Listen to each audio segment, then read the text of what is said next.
What a wonderful Wednesday afternoon. How are you? And welcome to the Jason Gregor Show on Sports 1440. Oilers Nation, YouTube, Facebook, and X is always presented by PlayAlberta.ca, where you can get in the game, use the promo code Gregor50 and get a free $50 play this month at PlayAlberta.ca. The Oilers, of course, are in Minneapolis to take on the banged up Minnesota Wild. I'm trying to think the last time I can recall a team was without their best forward, who was also their best player, three of their top four defensemen. Like that'd be like the Oilers being without McDavid, no Ekholm, no Bouchard, no Nurse. You could even say no Nurse, no Bouchard, and no Kulak. Probably maybe better. Either way, think about it. It would be a tough task. And then, oh, by the way, you're going to take on the hottest team in the NHL over the last 2.5 months. That's what's facing the Minnesota Wild tonight. Now, the Oilers, you know what? I expect them to come out guns a-blazing tonight, because tomorrow night, if there was ever a scheduled loss, it might be it. You're playing back-to-back. You've been traveling all over the continent. Pacific time zone, Eastern time zone, Central time zone, Mountain time, back to Central, then you're back to Mountain. It is a long back-to-back, Minneapolis to Colorado. Then you throw in the altitude, and it is tough. I'd love to look it up. What's Colorado's home record when they face teams on the second half of a back-to-back? I gotta think it's pretty good, man. Gotta think it's pretty good. So we'll see how it goes for the Oilers tonight. But they will have some lineup changes. Noah Philp will play his fourth NHL game tonight. And Matthias Ekholm is a game time decision. I would err more on the side of him not playing. So we'll see how that fares for them. But Ekholm likely out, which means Kulak will play with Bouchard, Nurse, and Stetcher. And it looks like Emberson and Brown. Now, obviously, we'll see D pairs switched up a little bit at times. Up front, the Oilers lines are going to stay the same. Hyman, Nugent Hopkins, and McDavid. Podkolzin, Arvidsson, and Draisaitl.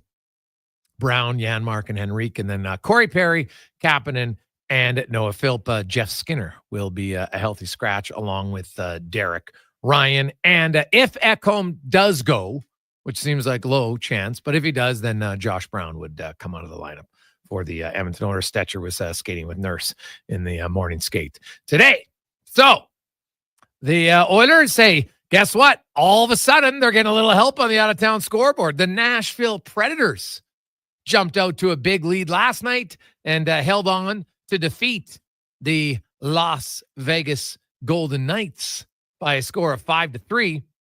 And that means the Oilers, a win tonight would put them, first of all, they'd leapfrog Minnesota, and then they would be 2 points back of Vegas. And they would also be then 4 points back of the Winnipeg Jets.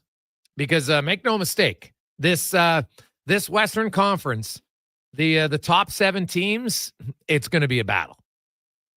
And right now, there's a gap between 7 to 8 in my eyes. Now, LA they're kind of right on the cusp. I don't know if LA's not an Edmonton and Vegas category in my estimation. I don't put them in Winnipeg's.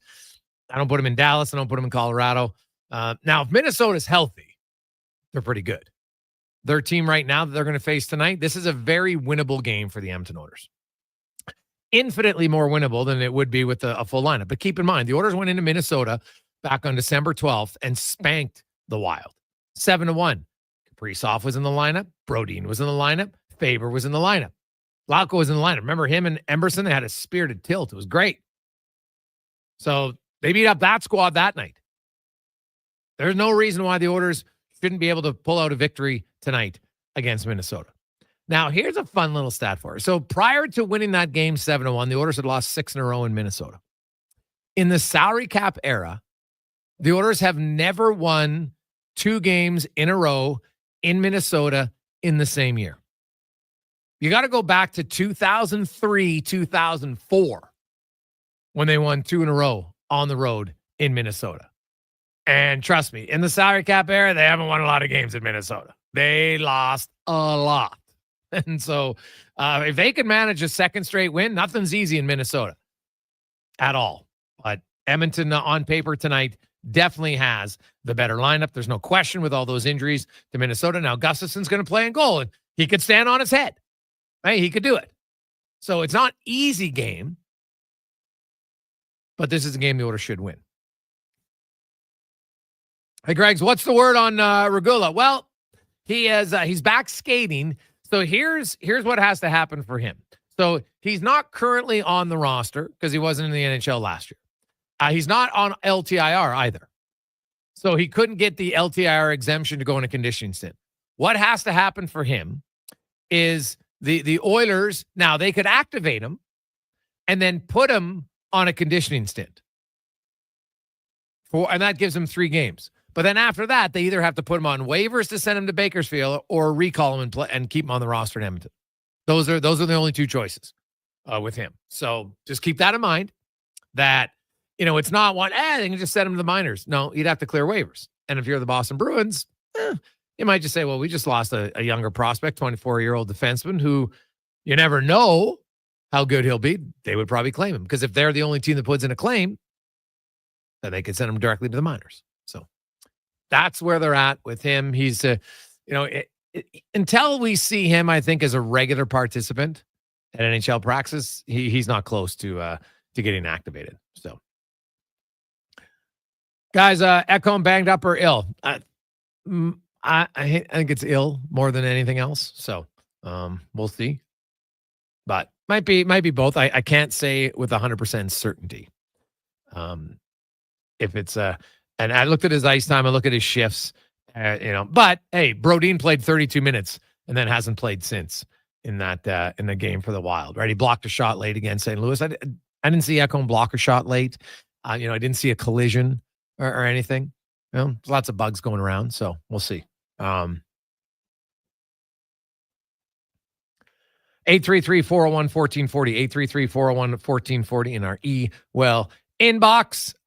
Last night, it's fun. Like, here we are, it's January, and you look at the out-of-town scoreboard every night, and, it's fun to see which teams can kind of keep pace or not. Washington's starting to get a little separation over everybody in the Eastern Conference. They got a 6-point bulge, and they got games in hand on the Devils and the Maple Leafs, and they're already 8 points up on Carolina. They play the same amount of games. Now, there's lots of time left, don't get me wrong. But then you look at that battle for the wild card spots. Boston, Columbus, Ottawa, they all win last night. Montreal comes back and wins but Detroit loses. What did we talk about yesterday, Connor? What did Todd McClellan say? He was concerned. His teams won 6 in a row. They played incredibly sloppy in their last game because they got up 4-0, and then it was just kind of like a slop fest. And he was like, man, we had the automatic guaranteed day off. It was a scheduled day off, so he couldn't practice. And what they come out, they were down 2-0 early in San Jose, clawed back a bit, and then the Sharks won 6-3. And did you hear the quote from Todd McClellan when asked about Justin Hall's game last night? I'm not going to sit here and BS for him. He had a terrible night. He could have been better. Some coaches will say it lightly. He didn't say that. He just said, it's not BS. He had a terrible night. Now, some will say, oh, why'd you do that?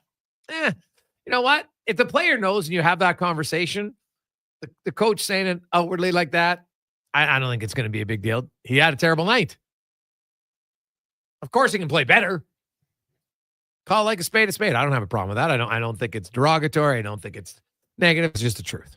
So we'll see. The Wings had played great. They won 7 in a row. But remember last year, they won 6 in a row, and then they were brutal afterwards and cost them a playoff spot. So you know what? If you're trying to set the bar, like, you can lose a game, but you shouldn't give up 6 goals to the San Jose Sharks. Like there's ways to lose games, Connor Halley. You don't want to be the Chargers. Hey, you can lose a playoff game, or you can throw 4 picks and get blown out. Like, there's a difference. Well, I mean, at the end of the day, season's over, right? So I don't want to compare the Red Wings to the Chargers, different class, make the playoffs, and we'll have that conversation. Quite the accomplishment for a team coming off a rebuild. But where was I going with that? Oh, there's the opposite of McClellan right there. I love it. I mean, you're doing good things. I guess, what did they learn from that experience last year, right? Having Todd McClellan there, is he the guy who's going to say, hey guys, we saw what happened last year. You had a run and then you made it mean nothing. It was for naught. Let's not do that again this year. But yeah, clawing back into, I think, giving up 4 goals in the third period to the Sharks, not ideal. Oh gosh, no, it was that loss, like, ooh, that was one. Sometimes you read the tea leaves, you listen to a coach, and you're like, here's a coach who knows his team. That's what I get after listening to McClellan before the game and then seeing what happens. He's like, okay, there's a guy who gets it. Hey, Gregor, 3 games in a row for Skinner's a healthy scratch. He had 3 points in the last 3 games, did he not? Are they trying to kill his confidence? Well, he didn't have a point against Pittsburgh. He had 2 points in his last 3 games. Right? He's had 3 points the last 4, but if we're being accurate, his last game played against Pittsburgh, he didn't have a point. And are they trying to kill his confidence? I don't think that's the motivation of the coach. He just looks and says, I'm playing the guys who I feel give you a better chance. Noah Phillips is center now. So you look and say, which of the 8 wingers who are in the lineup tonight, Nugent, Hopkins, Hyman, definitely not coming out of the lineup. Podkolzin and Arvidsson, not coming out of the lineup. Mark Brown, penalty killers. Kapanen and Perry have played really well. So who are you taking out? That's the question. It's like it would seem to be Kapanen, but Kapanen's actually producing at a higher goals per 60 rate than Skinner, and he kills penalties. So I think right now it's just a matter of, Skinner's not a rookie. He's a veteran, and you want to make it a competitive world. So, Skinner will sit out 3. I think I'd be very surprised if he doesn't play tomorrow. Let me say that. I'd be very surprised. And when he comes in, he's at a point now where he's going to have to do stuff to get noticed. Now, some people might not like to hear that, but that's how I view it for Skinner. And it's not just points. I think everybody knows that, what he's capable of offensively. It's, can he do some of the other things? And that's hard. I've said it. Like, I'm not saying it's fair, but Jeff Skinner, when they signed him, now Kapanen and Podkolzin weren't here. So things change. And they brought in 2 guys now who, when they got their opportunities, they played well. And, they're bigger, they're better skaters, they're more physical, they're on the penalty kill, they're better defensively. Skinner's a better shooter, finisher than those 2 guys, still, I would say, in my eyes. But the coach likes their overall game. And sometimes it's just about the fit. Right? It's just about the fit. So we'll see kind of, what happens with Skinner. I understand what people say, hey, how are you going to build him up? But at this point, like, I don't know if you can build him up, right? We got text. Hey guys, what about his trade value? Well, trade value is what his trade value is. I think it's pretty low, right? He's got a full no movement clause. Like, Jeff Skinner would have to agree to get traded. And I would be surprised if he agrees to get traded to a non-playoff team. Now, if it's another playoff bound team, I think the conversation might be there. But if it's a non-playoff team, I think Jeff Skinner would say, you know what? I signed here. I want to be here. Yeah, it's frustrating. It's not going exactly the way I would like, but I'm not going to give up. That's what I would guess. Boys, what happens in the long run with Skinner? Well, what do you mean by long run? Like this year?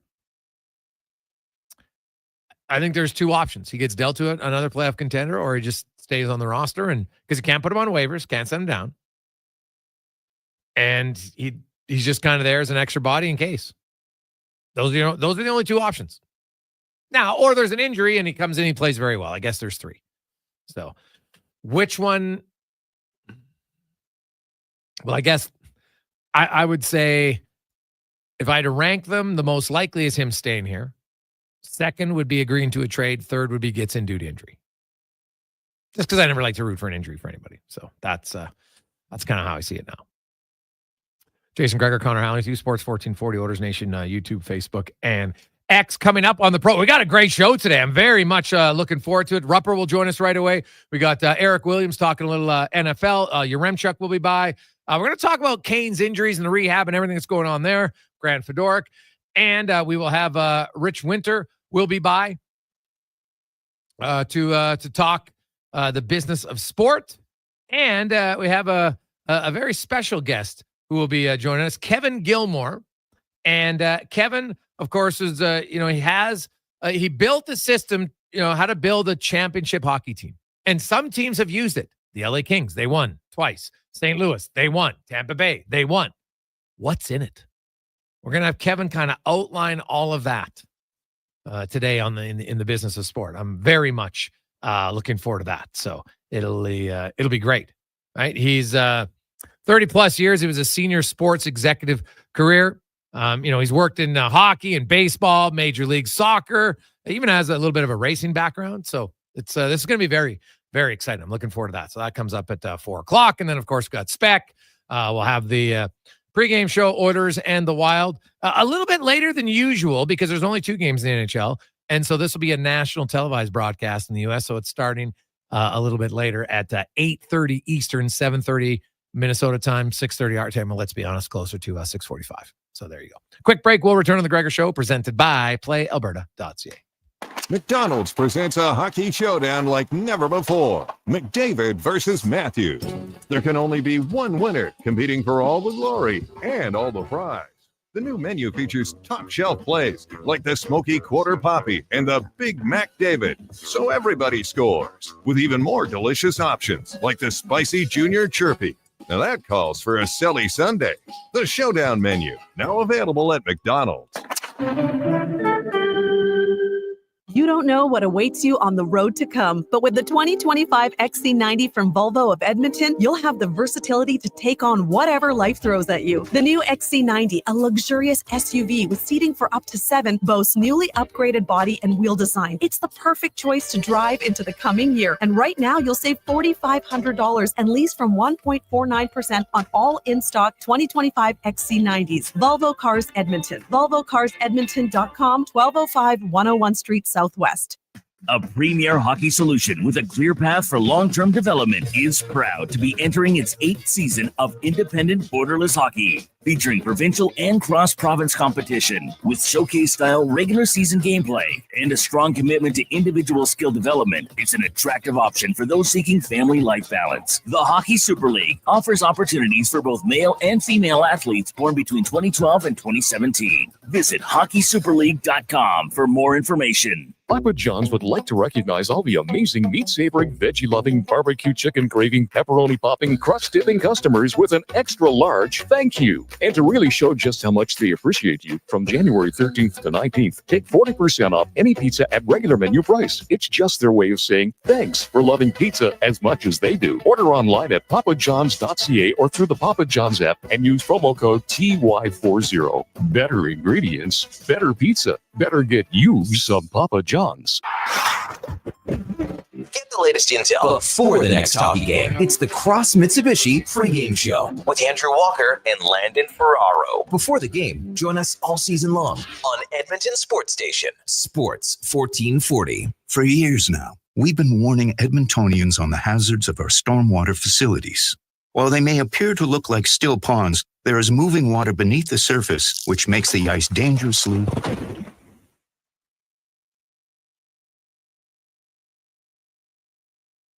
The unpredictability of stormwater facilities makes them treacherously unsafe for all winter activities, even walking. So think twice. Don't go on the ice. A safety message from EPCOR. Legacy Heating and Cooling is the only place to call for heating your home. So when it's time to replace your old furnace, call Legacy. Or for 24-hour repair with no overtime rates. Legacy even heats your shower with hot water tank. Call Legacy. Call Legacy. And with no interest and no payments for 1 year, it could only be Legacy Heating and Cooling. Experience more at the Edmonton Expo Centre. Come for Canada's largest trade show, the biggest names in entertainment, exhilarating sporting events, and more. Stay for the experience. But it doesn't end there. Maximize your brand exposure with Edmonton Expo Centre's new cutting-edge feature screens, spanning Western Canada's largest venue space. Captivate an annual audience of over 1 million visitors during iconic events like Pro Rodeo, Disney on Ice, Glow, K-Days, and so much more. To learn more, call 780-660-0514 or visit edmontonexpocenter.com today.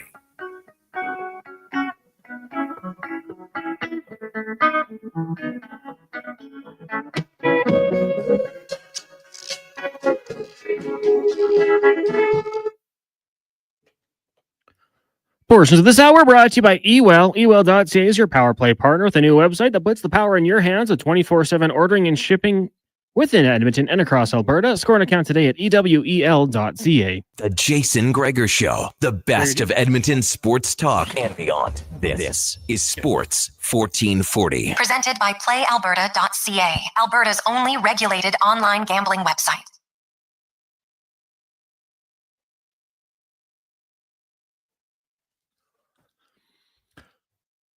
.222, welcome back. Jason Gregor, Connor Halley, Declan Kruger running things at Oilers Nation, YouTube, Facebook, and X.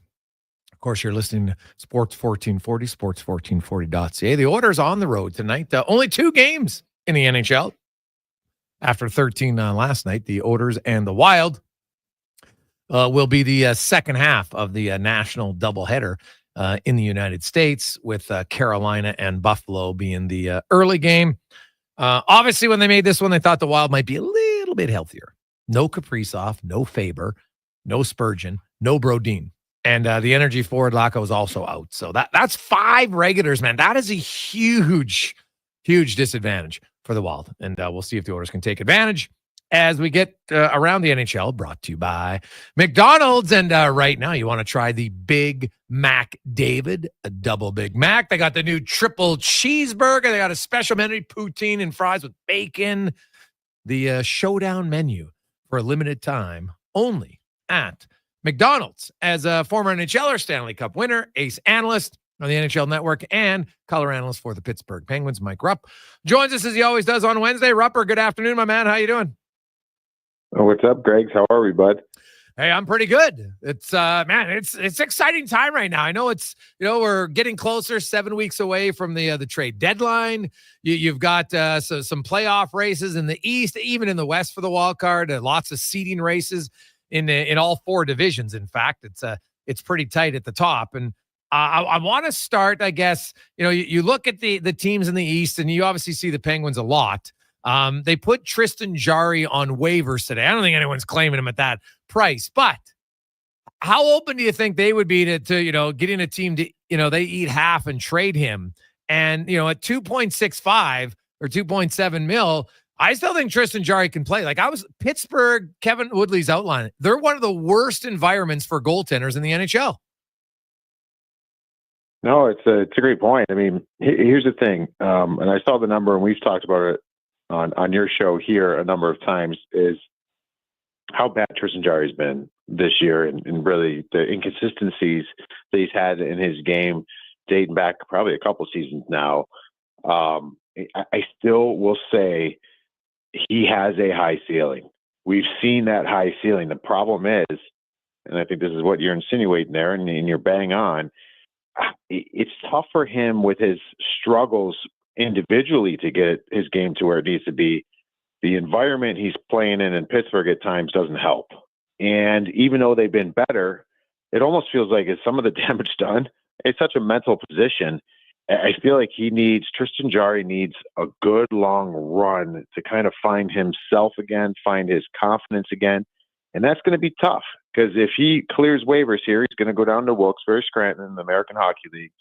And this is an environment where this is a 2-time All-Star in the National Hockey League, and he's going to have to go down there and refine his game, and find confidence in a situation that is a player. It's embarrassing at times. It's challenging because you don't want to be there. I mean, all these different things, he's going to have to fight through that. But to your point off the top, I do think that he has a high ceiling if he gets in the right environment, and if you can have the Penguins take on some of that, and I think they would, because I think at this point they just want to get out of that contract. I think there's value there. I would not be shocked. I'm not saying this is going to happen, but if a good team who already had some solid goaltending wanted to get even stronger, brought in a Tristan Jarry, I can see a world where you play the right way in front of him, and he could be the talk of the postseason. I think he is a very good goaltender that has been playing very poorly for quite some time. Yeah. And he has, I don't think the the environment is overly conducive for goalies. You look at Pittsburgh, they have the third highest expected goals against. They've got the second most shots against. Like, they give up a lot of quality chances. I think they're second or third in the most high danger chances they allow. They're just not a great defensive team, are they, Rupper? No, I came across this nugget. Excuse me one sec. Just took a swig of my coffee, went down the wrong pipe there. I came across this stat the other day, and this is a little bit of an extreme because of who he is as a player. But in the National Hockey League, and you're ranking all the players, the player that leads 5-on-5, this is all 5-on-5, leads offensive chances while he's on the ice. So when the team generates the best looks 5-on-5 while he's on the ice in the National Hockey League, Derek Carlson. The guy that is on the ice for the most chances against his team 5-on-5 in the National Hockey League, Derek Carlson. High event hockey. That's what I don't even know how that's possible. And when you go to the goals for while on the ice, he's number one in the National Hockey League. Yeah. We're talking about every player in the National Hockey League. When you go the goals against while on the ice, he is dead last in the National Hockey League. So, like, that to me is kind of what you're working with here. Even if you're a goaltender, there has been such inconsistent play. It's been much, much better lately. But man, we see these third period meltdowns. Like, it's hot and cold all game long. And man, this is a team that I just don't see them getting in. And maybe this is part of it too. Maybe they want to put Tristan Jarry down there. They got Joel Blomqvist come up. I mean, they've got about another week or two here. Honestly, I think probably about 2 weeks to figure out where this is going to go this season, because they've got some valuable players that they can send off and trade. And I think Kyle Dubas is going to do that because it's been very inconsistent in Pittsburgh. Yeah, Mike Rupp joins us. You look at out east, and the Columbus Blue Jackets, Rupper, there's no better story in the league right now. I think even if you're not a fan of Columbus, you're kind of quietly rooting for them simply because of what happened when the season began with Johnny Gaudreau and, the year Zach Werenski's having. And Kirill Marchenko, just see a shootout move last night? I love it. I mean, these guys are talented. They've got pieces inside that room that I think we're starting. Voronkov, how about some of these guys are starting to learn a little bit more about, it seems like, every day. And Zach Werenski, for me, is like a Norris.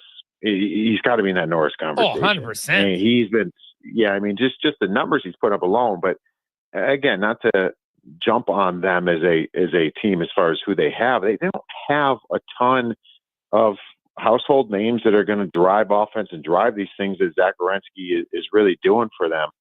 I'll say this.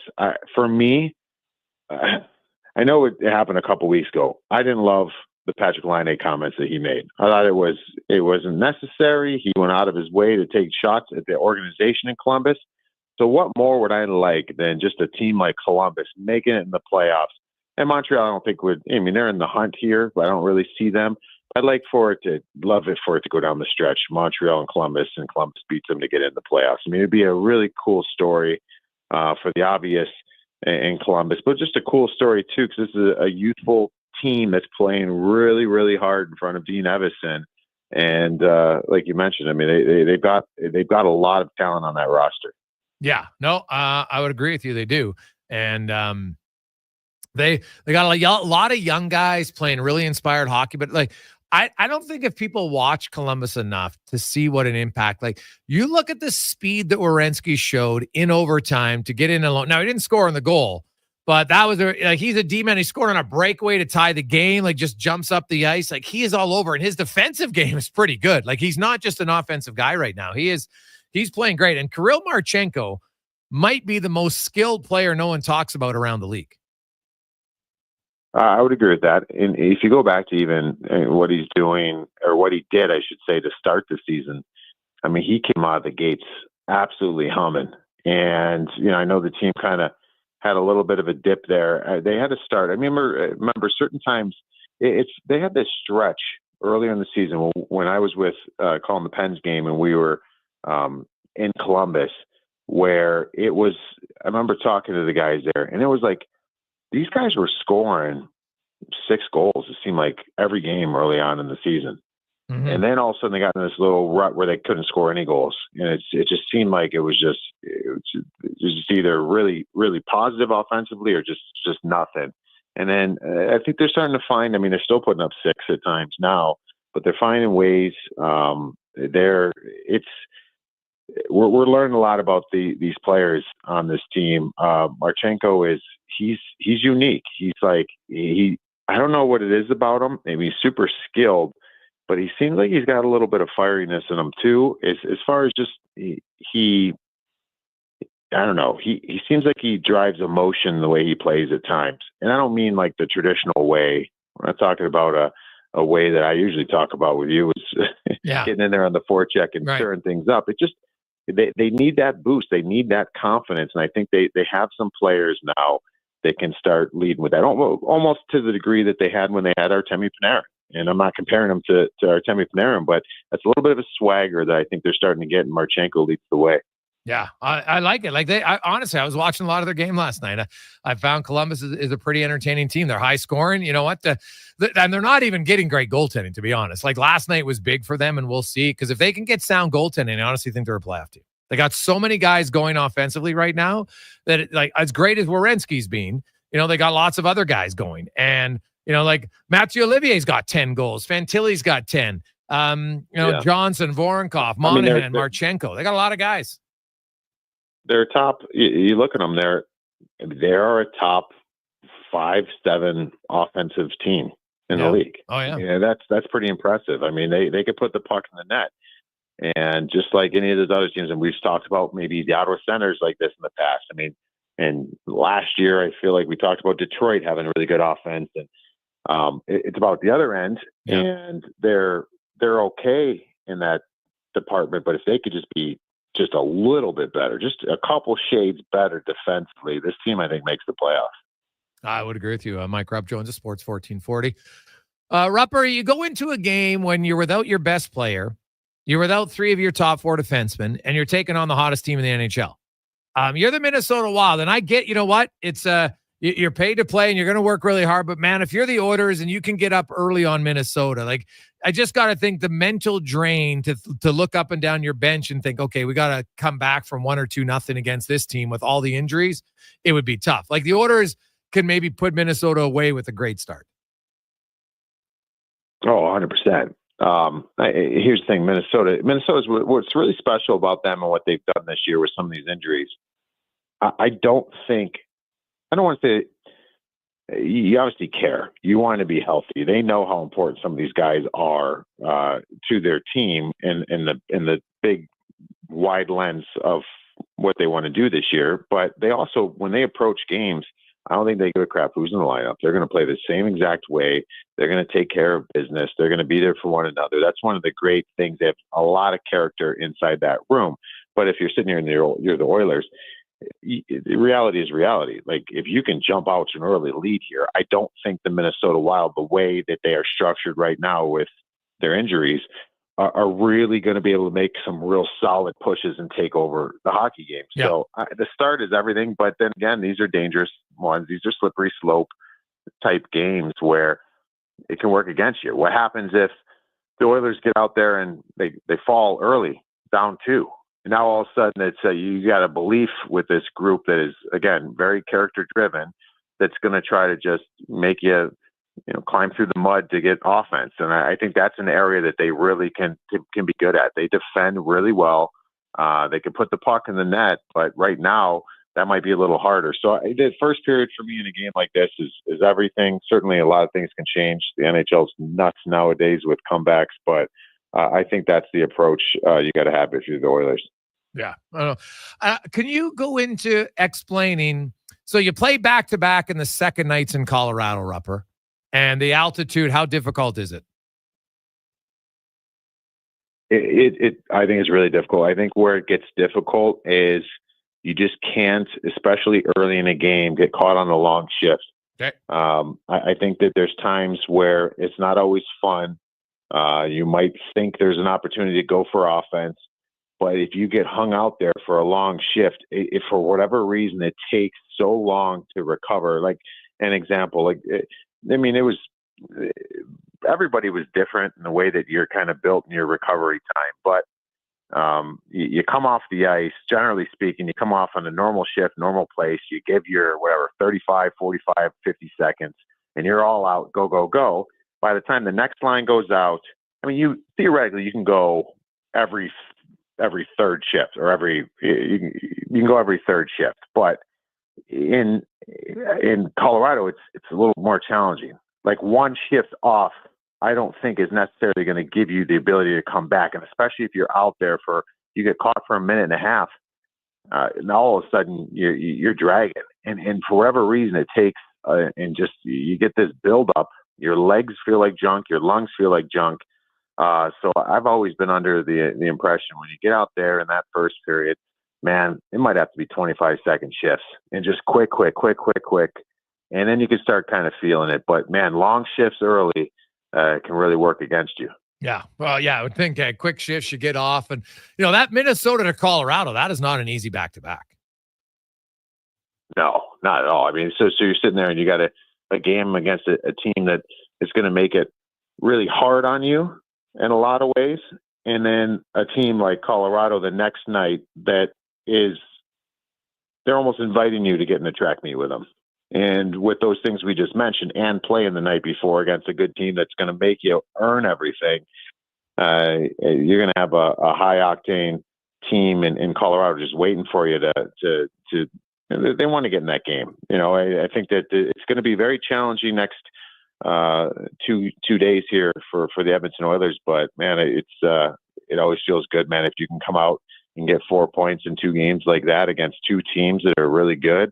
This could be a big moment here for the Oilers. Yeah. Well, you win tonight. They're 2 back of Vegas. And the race in the West, not only in the Pacific and the Central and the conference, because getting that number 1 seed means you get that second wild card spot. And this year, I think there is a gap, between the top 7 and that number 8 team. And so to be number 1 could be, there's no easy rounds, Rupper, but easier round 1 if you're number 1. Yeah. Oh, yeah, I definitely think. I mean, this year, you could look at both conferences. This is a different year, I think, for what we see so far. I mean, I just don't feel like there's as many powerhouse teams where in the past you can make a case all the time that you can almost go all 8 teams in the conference. Well, I wouldn't want that team. I wouldn't want that team. I mean, now you never know what's going to happen. It depends what kind of hockey or what kind of brand of hockey you're playing in the middle of April. But there's some teams that I can sit there. I wouldn't admit if I was a player publicly, but I could be like, we kind of do want those guys. There's a lot more of those teams now. Yeah. Rupper, great stuff, my man. We will chat with you next Wednesday. Have a good week. Awesome. Great. Enjoy, bud. There you go. That's Mike Rupp from the NHL Network, also analyst for the Pittsburgh Penguins. And hey, Jari's a good goalie who hasn't been playing well, but he's in a terrible system defensively. If you look at them, like you look at the Penguins right now, goals against, the most 5-on-5. Carlson's the most in the league at 48. Marcus Pettersson's second most at 46. Sidney Crosby's 4th at 43. Brian Rust, Matt Grzelcyk are 8th and 9th. And then Rickard Rakell is 11th. So you have 6 of the top 11 are on one team. Okay, now you can just say, "Oh, it's just a goalie." No, it is. It's not just a goalie. Okay, because if then you look at guys who have been like Pittsburgh's got a lot of guys who are on the ice for a lot of shots as a team. They've given up the second most amount of shots in the NHL 5-on-5. Their expected goals against, so that's just expected. If you want to believe that, they're third. It is not conducive for a goalie, for sure. Now, can he play better? 100%. But if you look at Tristan Jarry, now he's got 3 years left in his deal. And I wonder, he goes in minors, plays okay. Would a team take him at half price? 50%. You're talking $2.65 million cap hit. I think it becomes a conversation then. Now, some would say, hey, I can get it back up for $1 million. Fair. But Tristan Jarry's shown he's capable of more. And if you believe that it's as much as the system as it is his, team might take a chance. It's goaltending, baby. A little bit voodoo. We all know it. Quick break. We'll return. And hey, we're talking playoffs. Who doesn't love playoffs? I do. Next on the Gregor Show, presented by PlayAlberta.ca. Mr. Rooter makes a prank phone call. It's ringing. Hello? Hello there. Is your faucet running? Yeah, actually it is. I have this really annoying drip. Oh, you'll want to check for mineral buildup or corrosion. Otherwise, it's likely an defective gasket or O-ring. I got him good. Mr. Rooter, you're the worst at this. For lousy punchlines and immaculate water lines, trust one plumber, Mr. Rooter. Every nickel that you don't pay in interest is a nickel back in your pocket. So make a 0% interest deal with your friends at St. Albert Dodge. Right now, you can drive away in Motor Trend's Truck of the Year, the 2025 Ram 1500, with 0% financing. There's a great selection, over 100 on the lot. Or if you'd like to get some cash back to pay off your credit cards and start the year fresh, they can help you with that too. Just head up the trail and see how easy it is to do business at St. Albert Dodge. Hockey is back, and Play Alberta, Alberta's #1 sportsbook and official partner of the Edmonton Oilers, has you covered with bigger offers, boosted odds, live betting, player props, and more. New to Play Alberta? New players now receive $200 in free bets just for signing up. You already play? Get a $10 free bet for every $100 you bet. Every week, all season long. Visit playalberta.ca and make your picks today. Bonus terms and conditions apply.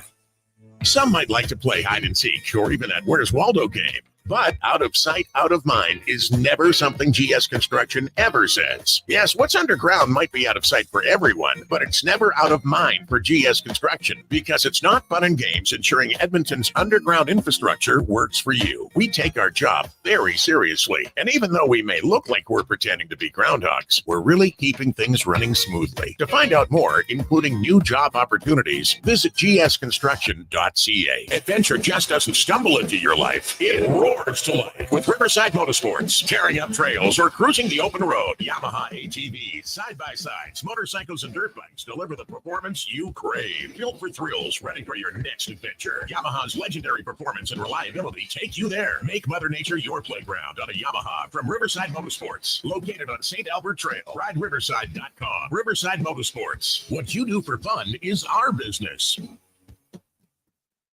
Well, get ready for a silly hockey fans. Your partner in power just skated onto the ice. EWEL.ca, the new e-commerce website for electrical wholesalers Edmonton, is ready for the Power Play 24/7 365. UL skates to where the puck will be in 5 years. Now that's forward thinking. Killer selection, slamming products from the best brands, and legendary service. Don't sit on the bench. Get your account today at EWEL.ca and win that project. Plug into your partner in power. Get an EWEL.ca account today. 90 days? You're telling me I can buy a 2024 or 2025 Buick or GMC from Wolf GMC Buick and make no payments for 90 days? Whoa. And you're telling me there's more? It's the final days of GMC's employee pricing on remaining 2024 Sierra HDs and Yukons? Clearly now is the time to buy a new vehicle. I'm heading to Wolf GMC Buick, corner of 184th Street and Stony Plain Road. It's mere seconds east of the Anthony Henday. Wolf GMC Buick. We're making it easy.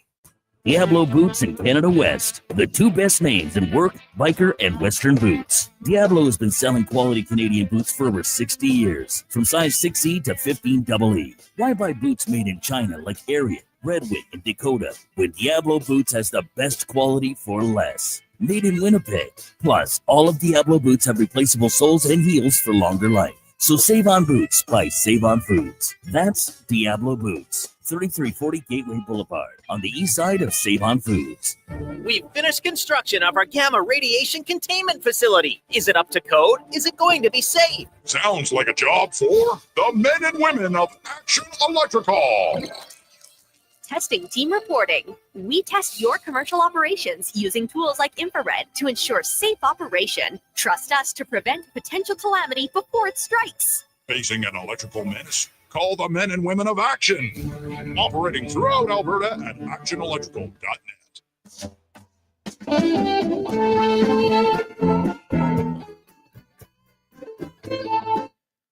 Portions of this hour brought to you by Crystal Glass, your clear choice for residential windows, locally manufactured and installed. Crystal Glass provides a beautiful product and incredible customer services for all of your residential needs. Call 310 Glass or visit crystalglass.ca for a quote. From puck drop to kickoff, it's the Jason Gregor Show on Sports 1440. Presented by PlayAlberta.ca, Alberta's only regulated online gambling website.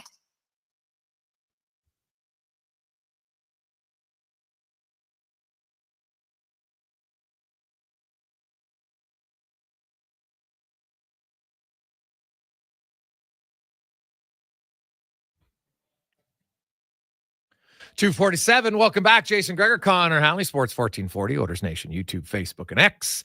It is game day. Oilers, first of 3 games in 4 nights.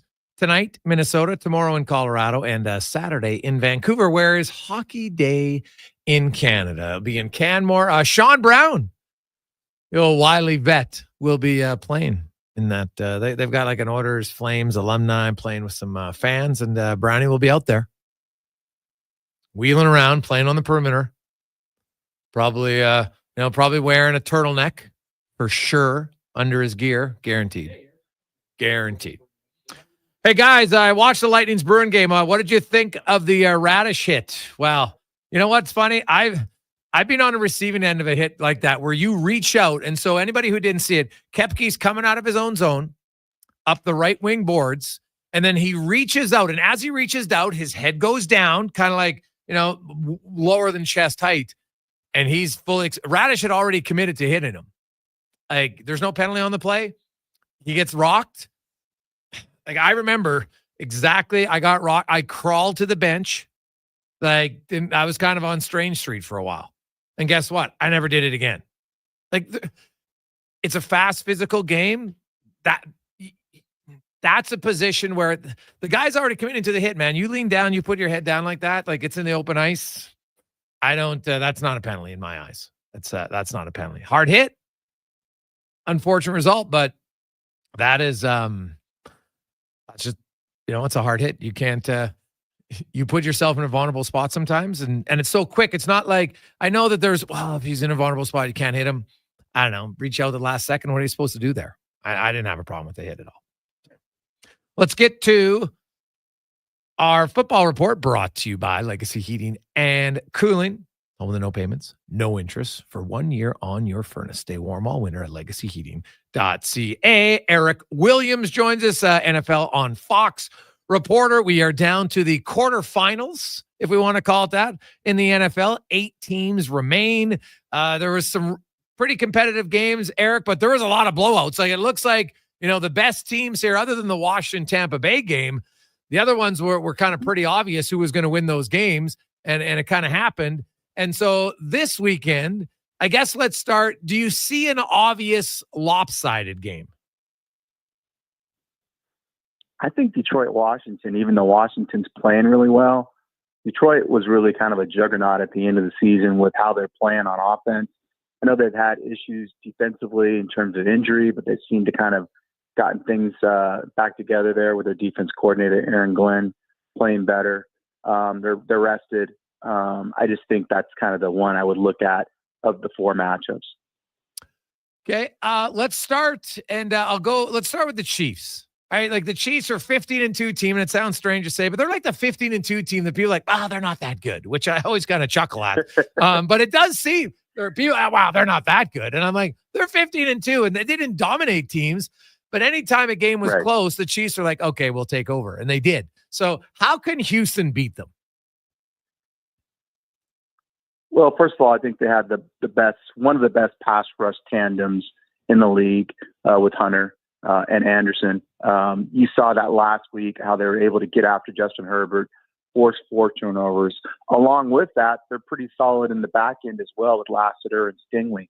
So they have that combination of rush and coverage on defense, and perhaps can get off the field, particularly on 3rd down where, Mahomes is so deadly.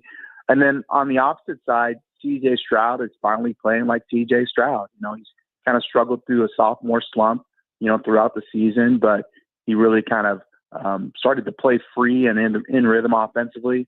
And then you combine with his playmaking ability from the quarterback position with Joe Mixon being able to run the football, ran for over 100 yards against the Chargers. So they're going to have to be able to control things offensively with balance and kind of keep away from Patrick Mahomes on offense. And then defensively, they're going to have to be able to get off the field and limit that Kansas City offense to field goals. And then, we'll see what happens at the end. The Chiefs have been really good in one-score games, the best in the league. And so are they going to be able to make those critical plays and got to have moments on the road in the cold against the Chiefs? So now let's look at the two, the number 2 seeds at home. And let's start with the Eagles and the Rams. The Rams look great against Minnesota. Their defensive line absolutely owned the offensive line of the Vikings. Mm-hmm. And now the Vikings, they don't have Saquon Barkley. So and they're not on the road. They're at home in Philadelphia. Yep. I don't think the Rams are going to get 9 sacks. Obviously, it's the most in NFL history. But when you look at what they did in that game, how much of that do you think can be repeated against Philly? I don't think a lot, because they're playing against one of the best offensive lines in the league when you talk about the Eagles. And then let's remember the last time these two teams played, Saquon rushed for a career-high 255 yards at SoFi and just went up and down the field against that Rams defense in a 37-20 victory. So the first thing that the Rams are going to have to do is figure out how to stop Saquon and stop the run. And then from there, they can heat up the pass rush a little bit, force Jalen Hurts to beat them with his arm. I think that's probably going to be a strategy when you think about the Rams defensively. I think on the other side of the football, it's one of the reasons why you think the Rams have a puncher's chance, because Matthew Stafford has played really well in the postseason for the Rams, obviously led them to a Super Bowl. I think he has a 5-1 record with the Rams in the postseason. And he's a guy that can make big plays in critical moments of the game. Played really well last week against the Vikings. And then offensively, they have Puka, they have Cooper Kupp. Tyler Higbee hopefully is healthy enough to play. Had a chest injury, had to leave the game last week. And then they can run the football a little bit with Kyron Williams. And so, again, it's going to be the Rams and their ability to score, and then defensively their ability to stop Saquon and make the Eagles one-dimensional. And I think, again, they have a puncher's chance in the game, although I like the Eagles to win. The Eagles early on, Eric, there's lots of people frustrated about their play calling decisions. And, that seems like a few years ago. What was the biggest change you felt in their play calling after the first month of the season? I think they just kind of leaned into their best player, which was Saquon, run the football, which is weird, because when Kellen was the offensive coordinator with the Chargers, that was a criticism of him as well, that he wouldn't run the football enough and maybe threw it around the yard too much, leaned too much on the quarterback to make plays. And I think when they made that switch and just said, hey, we're going to be a run-based offense, they kind of took off. Hurts has done a great job of limiting mistakes. But I think when they do need to open it up, they can do that. They have the weaponry in terms of the playmakers on offense and Jalen to win a high-scoring game as well. But I think smartly they're choosing to lean on Saquon and get the lead and kind of play from ahead. Now, lastly, the game I think everybody's most interested in, the Bills and the Ravens. You got the two guys who, everybody thinks they're going to be in the biggest race for the MVP, Allen and the Ravens. Mm-hmm. I look at Baltimore, and to me, I said, okay, if we think the quarterbacks are even, okay, sure. But I think Baltimore has more around the quarterback than Buffalo. Agree or disagree? No, totally agree. I mean, they had, I think, 5 Pro Bowlers on the offensive side of the football. So I think Buffalo had a total of 2 Pro Bowlers, their left tackle and Allen. So, yeah, I mean, Jackson has a lot more to work with. He has an MVP candidate in the backfield in Derrick Henry, who ran up and down the field against the Bills the last time these two teams met, which was a 35-10 victory for Baltimore. This time it's going to be in Buffalo. I would imagine the weather's going to be somewhat of a factor, whether it's cold and what's happening there at the stadium.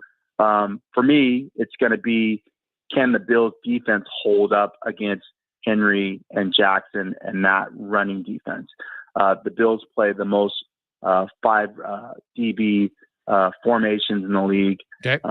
They play a lot of light boxes, and so they have smaller bodies on the field that are going to have to tackle, Henry and his big knees coming at you. So that is going to be critical. Can the Bills get off the field defensively? I think we feel like both the quarterbacks are going to play to their potential. That's why we want to watch. But for me, that matchup is going to be, the Bills defense, and can they hold up against the Ravens rushing offense? If you look at the teams left, who do you like most to get to the Super Bowl? Not going to pick against Patrick Mahomes, man. Just not going to do it. Yeah, it's hard not to. I totally agree with you. Yeah, he just makes the plays when you need to make them. He's the most clutch quarterback since Brady, and they're going to be playing at home as well until they get to the Super Bowl. I just feel like the Chiefs are on a mission. They want that unprecedented third straight Super Bowl title. And I see them getting there. I think it's going to be a rematch of the Super Bowl a couple of years ago. I like the Chiefs in Philadelphia, and then I like the Chiefs to win it. If Detroit was healthy, are they a no-brainer? The one thing I struggle with Detroit is Jared Goff as their quarterback. Again, he played amazingly this year. Wasn't in the MVP conversation, but I covered the Rams for 3 years when Jared was here, and so I understand what his limitations are. If you get them into third and medium, third long situations, and Jared has to get out of the pocket, be able to pressure him, he's not a guy that can make a play with his feet. Okay. And so, to me, that's one of their limitations on offense. They have a ton of playmakers on offense, and Jared does a great job of getting the ball to those guys in space. Right. But I think the one weak spot is pass rush in his face, and then if he has to get out, can he make a play with his feet? Great stuff, man. I appreciate the rundown. We look forward to it. Eric, thanks so much for your time. Have a good weekend. Yeah, no problem. Thanks for having me. I appreciate it. That is Eric Williams. So, Chiefs and the Eagles thinking a little bit of a rematch, and I know this is a complete pick with my heart, but I'd love to see the Lions in. Just for an organization that's been that bad for that long, and I really think it's too bad, Con. They've just been decimated by injuries. Because I think if they were healthy, it would be a no-brainer for me to pick them. Yeah, when we saw some games down the stretch where Jared Goff had to kind of put the team on the back and obviously utilize the weapons that they have and get past because their defense couldn't stop anyone. But, I still don't think it would be crazy to go against them in this one. Like they can put up the points when they need to. They just have so many weapons. The Montgomery injury hurts, but good offensive line when it comes to the receivers and, tight end, running back. You almost take that position group against any other team in the league. So I think an Eagles-Lions matchup would be a lot of fun when we got to the conference round. Jason Gregor, Connor Halley, Sports 1440, Oilers Nation, YouTube, Facebook, and X. We'll get to 5 questions. We got your Remchuk, Grant Fedorka. Then we'll have the business of sport with Ritch Winter and a very special guest joining us today. And you trust me, you are going to want to listen to Kevin Gilmore. He is he's been in global senior sports executive for 30 plus years. And he talked about the model to build a contending championship team. And it's pretty interesting. And so, he spent a lot of years looking at lots of different things. When you talk about core players, how do you go about it? How much is it? Are the Oilers on the right path? That's what you'll find out at 4:00 today on the Jason Gregor Show on Sports 1440, Oilers Nation, YouTube, Facebook, and X. Let's get to the comments. Sports 1440 update brought to you by Booster Juice. Shake those wintertime blues at Booster Juice and enjoy one of their many warm and savory grilled fresh food options made in-house daily with the finest ingredients. Visit Booster Juice today or download the Boosters Reward app. The Sports 1440 update. Game day, the Edmonton Oilers in action tonight out in Minnesota taking on the Wild. That one gets going at 6:30. We got pregame coverage for you here on Sports 1440. Getting going at 5:30. One other game today. Sabres host the Canes. Puck drop on that one in just over an hour. Some news from the CFL today as the Edmonton Elks have released punter Jake Julian to give him a chance to pursue NFL opportunities. The 26-year-old spent the last 2 seasons in green and gold, where he served as the team's primary punter. He led the CFL in gross punt yards this past season with over 5,700 and punt average at 54 yards. In the association, the Raptors in action, hosting the Celtics. Tip-off 5:30 from Scotiabank Arena. Got the Edmonton Oil Kings on the road in Swift Current. They'll meet the Broncos at 6 o'clock. And in the PWHL, New York hosting Minnesota. That one will get going at 5 o'clock. Coming up in hour 2 of the Jason Gregor Show, we'll ask 5 questions. Be joined by Tyler Yaremchuk of Oilers Nation and Daily Faceoff, as well as Grant Fedora from Leading Edge Physio. I'm Connor Halley. This has been a Sports 1440 update. This is Sports 1440, a Stingray radio station broadcasting on Treaty 6 territory. Download the free iHeartRadio app and listen to CKJR wherever you go. At Hughes, it's all about getting in and out quick and clean. No cash, no problem. With Hughes' new tap and wash system, all you need is your debit or credit card to get your vehicle sparkling clean. Find us at HughesCarWash.com. Attention drivers, it's the midwinter tire clearance sale at Fountain Tire. Right now, you can save up to 20% off all in-stock winter tires. That's right, premium brands, unbeatable safety, and incredible savings. But don't wait, this sale ends March 8th. And once they're gone, they're gone. Contact your local Fountain Tire for complete details. It's a new year, and the Brick is clearing out their old inventory. Friday to Monday, they're blowing out furniture for up to 70% off the original price, with in-stock items ready to go and additional unadvertised discounts. Check out your nearest Brick location to find mattresses starting at $149, fabric beds starting at $199, gaming chairs starting at $119, and home decor and pillows from just $15. With more deals in every department. Plus, take 4 years to pay with no interest. Financing OAC. Exclusions apply. The Brick, saving you more. You don't know what awaits you on the road to come, but with the 2025 XC90 from Volvo of Edmonton, you'll have the versatility to take on whatever life throws at you. The new XC90, a luxurious SUV with seating for up to 7, boasts newly upgraded body and wheel design. It's the perfect choice to drive into the coming year. And right now, you'll save $4,500 and lease from 1.49% on all in-stock 2025 XC90s. Volvo Cars Edmonton. VolvoCarsEdmonton.com, 1205 101 Street Southwest. At Leading Edge Physiotherapy, we believe in the wisdom of Patch Adams. Treat a disease, you win, you lose. Treat a person, I guarantee you'll win no matter what the outcome. We don't treat conditions, we treat people. From personalized treatment plans to compassionate care, we're committed to helping you achieve your goal. That's why hands-on techniques, unique technologies, and a commitment to hiring amazing people mixed with friendly, fun neighborhood environments. And ta-da! No, it's not magic. It's about being human. Sometimes being human hurts, but life shouldn't hurt. LeadingEdgePhysio.com. McDonald's presents a hockey showdown like never before. McDavid versus Matthews. There can only be one winner, competing for all the glory and all the prize. The new menu features top shelf plays like the Smoky Quarter Poppy and the Big Mac David, so everybody scores, with even more delicious options like the Spicy Junior Chirpy. Now that calls for a silly Sunday. The Showdown menu, now available at McDonald's. Are you afraid of losing your car or home due to debt? Don't let fear or shame hold you back from seeking help. Bankruptcy is not the only option. A consumer proposal can reduce your monthly payments, lower your overall debt, and allow you to keep your assets. My name is Parveen Middleton. I'm a licensed insolvency trustee at BDO here in Edmonton. I'm here to help you tackle your debt. Take the first step towards regaining control of your finances. Call 1-833-BDO-TALK or visit bdodebt.ca to learn more. When picking a New Year's resolution, try to avoid things you have no influence over. Like bringing home the cup? That would be awesome. But completely outside your control. Instead, pick something you can control, like bringing home some Wilhauk beef jerky. That would also be awesome. But what if we brought the cup home to Canada and it was filled with Wilhauk beef jerky? Okay, I'll allow it. Wilhauk beef jerky, only available in Leduc. Get yours today, because you don't win cups with salad.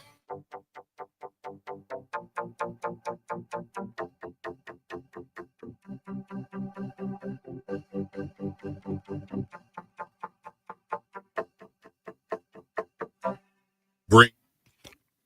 Portions of this hour brought to you by Papa John's. Use promo code Gregor and get 20% off your order all day, every day. Promo code Gregor before entering your order at papajohns.ca. The Jason Gregor Show, the best of Edmonton sports talk and beyond. This is Sports 1440. Presented by PlayAlberta.ca, Alberta's only regulated online gambling website.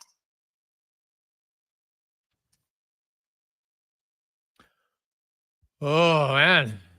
Declan Kruger's theme song when he goes out to the dance bar. Takes his shirt off. It's quite the scene. Quite the scene. Welcome back to the Jason Gregor Show on Sports 1440, Oilers Nation, YouTube, Facebook, X, and Instagram, sports1440.ca. Jason Gregor, Connor Halley, Declan Kruger with you as the Oilers are in Minnesota to take on the Wild tonight. No Kaprizov, no Faber, no Brodin, no Spurgeon, no Lackow. I could say no chance, but there's always a chance. But the Oilers are clearly a favorite tonight, but they got to take advantage of it. In the 3 games that they've been without all of those guys, the Wild are 1-2. They lost 6-1 to Colorado, lost 4-1 to Vegas, and beat San Jose 3-1. I see a trend. They can beat a bad team. You get up against another one of the good teams. Like, it's just, that's a lot to overcome. Now, the Oilers likely are going to be without Matthias Ekholm tonight. So it's a loss, but okay, so Ekholm and Faber, they equal each other out. There's still Spurgeon, there's still Brodin, and there's still Kaprizov out and Lackow. So that's, come on. It's on paper, Edmonton is an infinitely better team tonight on the roster. They just are. And you know what? They'll have a little extra juice. Noah Philp, it's not an NHL debut, but it is his 4th NHL game as we get to the Oil Report, brought to you by Volvo Cars. Edmonton, the Volvo Winter event is here. Lease a 2025 XC90 plug-in hybrid from $199 or save $4,500. I had him. I'm telling you, I loved it. I barely gassed up. Plug into your vehicle. Like I could go basically 2 days on a charge. Right now, it depends how far you have to drive. So when I didn't have to go to Oilers all the time, if I went to the Oilers and, run to the station back and forth, it was like one day, but then you just plug it in. There you go. My power bill didn't go up. I quite liked it. So yeah, check it out at VolvoCarsEdmonton.com. And here is a Knobloch on the decision to recall Noah Philp. He's obviously been playing very well in Bakersfield and giving him an opportunity to play with our team, and hopefully provides some physicality, some speed to our game, and another guy who can penalty kill. Well, that's true. It's another guy who can penalty kill. And we asked him, what's the scouting report that he got from Colin Schock? Just confident with the puck. He's been used in all situations, playing 20-plus minutes a night. Built a little bit on the power play, definitely penalty kill.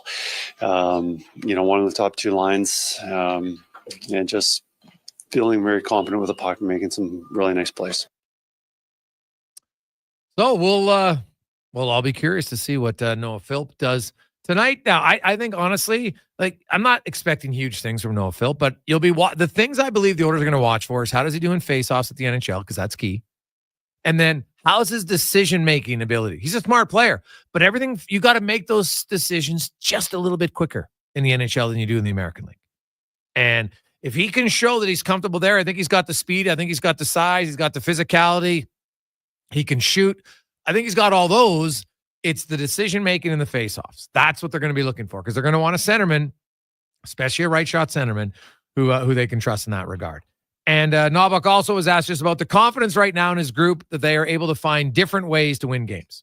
I think the winning and losing, a lot of it is special teams. You look at the beginning of the year, our first 15 or so games, our special teams probably added up to about 70-80% maybe, and now we're probably the last 15 games we're at about 115, 120. So that gives you an incredible advantage to win hockey games. And you knew it was only a matter of time that turned around, and that has been probably the biggest reason for us winning more games than losing.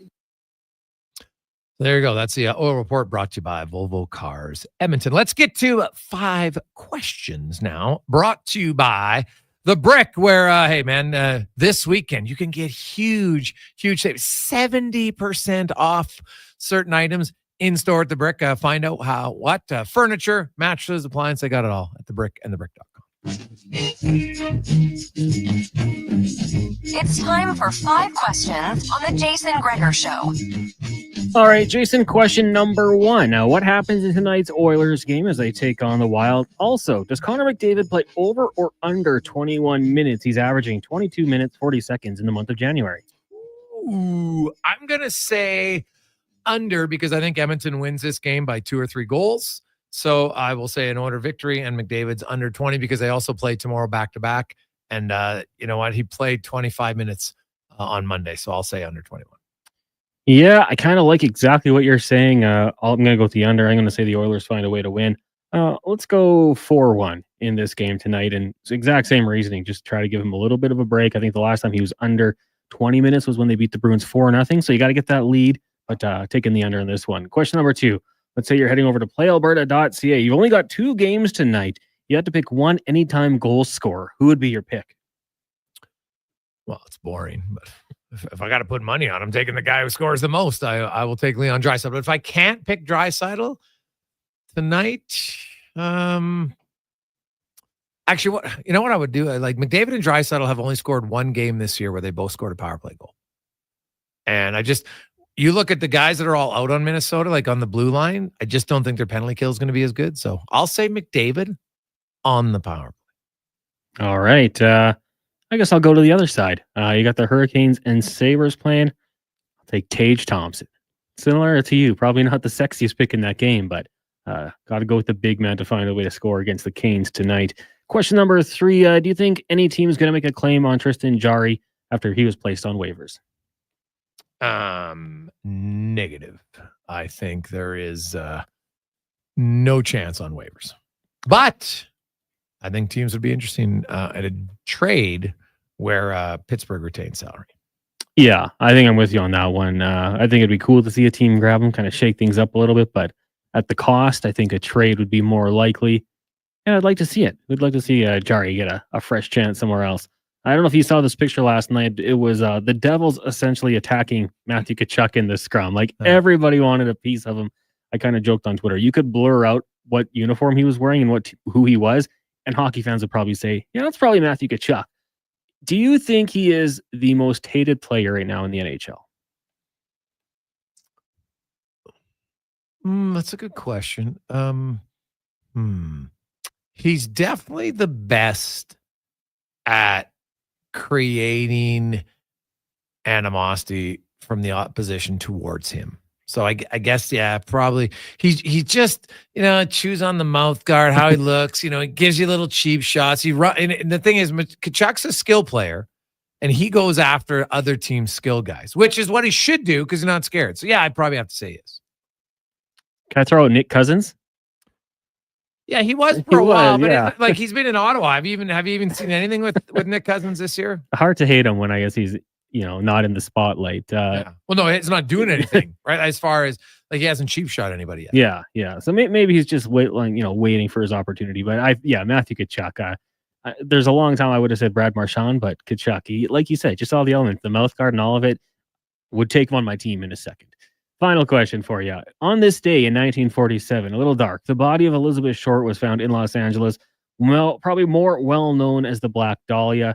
One of the biggest unsolved mysteries in, North American history, led to a movie back in 2006. So is there an unsolved crime or mystery that you would say would be the most intriguing to you? Go ahead. I mean, there's a few. I think we touched on it before. If you could find out any mystery in the past, like DB Cooper would be one that I'd love to know what happened there. But I'm going to say Jack the Ripper because I've seen so many documentaries on it. And really, for his time, with the lack of technology, it could have been a lot worse, without him getting caught. But they don't really know who it is. They've got a lot of theories. So Jack the Ripper, I think, for me, would top the list. Well, I guess I'll hit the one that hits home. You're too young to remember it, but I still remember when Tanya Morrell vanished 40 years ago. I was, I think, 11 when it came out, and it was such a rarity, right? It doesn't happen very often, and it's unsolved, and so it's right here in Edmonton. So I would like that one just because that's close to home. I can't imagine how difficult it would be as parents. As crazy as it sounds, if your child got kidnapped and murdered, but you found them, you could at least get some closure. You'd be like, okay, here they are. But what if somebody stole her and now she's alive, but she doesn't know who she is because she's been brainwashed or whatever happened those many years ago? That would be the hardest. So from a local one, I will say that. It's a good question, man. There is a few lately that you looked at? Because they just found the in LA. I read the book and why I can't remember right now, but they after many years they found him as a police officer and he was the serial killer, serial rapist too, I should say. I guess. Was it the Zodiac? The maybe? Zodiac killer. Yeah. The Zodiac killer. That's what I was just trying to. So that one's being solved. Ooh. Yeah, the Black Dahlia. That's a good one. The John Bonet one's another one, just because, right? I know I've seen a lot of theories on that one. It was good, but I read what's the name of it? I got to look it up. It's in Adelaide, Australia, and I remember reading about it. It's Summerside? No, it's not Summerside. That's it. Somerton Beach, I think. Cons, Google Somerton Beach, Adelaide, Australia. The Somerton Man? Yes. Yeah. Just because I read up. I couldn't. That's another one. Oh, I've seen mysteries of this one. Yeah. Yeah. They just found his body washed up on the beach. Yes. That's just kind of, like, I don't know. I probably because I read about it, so I'm interested. So that's why. I'm sure there's lots of them, but yeah, the Tanya Morrell one was man, that one's still just at that age. It's like I'm 11. I still remember it like vividly. I remember seeing on the news. I remember seeing all the posters of her all around because that was a big deal, man. Like that didn't happen very often, or at least, that it was public like that. So, thankfully, it doesn't happen as often. Now I know that, human trafficking is probably more prevalent now though than ever. That's the worst part. Like, man, I have a lot of empathy for those families that go through something like that because that is just horrific. Hey guys, another one is Ryan Shulka. Shutka, excuse me, from Beaumont. Had disappeared in the mountains. Now that's recent. That's in the last 5 years. Met his parents, great people. Yeah, so that's oh man, you just I've seen the interviews with his mom, and you're just like, oh God, you got a kid, you know how it is, man. That's just it's hard to explain that feeling. You're just like, oof, be the worst. We'll return. We'll get back on track. Talk Oilers, Wild, all the injuries, and how the Oilers suddenly could find themselves 2 points out of first place in the Pacific Division if they can get a win tonight. And I honestly think tonight's a real big game for Edmonton because tomorrow is. With all the travel they've gone through back-to-back in Colorado, everything else, like that is, you know what? Hey, they're going with their starter tomorrow night, which is a little bit odd. Usually they go with the start of the first night to get the guaranteed win. But the fact they're going with Skinner in Colorado shows me they're like, hey, we know that's going to be a tough game, and so we want our starter in there, and we'll see. But tomorrow night's game, if Edmonton loses, I won't be surprised. Actually, I'd probably be more surprised if they win that game. So that's why tonight's a big one for the Oilers. Hockey is back, and Play Alberta, Alberta's #1 sportsbook and official partner of the Edmonton Oilers, has you covered with bigger offers, boosted odds, live betting, player props, and more. New to Play Alberta? New players now receive $200 in free bets just for signing up. You already play? Get a $10 free bet for every $100 you bet every week all season long. Visit playalberta.ca and make your picks today. Bonus terms and conditions apply. Is it Riverside Motorsports? No. It's Riverside Motosports. Over 55 years in business, and people still get it wrong. Guess it's time to get it right. Riverside Motorsports. What you do for fun is our business. It's getting free all season long. Can you believe it? Looking for an enjoyable and affordable family night out? The Spruce Grove Saints are excited to introduce their Kids Get In Free program. All kids 12 and under receive free admission for every Saints home game this season. Bring the entire family for action-packed junior hockey at a fraction of the cost. For more information, check out sgsaints.ca. I'm Colin Livingston, president of Cantork. Since 2016, we've been at the forefront of hydraulic torque wrenches in Canada. I'm delighted to share our latest venture, in-house production for quicker turnaround, superior quality, and heightened versatility. Experience excellence at cantork.com. Scott McGilvery here, HGTV host and renovation expert. The one upgrade I know homeowners will love, better, fresher Culligan water straight from the tap. Culligan's Aquasential reverse osmosis filtration system takes your water to the next level. With up to 7 stages of filtration and 14 filter options, they're certified to reduce over 90 contaminants. Your tap water is about to get a major upgrade. Safer water that tastes great. Get started with a free in-home water test at Culligan.com. Culligan, water you love. You got a go-to coffee spot, a trusted barber, even a lucky game day jersey. But when it's about looking your absolute best, there's only one name you need. Mr. Dirk. Family run since 1939, we're experts in crafting impeccable tailor-made suits and offering a wide variety of everyday styles. Pair that with personalized one-on-one fittings and the convenience of on-site tailoring. Mr. Dirk elevates your style game. Visit our Edmonton store or explore MrDirk.com. Score big on style with Mr. Dirk. The job isn't done until the last load is hauled, and having a semi-trailer out of commission is not an option. Whether replacing or adding to your convoy, Edmonton Trailer has a huge inventory of new and used semi-trailers, trusted by the gravel, logging, oil field, fluids, and freight industries. Find a trailer right for you online or at one of their 3 locations. For sales, service, parts, rental, and finance, when you're in it for the long haul, Edmonton Trailer. Whether it's towing your big toys or hauling gear for the job site, the Toyota Tundra handles it all without breaking a sweat. By the end, you'll be standing there, wishing you could high-five that truck. That's what we call being Tundra-struck. It's time to be impressed. It's time to Toyota. Lease a 2025 Tundra 4x4 double cab SR5 from $152 weekly for 60 months at 5.19% with $6,699 down. Visit shoptoyota.ca or your local Prairie Toyota dealer today.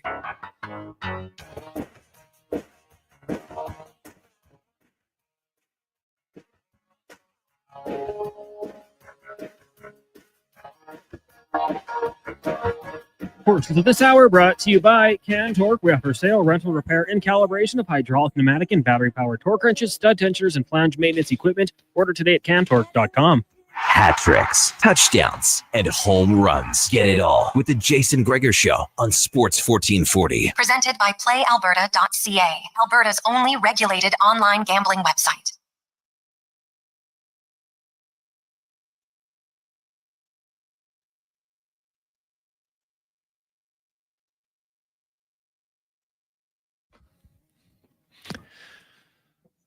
.323, welcome back. Jason Gregor.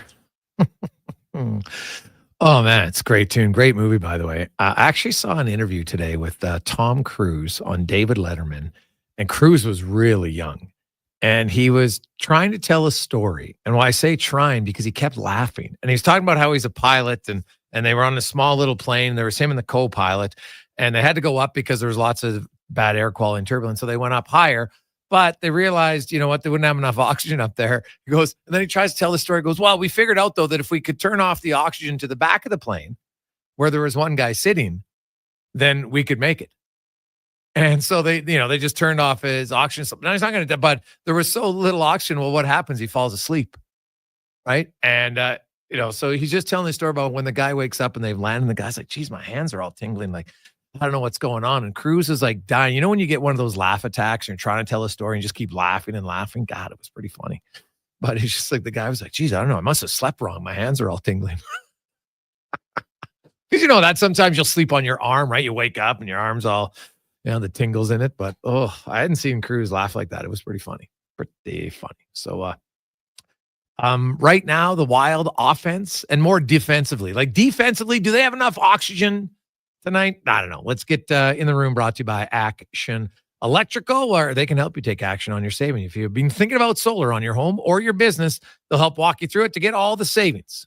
ActionElectrical.net. It's Tyler Remchuk from Orders Nation, dailyfaceoff.com. Joins us. And Ty, like, hey, there's no guaranteed wins in the NHL. We've seen that last year. I learned it the hard way, but my God, you might not get an easier matchup against the Minnesota Wild in the next 5 years, considering all their injuries tonight.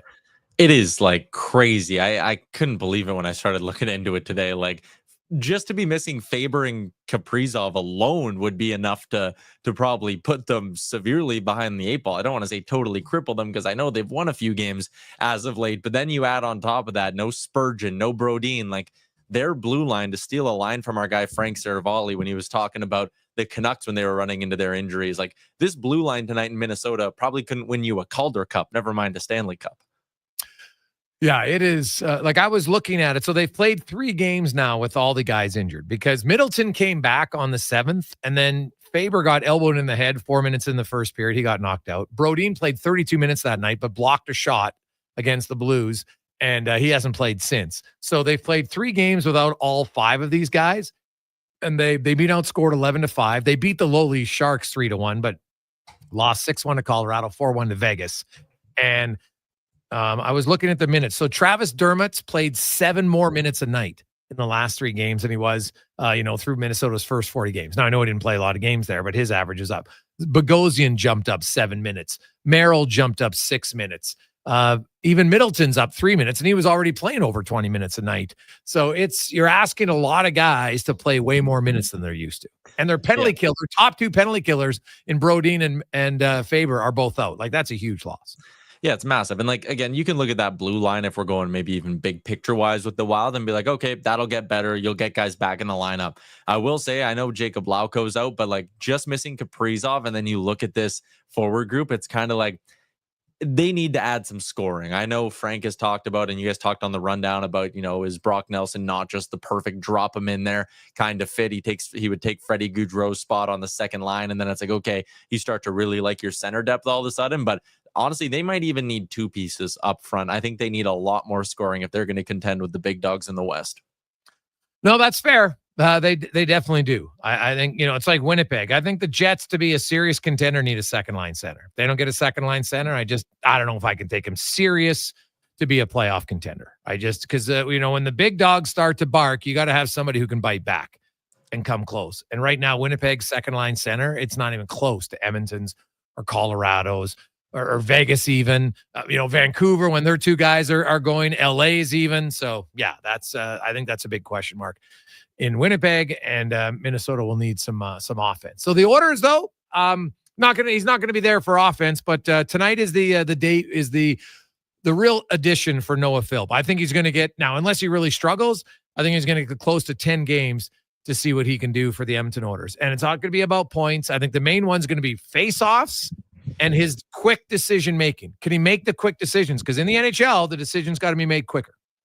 Yeah, absolutely. And again, some guys you hear players who almost thrive more in the NHL when they get around a little bit of structure and things like that. For Philp, I like the line he's on with Kapanen and Perry. He did play a little bit with Perry the first time he came up, but you nailed it, Greg. This isn't a guy who, you're going to be looking at the box cars after 10 games going, okay, he only scored 1 goal and had 2 assists. Like, that's not enough. We're sending him back down. No, it's about him being able to play that role. I think he skates well enough. He obviously has the size to play at the NHL level. Can he do the other things that make a good quality bottom 6 centerman successful? Killing penalties, winning draws. The fact he's a right shot, I think, gives him a good leg up on someone like Derek Ryan if they're reevaluating things after they give him this little trial run. But I mean, you know me, I'm a big Golden Bears guy. I'm a big Noah Philp fan. I've been a fan of his since he was playing at Claire Drake Arena, and I think he has what it takes to be an everyday centerman at the NHL level. It's just a matter of him proving it now. And for the Oilers, we talked about this last week when I was on, and granted, I said this would maybe come a little bit later down the line, but like,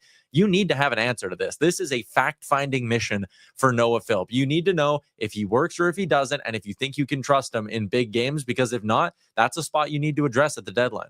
Oh, 100%. Yeah, it's a great opportunity. Like, if you're Noah Philp, you're 26 years of age, you come into a team that's a cup contender, and you've got a very defined role. Like, there's pressure, of course, but he's got a defined role. And every player I've ever talked to is, if I know what my role is right now, I've got an advantage. Coach is like, hey, you're going to kill penalties.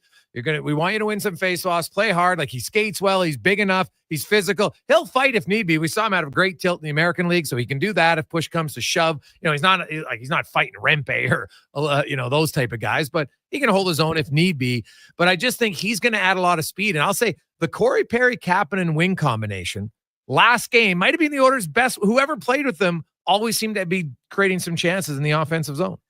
Yeah, I agree. And I like the way the two of them can kind of really work the cycle. When you think back to, again, it was the game against Nashville earlier this year that Philp played in, and he picked up his first NHL point in that game, playing with Corey Perry. they can work off the cycle really well. We saw Perry score the other day on a goal where he just worked it down low, got it to Kapanen, and Kapanen had like 2 guys on him, managed to shield the puck away, and then because he has good offensive instincts, slid it to Perry, boom, it was in the back of the net. So again, I think those are things that'll work really, really well with Noah Philp. You're not putting him with 2 guys who don't have any offense, who are, on the roster to be, call it prototypical 4th line players. Like, these are both guys who can hold their own and who can produce offense. So you put that with Philp, and it's, again, not like you're putting him on an island down there in the 4th line. The Oilers are putting him in a spot to succeed. Yeah, they're 4th line wingers right now. Kapanen, he's great. You have no problem with him as a 4th line winger. And I've said this, Corey Perry, from the hash marks down, is still a top 6 forward in the NHL. From the hash mark, like, I know his speed in the open ice, but from down there, watch the plays the guy makes with the puck. He's still got loads of confidence. He's 3rd on the Oilers, I think, in goals per 60 this year. Like, he finds ways to produce. He doesn't have to be quick down there. He's just got to have quick hands, and he still has quick hands, man. And the most important thing is he still believes that he can make plays. Yeah, and the confidence to do that, right? It takes a little bit of re-envisioning or reimagining how you view typical 4th lines, because I think there are some people who would love to just have, crashers and bangers, but just because like Perry isn't going to go lay a big hit, Kapanen's not really going to go lay a big hit, but what they'll do, especially Kapanen, he'll get in there on the forecheck and Perry will force a turnover, and they can still do those things that you want a 4th line energy line to kind of be able to do, right? I even talked about, when Skinner was in the lineup, having a 3rd line that you're building to just outscore the other team. You're not worried about having them shut down anybody or anything. It's just like, hey, you guys go score. And typically you want a 3rd line that'll go, or teams have wanted a 3rd line that'll go and shut down the other team's 2nd line or 1st line. But when you're the Oilers and you have no problem going power on power, when it's Draisaitl versus whoever and McDavid versus whoever, you can reimagine how you build your bottom 6. And this 4th line, again, Philp, Perry, and Kapanen, they're not going to be liabilities defensively, but I think they're going to be able to go out there and do damage offensively. And I think that's exciting. Tyler Yamchuk joins us, Sports 1440, Oilers Nation, YouTube, Facebook, and X. Oilers in Minnesota tonight. They'll take on the Avalanche tomorrow. Calvin Pickard gets a start. Noah Philp will play his 4th game of the year, fresh up a recall. And it looks like Matthias Ekholm is going now. He's a game time decision. I'm hearing probably more likely than not 100% out, but maybe more likely than not that he won't play. So Brett Kulak will get lots of shifts with Evan Bouchard. I'm curious about the penalty kill. And, do they, because Emberson's being their number 1 guy, so they just move Nurse with Emberson, or do they move Kulak up with Emberson? That is a really good question. One of those nights where I'm sure you just love to not take very many penalties, which actually they were good against They don't the LA take any penalties. Yeah. But I mean, they did play Josh Brown for about a minute on the PK against the LA Kings. So I think the solution is probably just to give Josh Brown, and maybe you probably elevate Kulak a little bit into that spot. But I mean, the fact that Josh Brown, I thought he looked fine on the PK. Again, he only got a minute, but he's a guy who you can probably just hold your breath and get through a penalty kill with. So elevate Kulak a little bit, and then probably lean a little bit heavier on the Emberson Nurse duo, I think is probably the play. The Oilers, so here's a fun little stat for you. In the month of October, the Oilers had the worst penalty kill in the NHL, was 62.5%.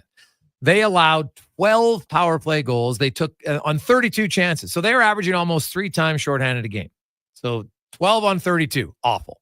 Since November 1st, the Oilers have taken the fewest penalties in the league, a grand total of 64 in 32 games.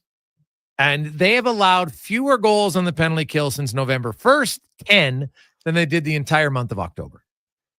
Man, that is crazy. And if I'm remembering correctly, the year before too, their penalty kill was just brutal early on in the season. Yes. So I don't know what that is. I mean, slow starts and the Oilers, I guess, is becoming a thing, but things have really turned around. I think Ty Emberson's starting to play better hockey and emerging as a really reliable PK guy has helped, because I mean, right now everyone's talking about him. He played, I think, his best game as an Oiler against the LA Kings, but remember back in October, like, he was getting healthy scratched. He was in and out of the lineup a little bit. Him emerging as a really solid PK option, and even just looking at the numbers, they all kind of passed the initial test.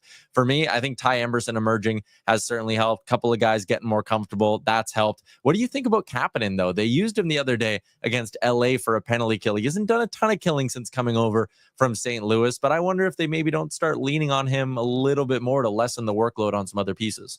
Well, yeah, him and Podkolzin have kind of been their third pair for a Yeah. while here together, right? Because you got Henrique and Nugent Hopkins, you can go Brown and Janmark, and then they had Podkolzin and Kapanen. So now Noah Phillips, the guy, I'm curious because you heard even Knobloch today, hey, he can kill penalties. So of those 6, like where does he slide in? I'm interested about that one with Noah Phillips.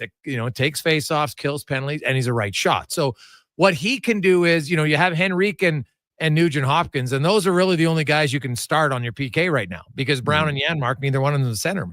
So I wonder how the Noah Philp, and tonight you're taking on the Wild with no Kaprizov. Like this is probably you're maybe not going to put him in right away against Colorado in case you lose the draw, but against Mini without Kaprizov, without Faber, you're like, maybe we can do it. If we lose a draw, that's okay because it's this power play that's I would say rather short staff, to put it polite.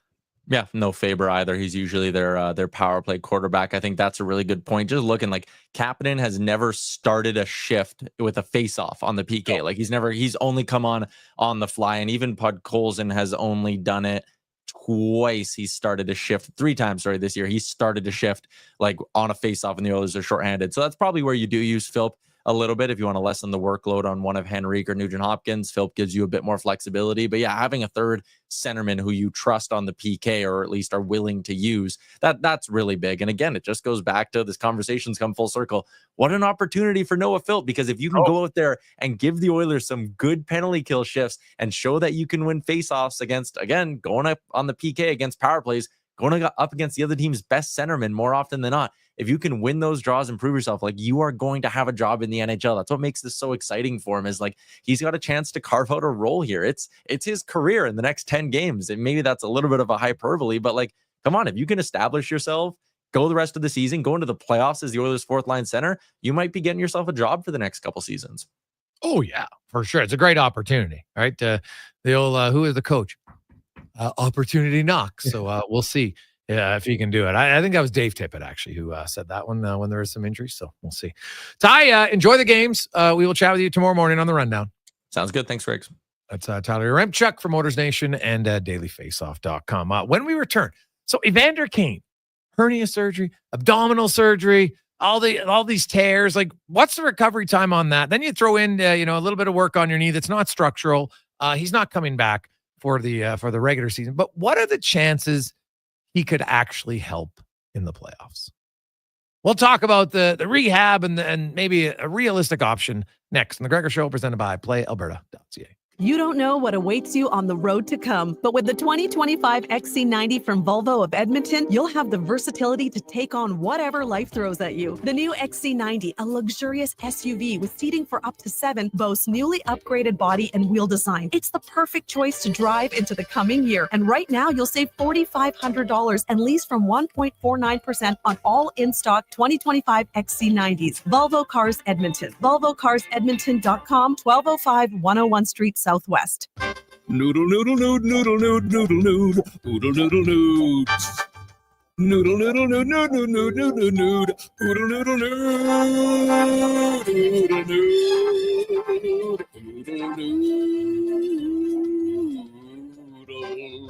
noodle, noodle, noodle, noodle, noodle, noodle, noodle, noodle.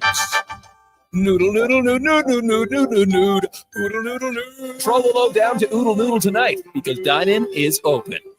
You've got a go-to coffee spot, a trusted barber, even a lucky game day jersey.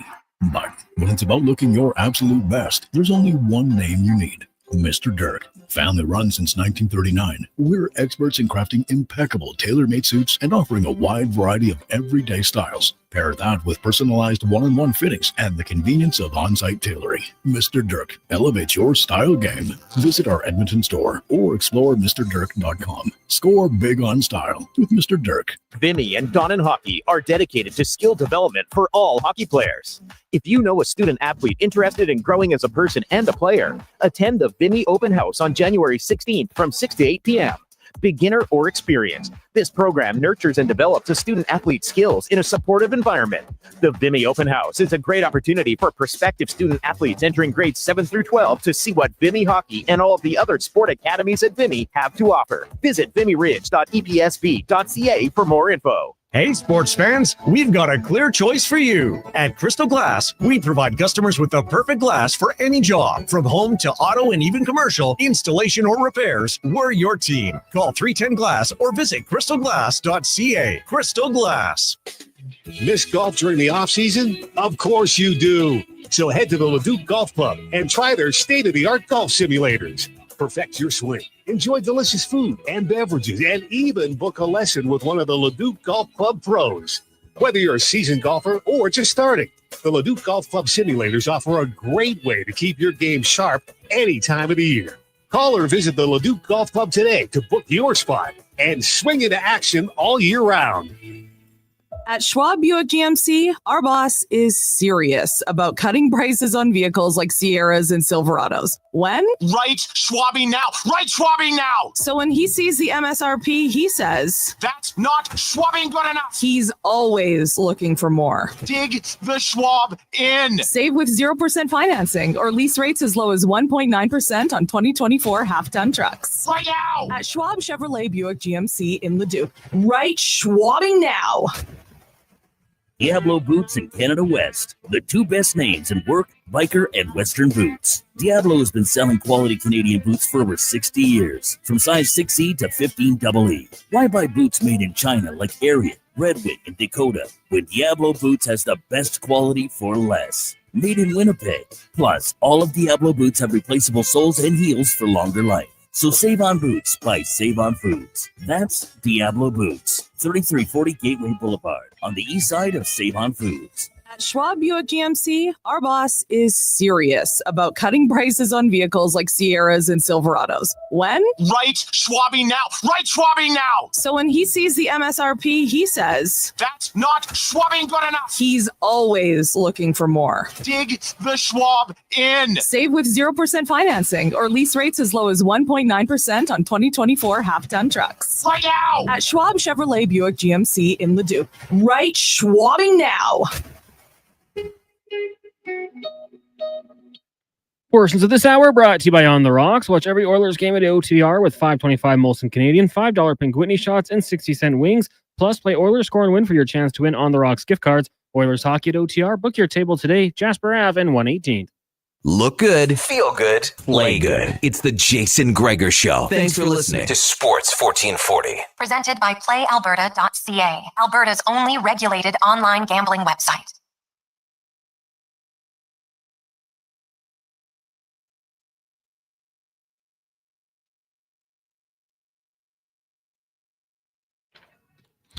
Rolling through. Jason Gregor, Connor Halley with you, Sports 1440, Oilers Nation, YouTube, and Facebook. The business of sports coming up at the top of the hour, and looking very much forward to that with Ritch Winter, also special guest Kevin Gilmore. We're going to get into the real details, and Kevin created a model for contending teams, cup winning teams, all those sorts of things, the MCT model, and we'll talk about that. Are the Oilers on the right track? If you look at the model, I think so, Oiler fans. I think so.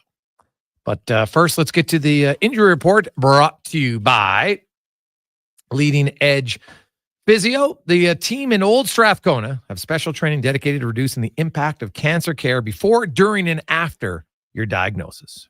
From lymphedema to the management of fatigue and side effects of chemotherapy and radiation, they can help. Learn more at leadingedgephysio.com. As Grant Fedork from Leading Edge joins us once again. Grant, how you doing, man?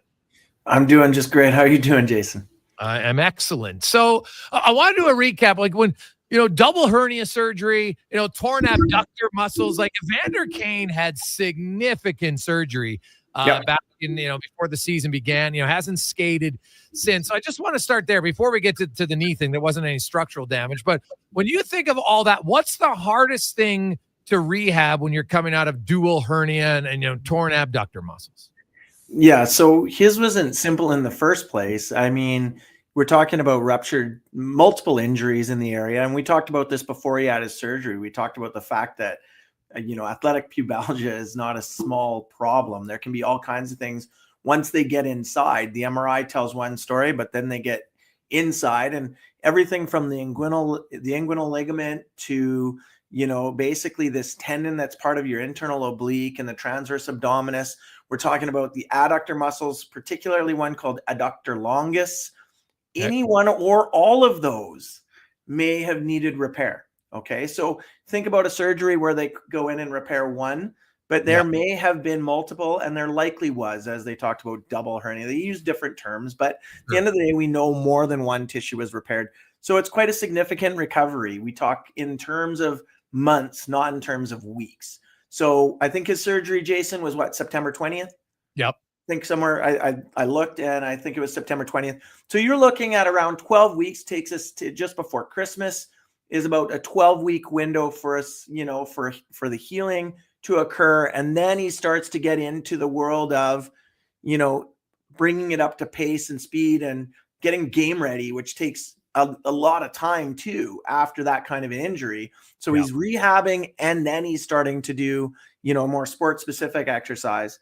And then this. So that's what we're talking about after this surgery. It's not a quick recovery.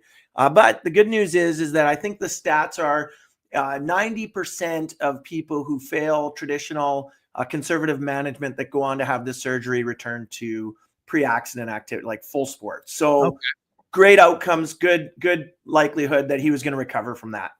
Okay, so that part's good. Now, he had to put that rehab on pause because he had this surgery. Now, they say it was nothing structural in his knee. So I don't know if it's a bone spur. Like, what else can you, because in his words, he said, I had to have something taken out.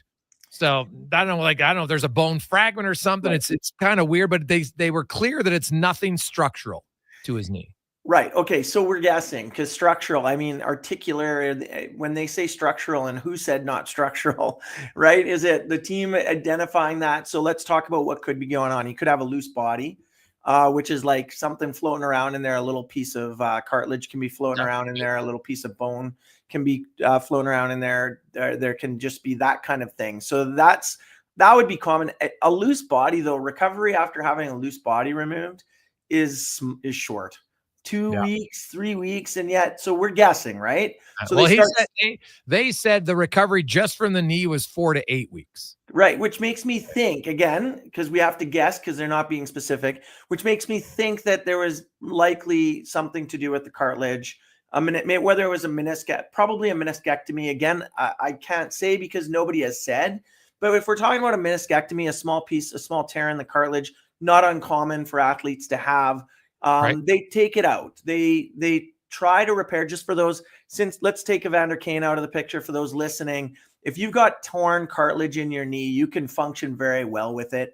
Not everybody needs surgery because you have torn cartilage in your knee, but sometimes it does become bothersome, and it can impede high performance athletes when something's niggling and just bugging them.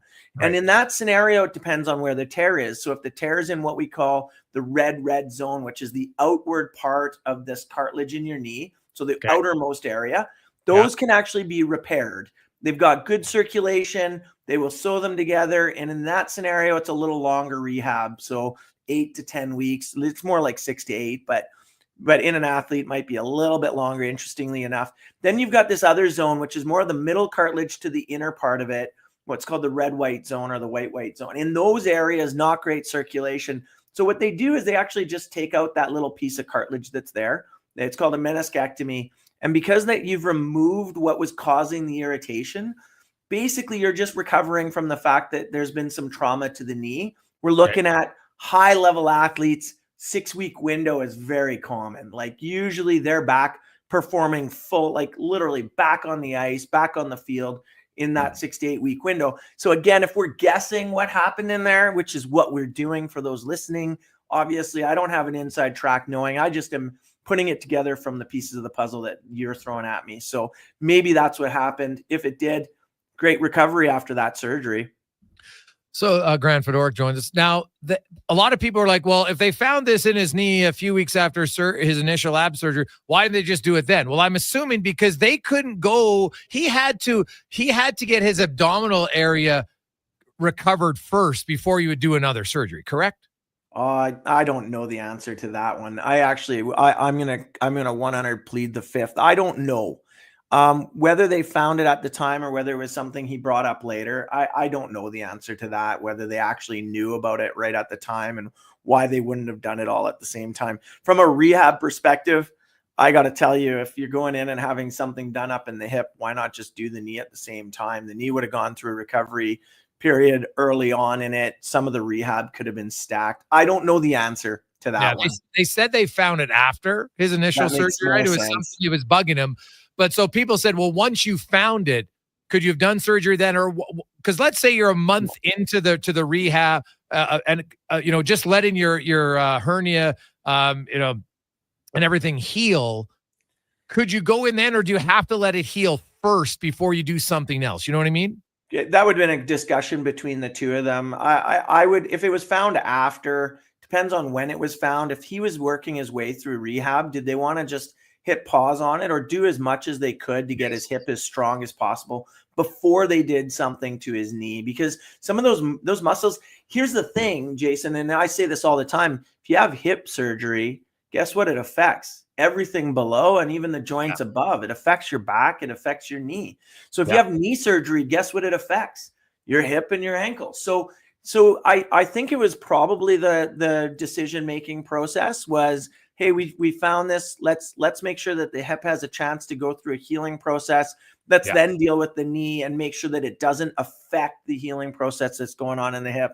That's something that I would support personally anyways. So and also being that if it's something that is I don't know where they're coming from with this non-structural. I don't honestly, if they're saying it wasn't a fracture or something like that, but if it was something like a meniscus repair, we do know, and there's no such thing as straightforward minor surgeries, but in the grand scheme of things, right? If we want to compare the two, the knee, if it's a meniscus repair or something like a loose body, that is fairly minimally invasive and a really good recovery. So pretty predictable. So let's just sort out the complex one first, and then let's do the more predictable one later. I think that may have been what they were thinking.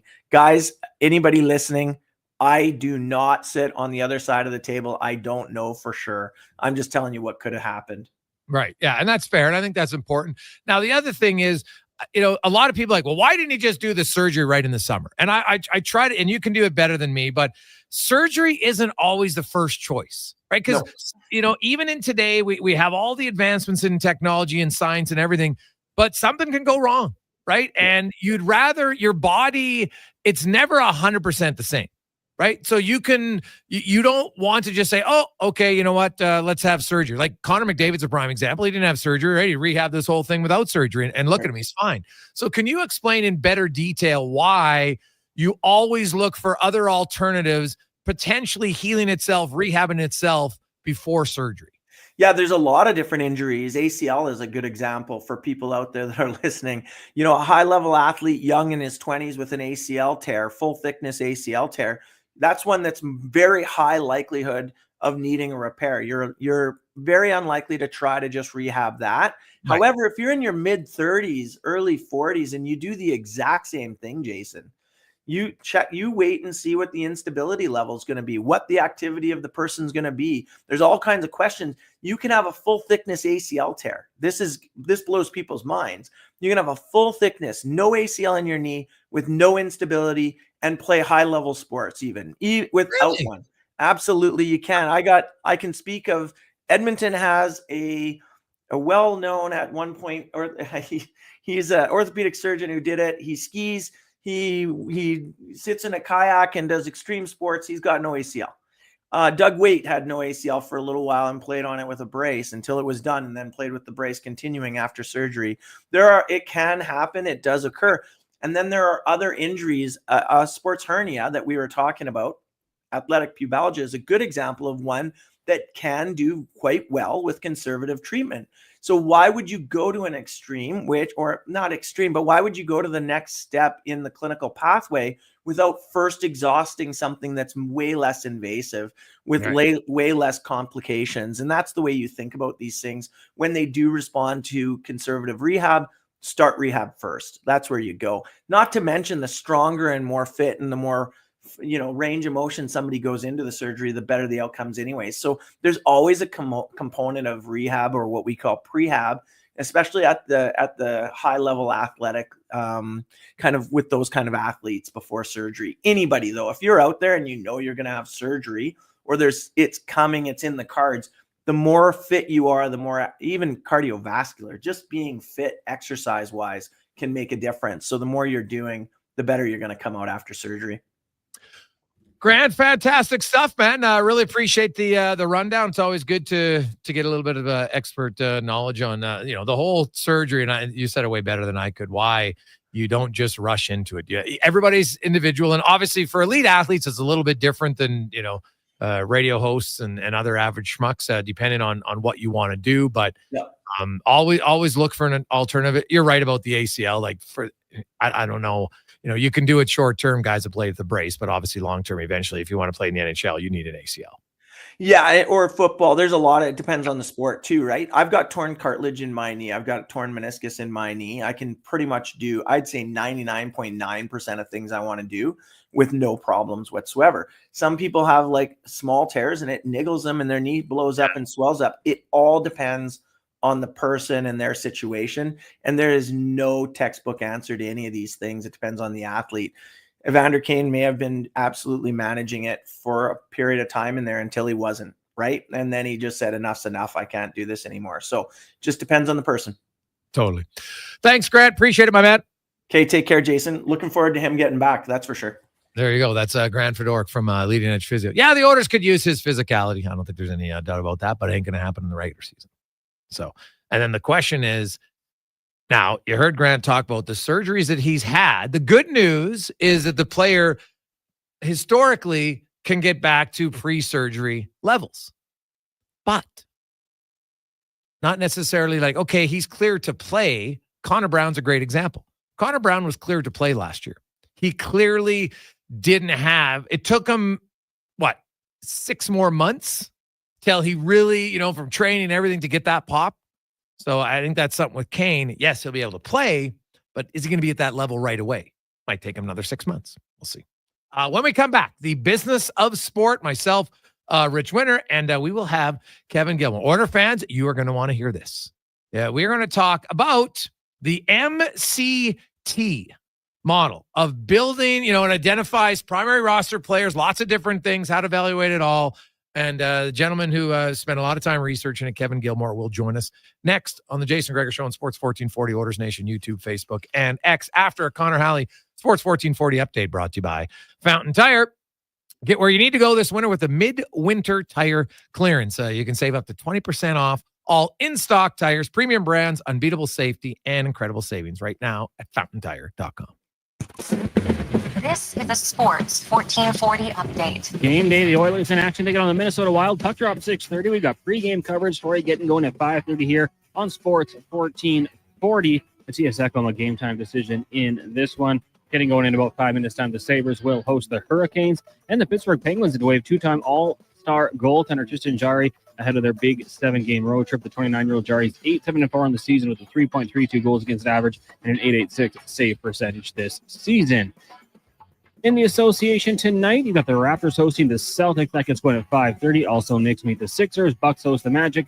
Pelicans taking on the Mavs. Grizz in San Antonio, and the Timberwolves taking on the Warriors. The Oil Kings head on the road, taking on Swift Current. Puck drop at 6 o'clock. In the PWHL, New York hosting Minnesota. That'll get going at 5 o'clock from the CFL. The Edmonton Elks releasing punter Jake Julian in order for him to pursue NFL opportunities. Coming up in hour number 3 of the Jason Gregor Show, it's another edition of the Business of Sport with longtime NHL player agent Ritch Winter. I'm Connor Halley. This has been a Sports 1440 update. 1440, Stingray Radio Station. CKJR broadcasts from West Edmonton Mall and Wetaskiwin. Download the free Stingray music app and listen wherever you go. Excavators, loaders, lifts, compaction equipment, and more. Find the XCMG construction equipment you need. Available for rental or sale at Japa Machinery Group. Japa, helping build Alberta from the ground up for 50 years. Visit japamachinery.com. Just when the weather is raising your nosy, someone's got a new menu that's tasty and cozy. What? It's Booster Juice. Now you can warm up and chow down with a savory selection of grilled fresh favorites. Breakfast wraps, chicken wraps, grilled cheese, steak, and chicken paninis. Topped with melty cheese, creamy pesto, spicy chipotle, grilled fresh options made in-house, warm and delicious. Made daily with the finest ingredients. Cozy comfort food at Booster Juice. Download the Booster Rewards app today. Edmonton's premium live music and party venue is On the Rocks. Check out Bingo Tunes on Monday. Perform on the best stage in town with karaoke on Wednesdays. Learn how to salsa with Salsa Rocks on Thursdays. And every weekend, OTR goes live. With your favorite bands on the OTR stage and DJ Kenny K. For everything that's going on at On The Rocks, give us a follow. Facebook, Instagram, or Twitter. At On The Rocks, EDM. Eat well, party hard. On The Rocks. On the Rocks. On The Rocks. Open every day till 2 a.m. Attention drivers, it's the midwinter tire clearance sale at Fountain Tire. Right now, you can save up to 20% off all in-stock winter tires. That's right, premium brands, unbeatable safety, and incredible savings. But don't wait, this sale ends March 8th. And once they're gone, they're gone. Contact your local Fountain Tire for complete details. A Bedtime Story by Zachary Martin Hyman. The hockey game's over. The Zamboni sleeps soon. I lay down in comfort, legacy heating my room. Good night to you, furnace, with your hot blower running. Good night to you, air vents, keeping the warm air coming. Good night to my payments that I won't see for 1 year. Good night to my legacy. Bedtime is near. Warm winter nights. That's how you soothe your legacy. Legacy Heating and Cooling. Day or night, tasting just so right.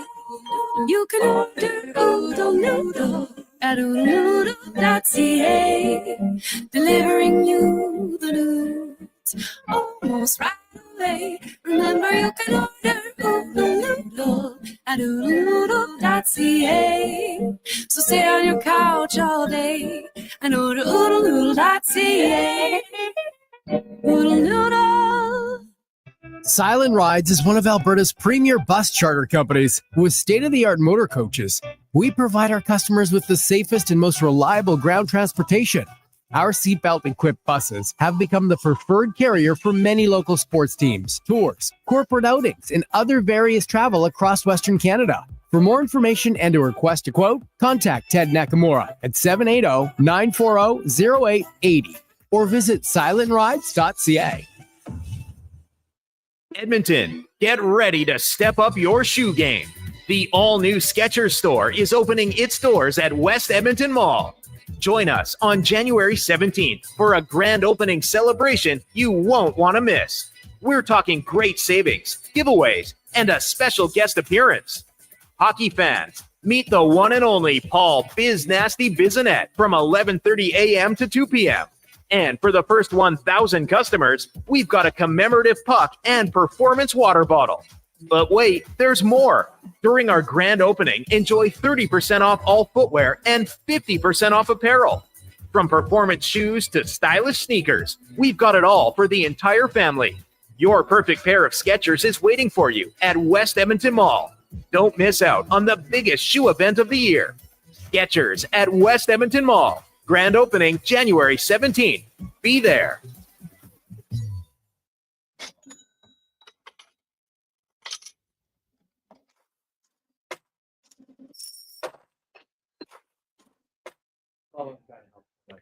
Portions of this hour brought to you by Leading Edge Physio. The team in Old Strathcona has special training dedicated to reducing the impact of cancer care before, during, and after your diagnosis. From lymphedema to the management of fatigue and side effects of chemotherapy and radiation, they can help. Learn more at leadingedgephysio.com. The Jason Gregor Show, the best of Edmonton sports talk and beyond. This is Sports 1440. Presented by PlayAlberta.ca, Alberta's only regulated online gambling website.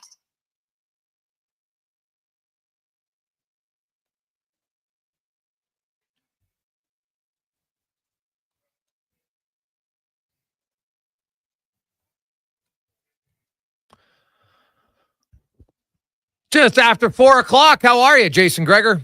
Connor Halley, Sports 1440, Orders Nation, YouTube, Facebook, and X is always presented by PlayAlberta.ca, Alberta's only regulated online gambling website where 100% of the revenue stays right here in the province of Alberta. PlayAlberta.ca. Use the promo code Gregor50 and you will get a free $50 play. As we are excited always to have Ritch Winter, 35 years as a player agent, joining us on the business of sport. Rich, how you doing, my man? I just keep wishing you'd say 23 years. Well, hey, if you want me to lie, Rich, I can. I went down from 40 because you got offended by that. So now it's 35. You could say it's more than 22 years. I'm doing good. Sure. I had a really good week. A lot of exciting things going on around my clients. It's kind of fun. So good week. Are you close to contract extensions? No, I'm close to dealing with some massive issues that some of them are having, and that's actually more problematic. Okay. The deals are easy. Those you do in your sleep. Oh, okay. All right. So I get sorting out some problems. Okay. Yeah. Nice. Now, the business of sport, we love it because we talk with Richard, obviously the player agent side, but, we talk GM side, we talk trading, we talk a lot. Today, very excited to have Kevin Gilmore on the show, Rich. Yeah, Kevin is most recently Belinda Strawnet's right arm in her racing business. Prior to that, he was CEO of the Montreal Impact. Before that, CEO of the Montreal Canadiens, but got his grounding in sport as the first hire Michael Eisner did with the Anaheim Ducks back when he bought the Mighty Ducks and got that franchise. Kevin was in hockey ops for the most part for 25 years as an assistant general manager in Anaheim and in LA, and built a strategy that really became the foundation of 3 Stanley Cup winners, 2 multiple cup winners in the Tampa Bay Lightning and the LA Kings, because the head scout left LA and used the same model in Tampa Bay, which they used pretty effectively. So interesting guy, was taken by Phil Anstrews out of the hockey department because he was deemed to be way too smart to be there. That's not always a challenge, but and he's really built a career on both sides. He's what we refer to as our only 4-sport executive. He's been in horse racing, he's been in soccer, he's been in baseball because he negotiated contracts for a while for the California Angels. So a lot of experience, but a lot of interesting perspectives on hockey because of what he brought in terms of experience to his role in hockey ops. And he also developed and owns a data set underlying for the model contending team. And Kevin Gilmore joins us now. Kevin, welcome to the Business of Sports on Sports 1440. How you doing? Thank you, Jason. Pleasure to be here. I'm doing great. Thanks. So this research goes from like 1990. It's continued on for you, looking at Stanley Cup winners and everything. I guess I always like to go back to kind of how it started. What got you? Like, obviously, everybody wants to win, right? So was it just the need to win, or to go deeper in hockey that maybe somebody really hadn't gone down that path in depth enough to look? And how has it changed from a 21 team league to a 32 team league? Well, yeah. I mean, listen, it wasn't about winning. It was about understanding, quite frankly, how to win, right? So I came in and joined the Kings as assistant GM, and having a legal background, I'm very fond of understanding the why behind decisions, or how you get to a solution, how you identify a challenge or a goal or a vision and find a way to get there. And I really wasn't getting those answers, right? I was looking at how we looked at the draft, how we looked at building a team, and it seemed to me that it was really, really anchored in this is how we do things, right? Which is something that's endemic to a lot of sports, a lot of businesses actually. Yep. And so the great thing is that Dave Taylor was a GM, and he was very open to looking at things differently. And I'm kind of a data geek. I think I was a data geek before those existed. I actually just thought he was a geek. I didn't know about the data part after. So, which is why Rich hated me, because I'd throw data at him and he'd be like, what?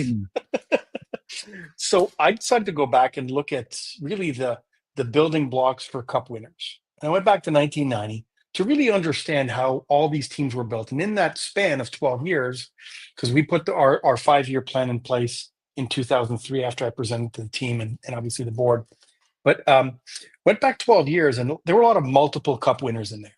So not just one and dones, but multiple cup winners, which I think carry greater weight when you look at how to build a contending team. Yeah. And really came to the conclusion that it was fairly straightforward, right? You can sit there and say, well, every year the trend changes. For a while it was big mobile defensemen, big physical defensemen. Now small mobile defensemen. Size doesn't matter anymore. Size matters for some. And so what it came down to was that most cup winners, and especially consistent cup winners, were very clear in their approach. They drafted well, they developed well, and they retained their players, right?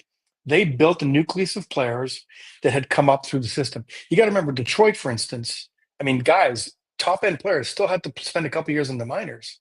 That was Yes. part of the building, right?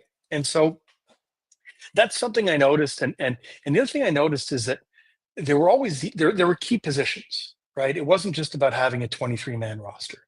It was about having strength in key positions, and especially draft and develop players in those key positions. So top 6 forward, third line center, top 4D starting goalie, which I call the core positions. So you've got 12 core positions on the roster. And when you looked at total draft and develop players and core players on Stanley Cup champions, more than 60% in both categories were draft and develop players in terms of the overall roster players and the core players amongst all cup contenders or cup winners in that time period, right? So and especially multiple cup winners, right? multiple cup winners. Yeah. So we built this out, and this is actually straight out of the 5-year plan in 2023, where my other frustration, Jason, was that I would look at scouting reports and we'd rate guys from 1 to 7, right? You filled in you gave them a grade for skating, a grade for grit, physical, et cetera, and an overall grade. And I'd ask the question, I said, what's a 6? Because I see a lot of 6s, but what's a 6? Yes. Right? And how is that a projection? Okay, he's a 6. So is that how we do it? Just numerical, and we rate them by the average, and you've got a 6.3 and you put them first on your list.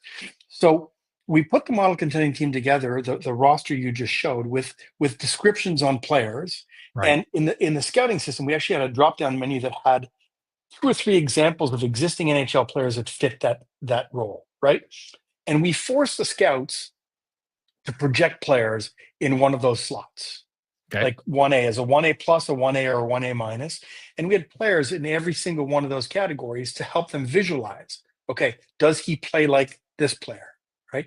Does he play like this player? Because then it gives you a chance, a scout, to sit there and go, he reminds me of, or he looks like he could be this player, which was forcing to think beyond just he's a 6, because 6 is easy, right? He's a 6, he's a 5. You're not really challenging anybody. So we did that, and it really changed the way we looked at the draft and the way we looked at players.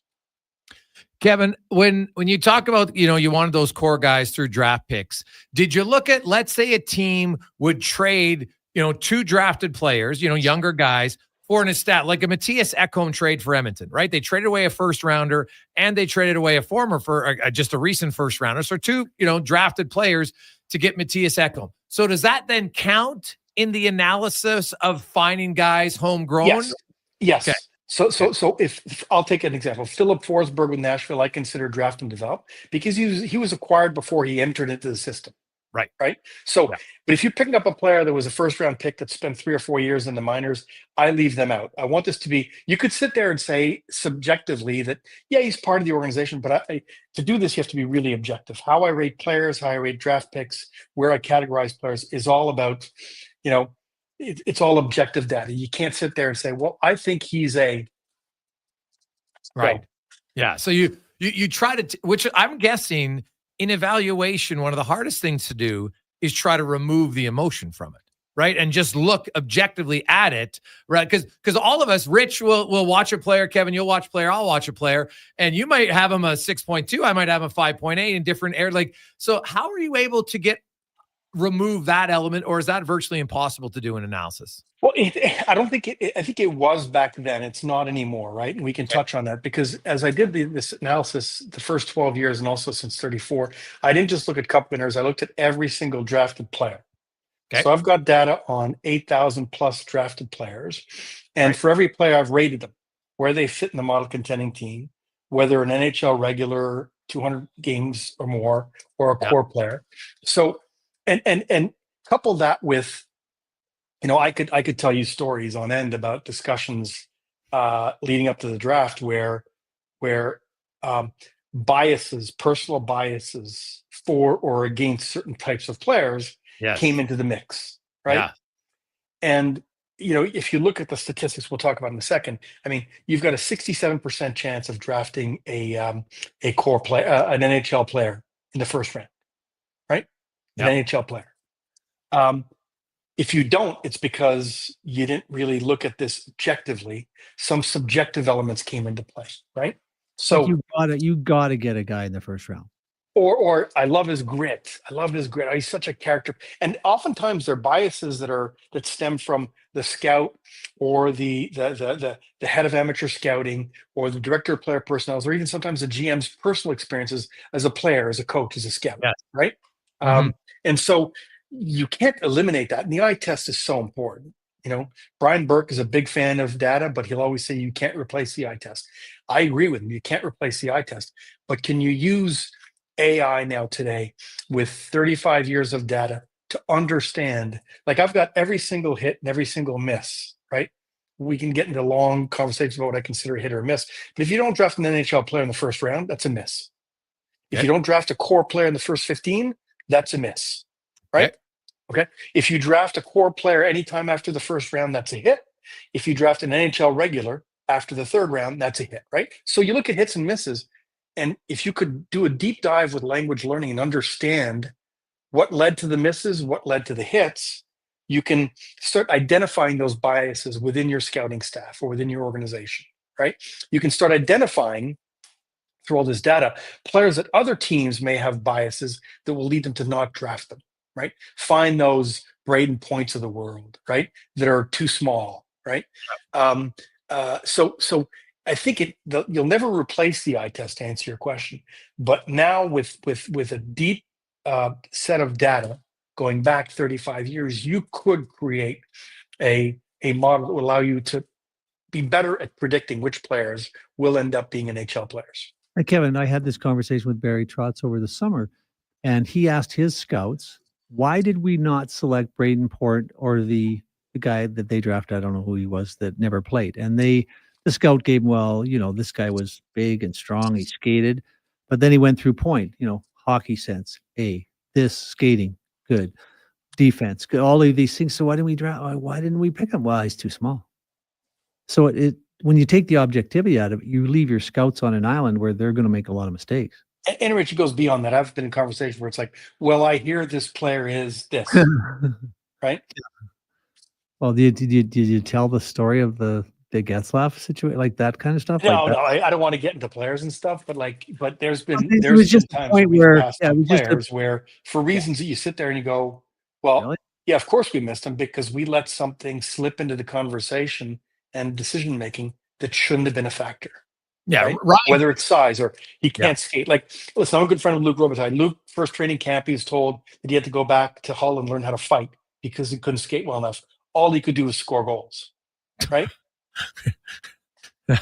Think about that. But Ryan Getzlaff, if I recall from his draft, he dropped in the draft because there were some alleged, character issues, and that clearly proved to be false. Kevin Gilmore joins us here on Sports 1440, the business of sport. Kevin came up with the MCT model. Model contending team is what it stands for. It's lots of research on it. The main basis is the core primary roster positions, top 6 forward, your third line center, top 4 D-men, and a starting goaltender. And when you have a pick in the top 15, if you don't draft one of those guys, that's a miss. And now here, Kevin, the question I have for you about that then that goes in conjunction, because to me, one of the mistakes I see teams is they draft a player and then they screw up his development. They rush him to the league. So how much of that, when you did your model research, looked at says, hey, they drafted a player here, but they didn't do the best to develop. Oh, he's got to play in the NHL. Oh, he's got to play in the American League. And I find still there are teams that are like, well, you got to test yourself at 19 or 20. And I'm like, why? The league is littered with guys who don't get in the league till 24 or 5. So I've got something I call it a retention rate, right? So for every single player drafted, I'll have number of years in the league and number of years with the club. Right? Okay. And it kind of highlights which teams have a higher retention rate and which teams have a lower retention rate. Those are more patient, less patient. But just to bring up something I know is gonna irk Rich a bit is in going through this data, we had, we changed a lot of things. One of the things I changed was we weren't allowed to draft a goalie in the first round. Okay. Right. And when I shared this with Rich, he's like, wow. And it speaks to your point, right? Teams give up on goalies faster. They take longer to develop for the most part, and they give up on them faster. So, and you look at it in the first round since 1990, you've got 53 goalies that were selected. 50 of them that I've rated, right? Of those, 18 became number 1 goalies, but only 50% of them were still with their team. Yeah. when they became a number one goalie, right? J.S. Shigeru's on his third team. There's a number of them, right? When you go to the second round, right, because it's not a first round pick, so you tend to be a little more, forgiving and give it more time. But if you go to the second round, 88 goalies were drafted, 77% of them I rated. 14 became number one goalies, right? Which 18% is a higher hit rate than players in general in the second round. 12 are still with the clubs that drafted them. Oh, yeah. Right? So You go to the third round, once again, 11 number one goalies in historically through 1990 drafted in the third round. 8 of them became number one goalies still with their drafting club. So it speaks to what you're saying, right? We tend to have less patience with goalies, typically less patience with defensemen, I think. Yep. I don't know if it's still the case, but so, and what happens is when you do that, you reduce your chances of building that roster that can, listen, so people ask me, why do you think that's the common trait between all teams? You've got that many draft and develop players and core players that are draft and develop. And Ritch will agree with me. We've talked about this. The Stanley Cup, and I'm sure you agree with this, is the hardest trophy to win. Oh, yeah. He's got to get through 4 grueling rounds, possibly 7 games. And Ritch has a stat he shared with me that when you get a primary scoring chance, you've got 3/4 of a second to act on it, or else it goes away. So if you've come up through the system with these players, and it's like being in battle, you know the guy to your left, you know the guy to your right? And you know where they are on the ice. You know what they're going to do. It becomes instinctive, right? Yeah. It's symbiotic. So when you get that puck and you got 3/4 of a second to act on it, you do, right? But if at any point in time in the play that leads up to this, you lose that 3/4 second because the player hesitates because he doesn't know where you are. He's just been brought up. He hasn't played with team. He's traded. He's on his third team, right? You lose those split seconds that make a difference. And in the Stanley Cup playoffs, that becomes critical, right? Yeah. Every split second counts. And if you're not in sync, you lose those opportunities. So at least that's my theory from a practical standpoint. Right. From a Makes sense. theoretical standpoint, the data speaks to that. Yeah. Kevin, that's fantastic stuff. We'll take a quick break. We'll come back with more Jason Gregor, Ritch Winter, Kevin Gilmore on the Business of Sports on Sports 1440, Oilers Nation, YouTube, Facebook, and X. My utility bills are going through the roof. How can I take advantage of the sun and put my lazy roof to work? Sounds like a job for the men and women of Action Electrical. Energy team reporting. When you're ready to make your home or business more efficient, Action Electrical has the power to install solar panel systems and EV chargers. Facing an electrical menace? Call on the men and women of Action. Operating throughout Alberta with supercharged skills and strong family values. ActionElectrical.net. Do it. Your vehicle is a big investment. Protect it at Hughes Car Wash. We use only clean, fresh water and the highest quality car wash soap. Hughes Car Wash, the car wash pros. Find us at HughesCarWash.com. Hockey is back, and Play Alberta, Alberta's #1 sportsbook and official partner of the Edmonton Oilers, has you covered with bigger offers, boosted odds, live betting, player props, and more. New to Play Alberta? New players now receive $200 in free bets just for signing up. You already play? Get a $10 free bet for every $100 you bet. Every week, all season long. Visit playalberta.ca and make your picks today. Bonus terms and conditions apply. The job isn't done until the last load is hauled, and having a semi-trailer out of commission is not an option. Whether replacing or adding to your convoy, Edmonton Trailer has a huge inventory of new and used semi-trailers, trusted by the gravel, logging, oil field, fluids, and freight industries. Find a trailer right for you online or at one of their 3 locations. For sales, service, parts, rental, and finance, when you're in it for the long haul, Edmonton Trailer. Cold, icy mornings, frozen windshield, snow in the forecast, and your vehicle won't start. You know what that means, Alberta. Winter is here. Don't get left out of the cold. Head to Napa Auto Parts today to gear up for the frosty months ahead. Winter won't wait, and neither should you. From premium batteries, starters, and alternators to high-quality wiper blades, antifreeze, and snow brushes, Napa Auto Parts has everything you need to get your vehicle winter ready and running. With over 85 locations in Alberta, stop into your local Napa store or visit NapaCanada.com for all your trusted parts, tools, equipment, and automotive needs. That's Napa know-how.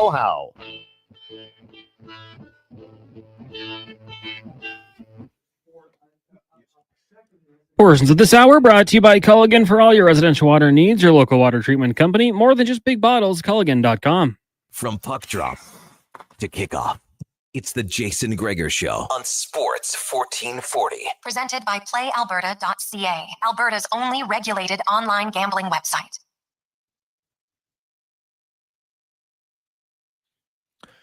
We continue on. Sports 1440, Oilers Nation, YouTube, Facebook, and X. And I recommend, if you're listening is great, but if you have a chance, you can watch because, Kevin graciously shared some of the charts and graphs that we're using. So we're putting them up live on the YouTube and Facebook page as we're going through this so you can follow along a little bit clearer. It's great. Really kind of outlines all the research and data he's done since 1990 as Kevin Gilmore joins us. And we're talking about his model that he built, the MCT, which stands for Model Contending Team. And you know what?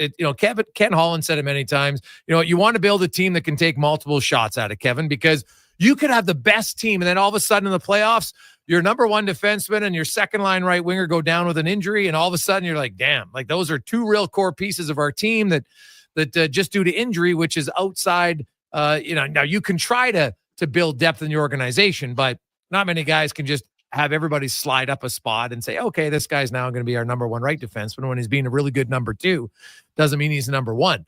So with that in mind, and you do all this research, looking at the draft, now the NFL is a little different maybe, but maybe the NHL has to get there. Can you tell, so our listeners, we're at the draft now, and I've got the 57th pick, right? And so I trade back down for whatever, a few picks, and this team moves up. Have you done the data to know historically what's a good deal or not when it comes to trading draft picks? Yeah, and listen, I think you've got it there, right? I've got every single pick since 1990, whether they became an NHL player or core. So from that, I can extract the probability that the 91st pick overall will be an NHL player or a core player, right? And so, there's examples there, but it's not a perfect science. It can be instructive in terms of by trading the 57th and the 113th and 145th pick for the 60th and 69th, right? It can instruct you in terms of what that does to your chances with those two higher picks versus the three picks you've given up, what your chances are of drafting an NHL player or core player. And all it can do is instruct you, but early on you see that when teams move up a couple of slots, it's because there's a player they really want, right? Yeah. But when you get in the later rounds, and the thing is, you look at the later rounds, it kind of flattens out, right? The percentage chance of drafting an NHL regular or an NHL core, fourth round and beyond, it kind of levels off. Sure. One could say that a seventh pick is worth the same as a fourth round pick because it's who's doing the best job of finding those players. But at least this can educate someone in terms of, or at least give them information as to whether or not this is something they should do purely from a data and a probability standpoint, right? Then obviously the subjective aspect comes in the mix. If it's attached to a specific player, then chances are they will disregard the data. But if it's not, why would you do anything but rely on the data to say, yes, this is good for me, or no, it's not good for me? And it can even apply to when you're trading an NHL regular or core player, right? If you're trading a player for picks, what probability do you have of using that pick or those picks to ultimately replace that player? And ideally, you want to go above and beyond. Give yourself a chance with three picks to get, a core player and NHL regular for a core player that you're giving up. And to that, I know your model's about successful teams, but what you just mentioned there, to me, I found is the blueprint for unsuccessful teams. They've got proven NHL players who are good. They give them away for a second round pick who realistically, even if you hit on that pick, it's not helping your team for 5 years. Whereas you might have been better off, negotiating, trying to sign the guy, and you lose them for, and I know people, you're going to lose them for something anyway, but we're seeing lots of guys who are under contract for another year or two getting dealt for multiple picks. And I'm like, God, when you look at the 14% chance of this guy becoming just an NHL player, never mind as good as the guy you're trading, I find that's the vicious cycle of losing. As hard as it is to win, Kevin, it seems sometimes that it's harder to get out of losing.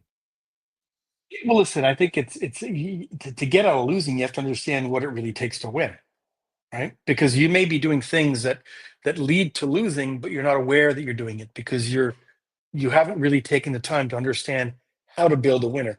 And to your point earlier, there's outliers, right? In those 34 years, and we've had a few recently, but to use your example, Colorado was an outlier when they won 3 years ago, right? Landeskog done. they've won one playoff round since, right? Because they didn't have enough core players and drafted and developed players to basically fill that gap, right? Or to help bring others up, or guys stepping into a role that have been with the organization. So, but to your point, if you to not do things that lead to losing, you have to understand what it takes to build a winning team, right? And oftentimes it's, how do you build a winning team? Well, this is how we do things. This is how we've always done it, right? Yes.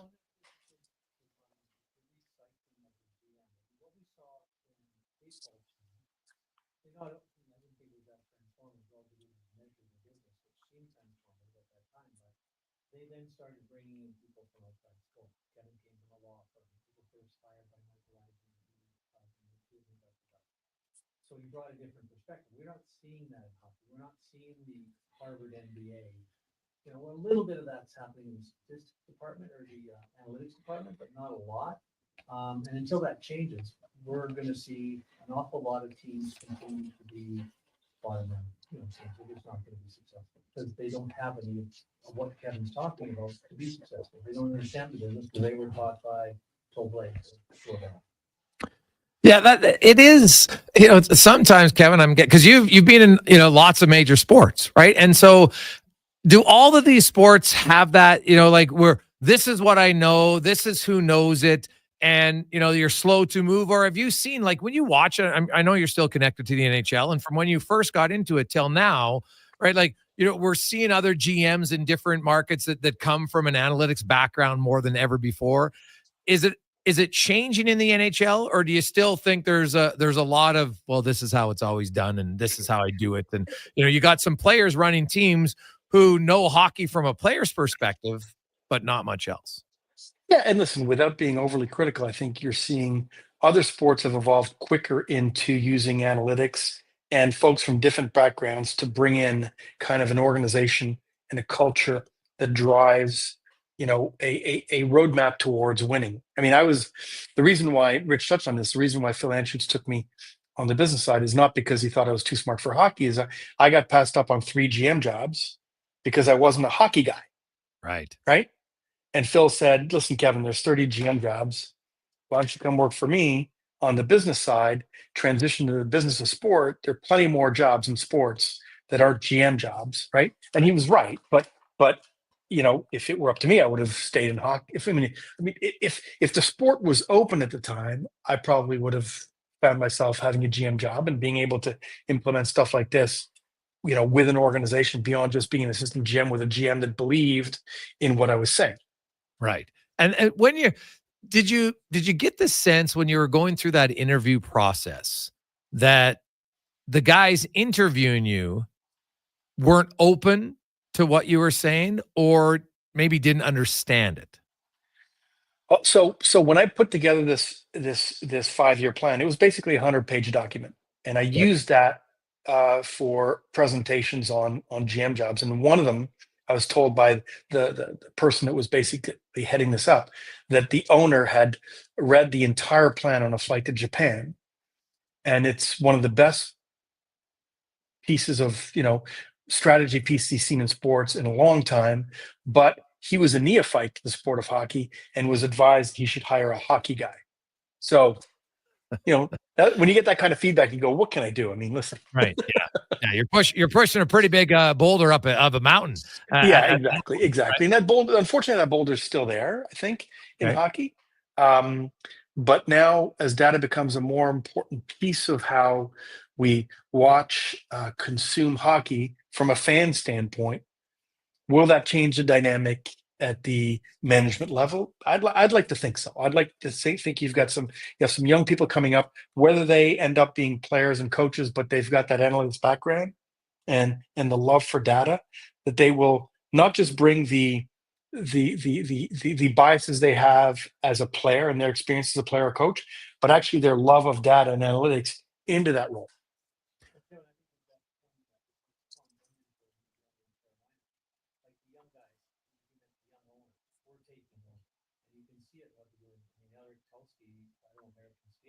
Asked him, but he certainly doesn't have a hockey background. Bright, capable guy. And if you look at Carolina, like who's doing a better job? They're recycling a fair number of players there, and they continue to just be at the top of the league. Haven't pushed it over yet, but they've been among the best teams in the league because they're taking a new approach. They are. And I'm very curious about this, Kevin, because when I look at Carolina, the one thing that they've lacked is a true difference maker in the game, right? So when you did your analysis and you looked at, top six forwards and obviously top line forwards, there's top line guys. Now, St. Louis won without a Connor McDavid or an Austin Matthews or even a Jack Eichel, for instance, on their top line. Like they had Tarasenko. He was pretty good, but he's a winger, not a center. I look at Carolina, really good team, lots of really great players, no elite player. In your analysis, does the elite guy, does it change it? Does it open up? Well, maybe you can have 10 because you got this one guy or two, and they're just so much better than other guys that they're going to be able to give you more than Carolina's Sebastian Aho gives you. Listen, I think that it depends on the makeup of the team, right? You look at Carolina, they've done a good job of retaining the really good draft and develop players. They've got, I think, start of season, they might have had 8 core players that are drafted and developed, right? But you look back historically, like when the Kings built the Cup winners, right? It was early on in Anze Kopitar's career and early on in Dustin Brown's career and Jonathan Quick. So what did they do? They had a good nucleus of core players, but they went out and got Jeff Carter and Mike Richards to basically fill in holes. And it wasn't because those guys were elite, but they complemented and added the offense and the goal scoring and the character and the leadership that they might have felt they were lacking with the younger players, right? So I don't think you can sit there and say you need an elite player to win the Cup. Right. I mean, I don't think Vegas had an elite player when they won the Cup. Right. You could argue Florida didn't. They had a good group of. Well, Barkov's pretty close. Barkov's pretty close. Yeah. Obviously Colorado did. You know, but it's not. I don't think that's the. You can sit there and point to one player or like after Colorado won the Cup, everyone's like, okay, we got to find a Cale Makar. Yeah. Right. Good luck. But if you do that, if you chase the latest every year, you're putting pieces together, you're grabbing pieces here and there. There's no continuity, there's no consistency, there's no culture within the team, right? The players come in, know what to expect as an organization. LA did that. We did that in LA a long time ago, and it's still there. It's still there. They, granted, they may have slipped off last year when they did the Dubois deal, all right, traded 3 draft and develop players for Pierre-Luc Dubois. But at the core, they remain a team that's focused on drafting well, developing well. Their AHL team is in the same building as they are, the same training facility as they are. So they work together, and that's their focus, and it remains their focus, right? And if they have to go out and grab a piece to fill in a gap, then they can do that, but they're not grabbing a piece every year, right? And you bring up a fantastic point there. That's become something that's within their organization. So let's say, you talked about in order to escape being a losing team, you have to understand what it takes to win. And when we look at how often coaches get fired, and sometimes, you know what? Hey, if the coach you hired isn't the right coach, then you should let him go. Now you're just, all you're doing is compounding the issue. But in some cases, I don't care who the coach is. If you don't have enough good players, he ain't winning. Right. That's just like you could bring in Scotty Bowman on the San Jose Sharks. They're not making the playoffs. Right. But the patience factor. So let's say you get a team. Do these new owners have to look and say, OK, we can't be looking for the next new coach or the next UG. We got to have a 5 to 7. And I've actually looked at rebuilds, and I say most of them are 8 years. If you got a proper rebuild, like Chicago tears it down, it's taken 8 years to rebuild all your stuff properly. Do you think there's enough patience with all the money in the game today to do it? No. Every owner's got a different mindset, right? New owner comes in and wants to win fast, right? And all of a sudden injects a whole bunch of money into making sure that you get the best training center, you got the best this, you got the best that. Our locker room's the greatest. It's a great recruiting tool, right? But at the end of the day, if the building blocks aren't there, you can do all that. It's not going to change anything, right? So you do have some owners that have been in this for a while, and they, in some cases, have tried to do it the quick route and probably settle down and understanding it takes a while to do this. And the best plan is to basically understand, once again, what it takes to win, put a plan in place and stick to it, right? I mean, Phil Anschutz understood that plan 20 years ago, and he's an owner that stuck to it, right? Yeah. Kev, in your analysis, because before you started, like from 1990 till now, one of the biggest change in the NHL was the integration of the salary cap. So in part of your analysis, was there ever anything where there's certain amount of allocation of cap, whether it's to your top 4 defense or your top 6 forwards or even one player? Has that become part of the equation that if all of a sudden I got too much in a certain player, it's going to make it much harder to win? I haven't broken it down that way because I think at the end of the day, here's the way I view it from a cap standpoint. The cap is only a challenge if you do a really good job. If you know what I mean, right? No, seriously. If you do a really good job of drafting better than everybody else, right? And Ritch has talked about this. 12% of NHL drafted players go on to become core players. Well, if I as a team improve my scouting and improve my drafting where 20% of the players that I draft are core players, right? Well, I'll have a cap problem at some point unless I start moving those young assets for something of value, which can come in and help fill the pieces, right? So to me, if you've got cap issues because you've poorly managed it because Ritch has convinced you to spend all your money on 2 of his clients, that's not cap issue. To me, cap issues are if you're a really good team, you will have cap issues. If you do a very good job of drafting, you will have cap issues because you can only fit a certain number of core players on your team and a certain number of NHL regulars on your team. You can't have a 4th line guy being on a 5-year, $3.5 million one-way contract, right? So it's a product of how, in my mind at least, it's a good problem to have if you do a good job of drafting and developing. Kevin, but the point I think Jason makes to some degree manifests itself in Edmonton because, look, they have 2 of the best players in the world, but good thing, but ultimately that cost them 2 players to St. Louis because they didn't have any cap space. So ultimately, there's... actually, Ritch, you could argue they just should have signed Holloway, don't sign Jeff Skinner, and then it's not a problem, right? So like what exactly. Kevin's saying, if you do a good job, then it becomes an issue, but it's a good problem to have because when you have McDavid and Draisaitl, for the next 6 years, you don't need a number 1 or number 2 center. But that doesn't mean you shouldn't draft one because then, Kevin, to your point, you can use that as an asset to fill out a spot you don't have. Yeah. Or you could trade Draisaitl, Kevin, to New York at the tail end of his career and get a bunch of assets like Winnipeg just but in the meantime, you've got to do, listen, Edmonton's never going to draft in the top 15, right? Yeah. But with those 1st-round picks and those 2nd-round picks, if you can do a better job and find those players that in 2, 3, 4 years can fit in while, towards the, I forget how old Connor and 28, David. Okay. 20, so they've got plenty of years left, right? Yeah.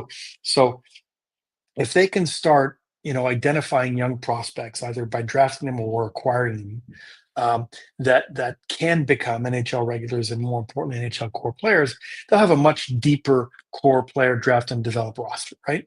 I mean, to come back to Colorado, they thought the same thing, but Landeskog goes away and they're not the same team, right? Yeah. God forbid something happened to one of those 2 in Edmonton and it's not the same team.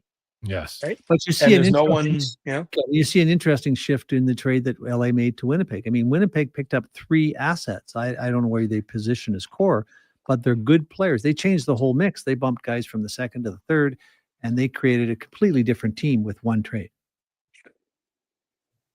Yeah, it really helped them. We'll take a quick break. We'll come back with more with Kevin Gilmore, Ritch Winter, Jason Gregor here, the Business of Sports on Sports 1440, Oilers Nation, YouTube, Facebook, and X.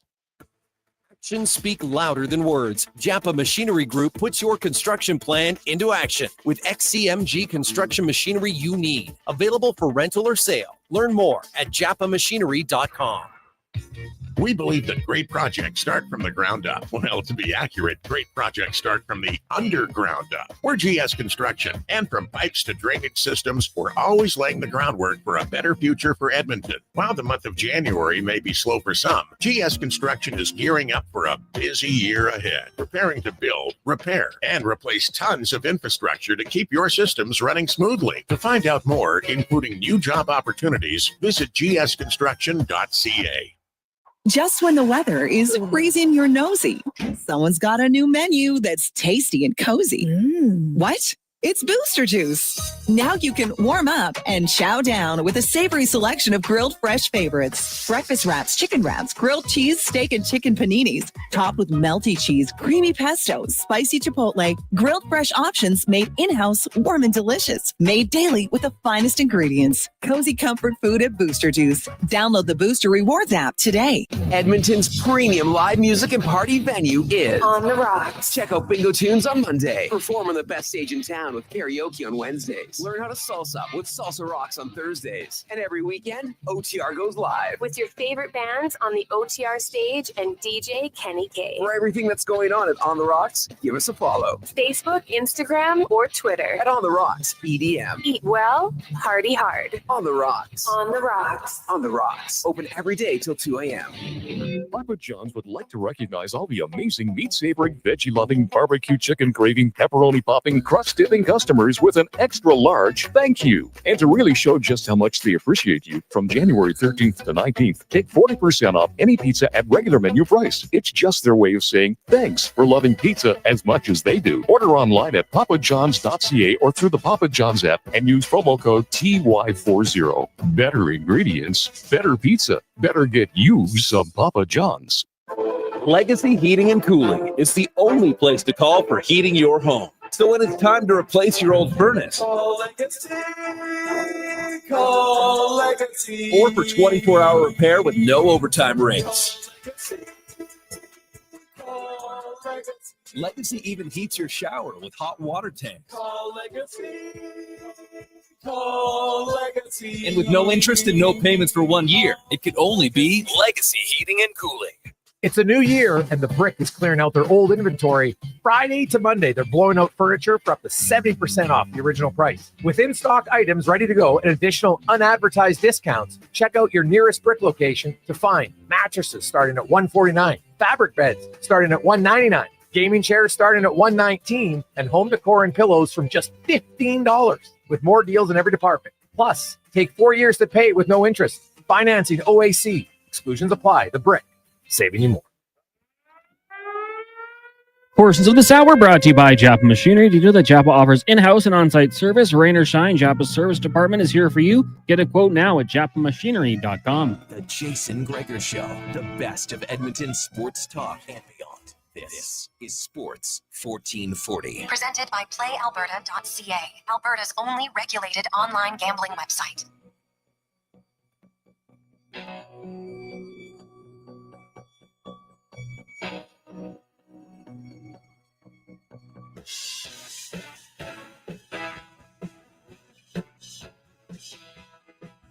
$447. Welcome back, Jason Gregor, Connor Halley, Ritch Winter with us in the business of sport. And our guest today, of course, is Kevin Gilmore. He was an assistant GM for the Anaheim Ducks, as mentioned, 3 different times interviewed for GM jobs, but in his words, quote, wasn't a hockey guy, never got it. Then also was the chief operating officer for the Montreal Canadiens, has worked for Major League Baseball, Major League Soccer, thoroughbred racing, and much, much more. And Kevin, I want to get to kind of the bit. We've talked a lot about, building the team concept, but you were also the chief operating officer. So on the business side with Anaheim, and then of course with Montreal, what did you find? What was the biggest challenge on the COO side for you in Montreal? So one thing, the biggest challenge was the following, is that when I came in, new owners had recently purchased a team for what was then considered an exorbitant price. And the challenge that was issued to me was you got to grow revenue significantly because 3% growth isn't acceptable. And oh, by the way, we're sold out, right? So that was a challenge. The advantage I had, and this is something that I mention so often that I'm actually going to write a book on it. I'm actually started writing a book on it. But success in sports is driven by the behavior of completely irrational human beings, right? Yeah. And it's true, right? If you're a fan, Jason, if I ask you who your favorite NFL team was, there's probably some reason why if you're a diehard fan of a soccer team or a football team, there's probably a reason that goes back to a moment in time years ago where you connected and you've never disconnected, right? Yep. And the first time I saw that.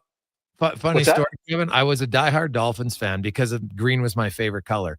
And then I finally gave up on them. Not because of their success, because I just didn't agree with the moral standing of their owner. And I said, I'm out. But you know what?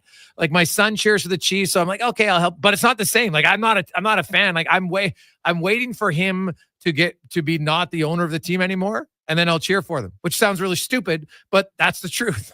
That's interesting, because I have a theory that at some point you can nudge someone out of their irrationality, right? And the question is, can they come back even though you've nudged them out? So what you're telling me is you were a diehard fan of the Dolphins for a completely irrational reason, i.e. their color, right? The owner's behavior or values caused you to think rationally about the club, and you were nudged out by that. And as soon as you go to the way, you'll jump back in. Well, right? I'm not sure I will, but I think like that. I'm like, I'll try, but it might never be the same. It might never. It might never be the same. So the beauty is, when I got to Montreal, is that that emotional connection was everywhere, right? And I keep saying emotional connections in sports drive irrationality, and there were a whole bunch of irrational people in the province of Quebec and throughout Canada because of the 24 cups, 24 moments that probably their fathers or their grandfathers or their great grandfathers experienced, right? And across Canada, because for the first half of the NHL's existence, Montreal's winning and Toronto wasn't, right? So you gravitate to winners. So that was the advantage I had in Montreal, because it gave me the chance to look at non-conventional, innovative revenue streams that no one had really thought of, and being able to act on it because the target audience was so broad, right? We launched a weekly documentary at the time, 24CH, which was the first of its kind, because we followed the team. We had a show every week. So we were embedded with the team, 25 episodes a season. No one had ever done that. And part of that was to create more of those emotional connections with fans, so that, the housewife who hates her husband because every Saturday they don't go out because he watches the game in the basement. Well, now she's watching the games because she watched a show and she saw Brendan Gallagher was such a nice guy with his mother, right? But that's what we did in Montreal, right? And so the transition to the business side, I mean, having spent some time at AAG, I obviously got a great training in terms of operations and business. But coming to Montreal and being able to look at the broad existing and potential fan base and the ability to drive more irrationality is only good for business. And we were able to do that. So the challenge in Montreal, because you're right, like they're extremely passionate. There's sometimes like, we need a French-speaking general manager if we can, or a coach, or bilingual, I should say. And sometimes that's going to limit you on potentially who you can hire. Is it that important still? And I understand it, because lots of your fan base are francophone, and so I get you want to connect with them. But if your GM's the best person, and he get an assistant GM who's then bilingual, you know what I mean? Is that possible? Do you think? Is it realistic? Well, it is. I mean, you look at what they did, right? They brought in Jeff Gorton, right? Yeah, and as president of hockey operations. And then they brought in a almost bilingual GM, right, to run the team. So they look beyond just the French-speaking requirement there. I think fans are fans. If you win, they don't care what language your GM or your coach speaks, quite frankly, right? The media will make a big stink of it, because, as Brian Burke once said, Montreal is the only city where in sports you can be stupid in 2 languages, right? And it's true, right? But the media made such a big thing when Randy Cunneyworth was brought in as interim head coach. The French media just jumped on it, right? Yeah. It's like, how could you do that?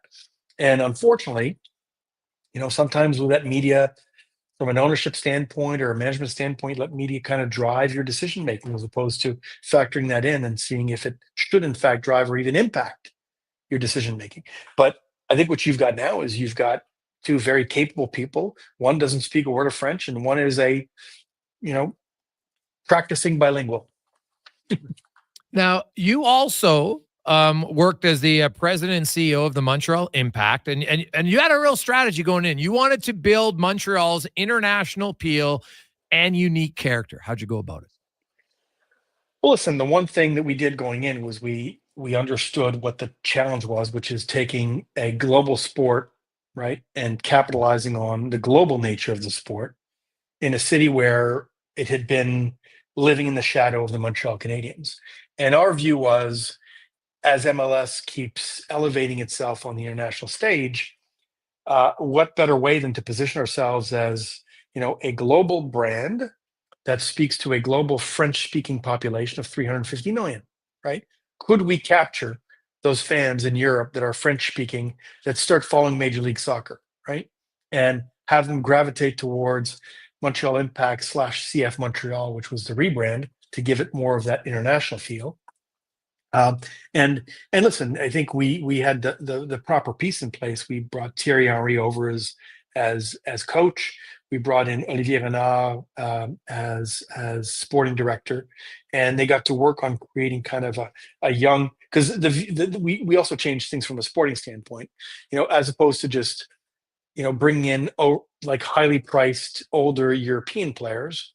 My view was the Montreal Canadiens and Montreal Expos weren't built on free agents. They were built on players that were homegrown or at least brought into the young age and became superstars. Right. So let's do the same thing. Now, obviously, COVID threw a wrinkle into that.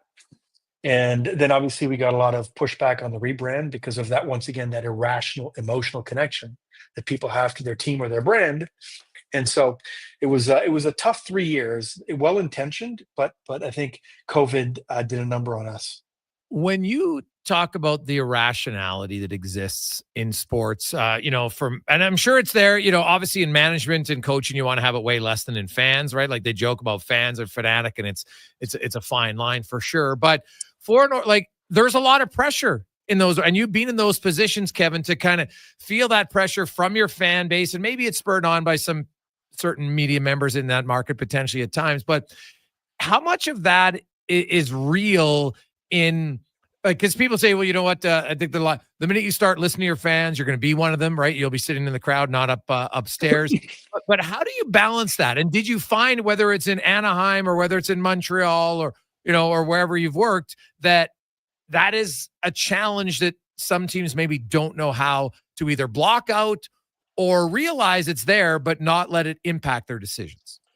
Listen, I think I have a completely different view. I think you have to embrace that irrationality, because the minute fans stop complaining about the latest trade or the minor league assignment or call up, okay, they don't care anymore, right? Right. And at that point, you've nudged them into rationality. So instead of spending $25,000 in after-tax money to get 4 seats in the Reds here at the Bell Center, right? That person says, enough. And the minute they take back that $25,000 in after-tax money and go on 3 spectacular vacations with their family that year, they're never coming back, right? So to me, you have to embrace the irrationality, not let it drive your decision-making, but make sure you drive your strategy in terms of how you keep feeding that irrationality, not in terms of making bad moves to get and talk about you, but always having success or a chance for success. Right? Always making sure your fans can connect to the personalities that drive your product, the players, the athletes on the field of play, right? Because that's what people connect to. Making sure you can deliver moments that as a community you can share and experience, right? Whether it's a final run like last year Edmonton did, right? Which brings people together. I remember the scenes outside the arenas. It was spectacular, right? And you've got people there that might have been their first experience. And they'll cherish that for the rest of, and they're hooked. They're hooked, right? So to me, I think you have to embrace that irrationality and drive it even more. Kevin, what are you doing now? So between the Canadiens and the soccer team and Stronach, I opened up my consulting company, and I just went back to doing that after I left Stronach at the end of last year. I'm still working for them on a couple of projects, but listen, this way I get to look at different projects, look at different potential clients. I've got my little office down the street, and I get to pick what I want to do, which is nice, right? If the NHL came calling, would you be open to returning? Yeah, listen, I've worked in so many different sports. I'm open to everything, right? As long as it's a compelling, challenging project in sports, I'm ready to go, right? Because that's what I love. That's what I've done for 35 years. And I think I've got a unique outlook on what sport is. And, it's funny. I always tell this story about the irrationality. My first realization of that was obviously he talked about I was really the first hire with the Ducks, and early on, Michael Eisner says, we're calling the team the Mighty Ducks. I'm a 28-year-old, hockey fanatic that's slightly purist. And I echo. Frank Wells says, well, should we really do that, Michael? Should we, is this serious enough? And I said, should we do, a market study, focus groups? He goes, I've got 150 million reasons why that should be the name. And that was the domestic box office and home video take for the movie. Right. And here's when I realized he was right. I was on a flight from LA to Montreal, passing through Toronto. We had just announced the name. And I'm sitting beside this man from Toronto. We start talking. What do you do? Blah, blah. I tell him, he goes, that's my kid's second favorite team. I go, what do you mean? We haven't started playing it. He goes, they don't care. Leafs are their favorite team, but they love the movie. So you know what? And by doing that, he created fandom. I still run into, 35-year-olds wearing a Mighty Ducks hat. And I know exactly why they're wearing it. And they're irrational about it, and they still love the team. I would venture that I would be willing to wager that eventually not just the logo, where they went back to the old logo, but eventually they go back to the original name. They'll go back. I would not be shocked. All right, Kevin, this is a fantastic hour, man. I really learned a lot. Really appreciate it. Thanks so much for your time. It's been an hour already. Wow. I had a great time. I enjoy having these discussions, and it's great to meet you, Jason. Ritch, I'll talk to you tomorrow?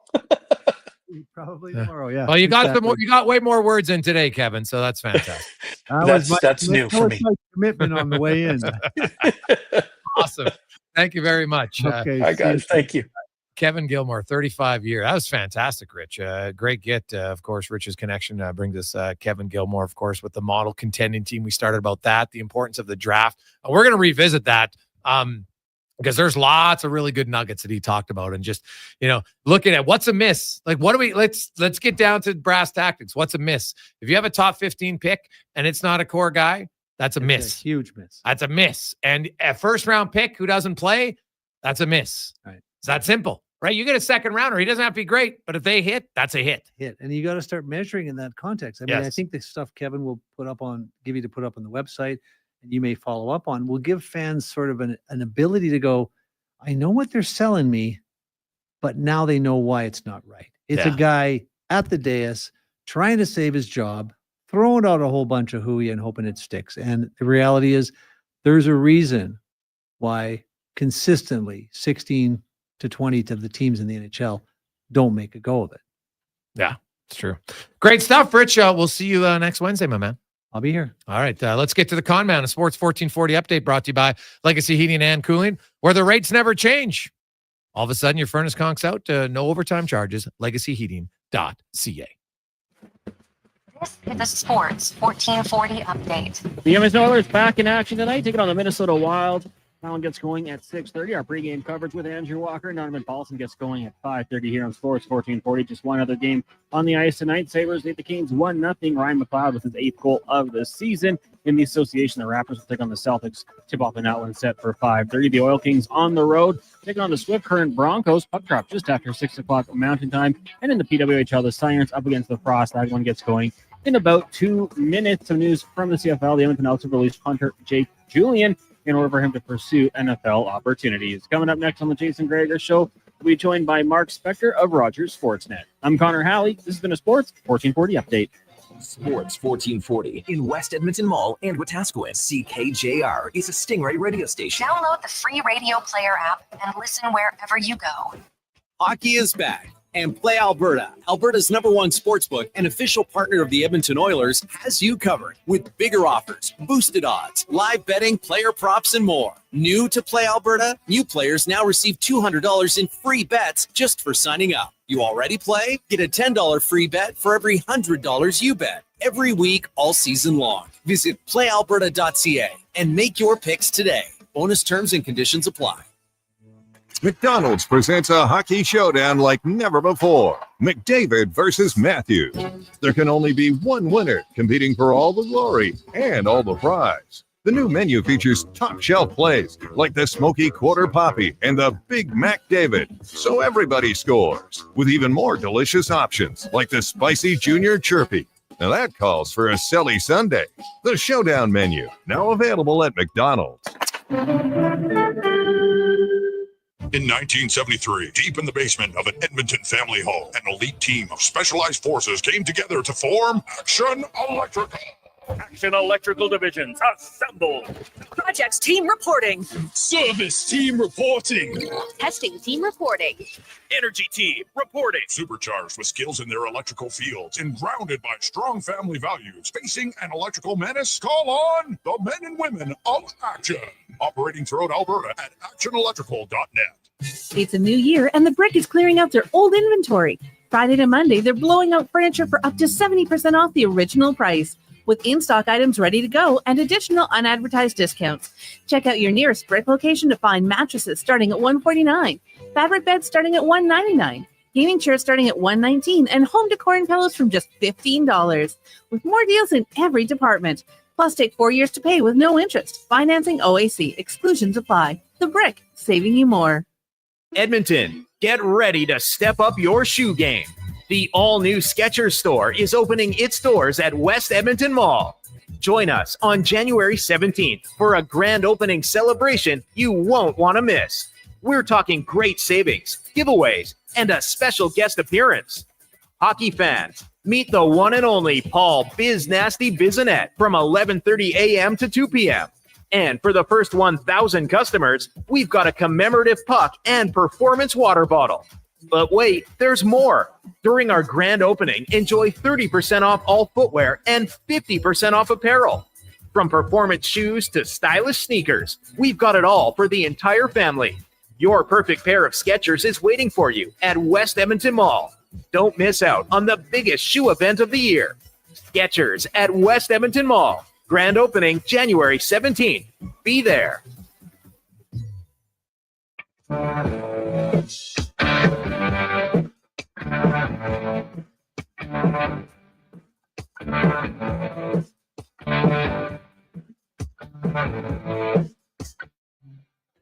Portions of this hour brought to you by Epcor. Stormwater ponds in Edmonton are designed to move water and runoff from streets and sidewalks, making them unsafe for winter activities. Instead, head to a community league or city rink that's safe for you, your family, and friends. Think twice and stay off the ice. Learn more at epcor.com/winter safety.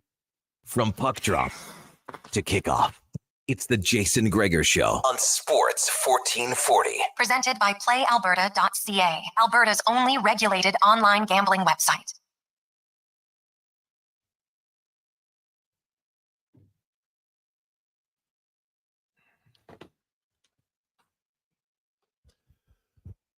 Rolling through, Jason Gregor, Connor Halley. That was a fantastic hour. I highly recommend if you missed it. And if you did listen to it, you can go rewatch it on YouTube because it had all Kevin in that first segment, had all the charts and all the diagrams outlining all the research and stuff. It was fantastic. It was excellent. I was able to, as we're talking with Kevin, I'm watching it and Declan and Liam are putting everything up online. It's fantastic. So if you want to go in even deeper, because I think there's really good information there and the importance of just trying to build, a winning, successful organization for the long term. And, he had like, I love the viewpoint when it comes to the salary cap, right? The salary cap is only a challenge if you do a really good job. And it's very true. If you draft a lot of good players, eventually you got to sign them. It's a good problem. Right? Like the Oilers, we got Travis and we got McDavid. Yeah, they're elite. So figure it out. But that's a good problem. You see any of the terrible teams? They're in real cap trouble. No, that's why the Oilers, if you want one thing to describe why, even after they got McDavid for those first few years, when Ken Holland inherited a team that was not a playoff team and they had cap problems, that's terrible. Right? But when you're a good team, the salary cap should only be a problem if you're doing a really good job. And I think part of the stuff that gets overlooked sometimes is how Holland was able to manage and make a team competitive despite having no cap space and the cap being flat for years. So I think that's sometimes good. Doesn't mean every signing was perfect. No one does, but pretty good job. Oilers are in Minnesota tonight. Only 2 games on the NHL docket tonight. You got the Buffalo Sabres already underway. That's the early game. They got started a little bit earlier because they want to go doubleheader night. They're hosting the Hurricanes. Ryan McLeod ends. He had like a 25-game goal-scoring drought that ended with his 8th of the season, scored 43 seconds in. Then the Oilers will take on the Wild. It's the Gregor Show presented by PlayAlberta.ca. And it's time now for the Spec Report brought to you by GS Construction Underground Infrastructure. You got to know it or you'll blow it. And they know it at GS Construction. Mark Spector joins us. Spec, how you doing? It's a good thing McLeod didn't score as many as Holloway's got so far. It'd be really ugly in this town if both those guys were going off. Well, McLeod's got 8 goals. That trade's a little different because they see Matt Savoy and you see maybe the potential there on why they would do it. But yeah, the Holloway one, we talked about, hey, that was an error. There's no doubt about it because it was basically, hey, you know what? We didn't want to pay him $2 million. We're going to pay Jeff Skinner $3 million. And we all know what's happening. Skinner's a healthy scratch for the 3rd consecutive game, Spec. So it's, that one's not. The Broberg one, I think most people can rationalize. They didn't have the cap space to do it. But the Holloway one, it's really hard to argue that was a mistake. Well, no. And let the record show losing Holloway was a mistake. And it looks like signing Skinner was a mistake. But you got to remember, for clarification's sake, they spent the $3 million on Skinner on July 1st. Yeah. They would, if they didn't spend it on Skinner, they would have probably spent it on somebody else, right? The Holloway thing broke like 2 weeks after that. So it wasn't sort of as either or as we all like to paint it, even though, you wish you had Holloway. Right? But you were negotiating with Holloway. You could have said, hey, we got money. We really want Holloway. So, okay, maybe he wants $100,000 more than we want. Let's get him because we know what we have. How do you know he didn't want $2 million? And you thought, no, I can't pay you $2 million, right? But that's my point. You easily could have. Well, you could have, and then now he's scoring goals. But listen, I want to make this clear. My understanding is they offered him like 1.7, right? Right. It's bad business. I mean, if Jackson went out and signed Holloway for too much money, we'd be all over him every day on this show. Why'd you pay him 2.3? What the hell is he making 2.3 for? So they tried to pay the player what they thought he was worth. The player said, I can get more than that somewhere else. And that's what he did. And bad luck for Edmonton. But I guess the only point I'm making is, and I hear it all over town, they kept Skinner and they let Holloway go. They signed Skinner like 3 weeks before Holloway went. So even actually a month because Holloway didn't get off sheet until August. But to me, the window to negotiate with Holloway was there. And you could have said, because St. Louis couldn't talk to him, right? They couldn't talk to him until July 1st. So when you had the sole negotiating, I think they felt like no one's going to offer sheet him. We'll be able to put the screws to him, which, hey, other teams have done. But in this situation, and the other truth of the whole factor is that Jeff Skinner, in their evaluation, they erred on. And that's what makes it look worse. If Jeff Skinner was playing well, people be like, okay. But their evaluation, and when we see Jeff Skinner, and I saw your article, Spec, like Jeff Skinner now, 15 years in the league, is going to try to play a different game. That might be the worst signing in history, is to sign a guy and ask him to be what he's not. Well, listen, that's why the whole thing reeks of desperation. They didn't sign him to play bottom 6, but he can't make their top 6. So now they got the player and they're trying to do something with him. They're trying to make use of him. They're trying to get him to play bottom 6. I don't think it'll work either. I don't think he's got the tools to be a bottom 6 player. So listen, 2 things go bad. The previous regime screws up on Holloway and Broberg, right? And Jackson's part of that. He was there the last year. He gets some blame for that. But to me, the previous regime had 2 players that they didn't bring along very well. Every time they made a mistake, they went to the press box or Bakersfield. They were poorly developed, both Broberg and Holloway. They had 2 players who were happy to get the hell out of Edmonton because they didn't like the way the organization treated them. And if it was my son, I'd have told him to do the same thing. The second part of this tale is they went out looking for a free agent. They chose Jeff Skinner, and they made a huge mistake. There's no going back on this one now, Jason. Jeff Skinner the chances of that signing working out this season here are at about 1% right now. Yeah. No, like the only way it can work out, Spec, I believe, is if there's an injury and then he gets ample time in the top 6. Unless that ample time proves that he can't do it next to Draisaitl and McDavid, then what's that ample time good for? Yeah, well, but that's the only way. Yep, I see it potentially working out. I'm with you. I don't think it's going to work out, dude. Right? Like, I don't think it's going to happen. It's very much like the Puljujarvi situation. Sorry, Jay. There's a lot of fans out there saying he didn't get enough time with McDavid and Draisaitl. Give him more time with McDavid and Draisaitl. And then you go to the practice, McDavid and Draisaitl aren't asking for him, and the coach doesn't want him up there. It's exactly like Puljujarvi, right? The coach and the team see a different player than the fan base sees in Skinner, I think. Yeah. Well, and it's probably listening to Kevin Gilmore, he talked about, you got sports, which is very emotional, and it's a lot of irrational decisions. And so people look and say, well, you're spending $3 million, you got to play him. But that's irrational. The rational thought is, you know what? We aired, now we move on. And away you go. And that's what they have to do. That's the rational thought process here is, did they make a mistake? I think most agree. Yes, it's not working out. So you don't just keep compounding and doubling down. It's like, hey, it's not working out, and we'll look for other options, and away you go. But I just don't see a realistic path to it working out for Jeff Skinner anymore. Case in point, Kyle Dubas and Tristan Jarry, right? Dubas's quote today, he said, "I'd be a lot harder on me if I didn't waive this guy and I wasn't trying to get past my mistake." He said, "I made a mistake signing him. Now I'm trying to get out of it."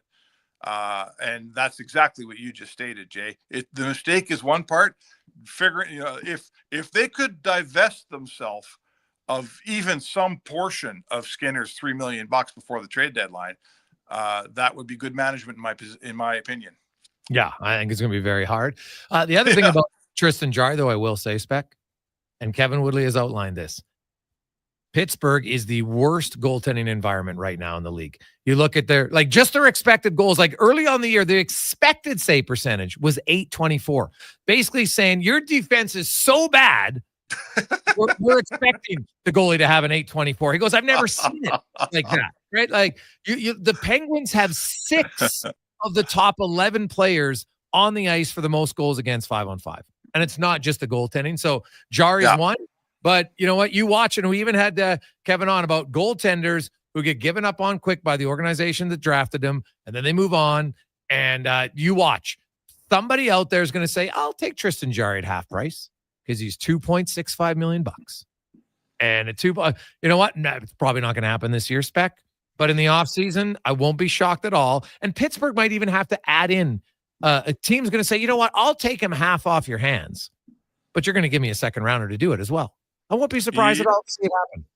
No, that's possible. That's possible. And everything you say about the guy getting a second chance somewhere else is absolutely true. If you look around hockey, and you don't have to look much past Edmonton in the old days, we always used to say, man, the Oilers never have a goalie. And they ran through 1 million goalies. The team was so bad, the goalie never had a chance. Mika Kiprasov playing on a lousy Flames team for almost his whole career and being as good as he was a total outlier, right? Total outlier. Generally speaking, bad team, bad goaltending. And when everybody splits up and goes other places is when you really learn about who can play and who can't.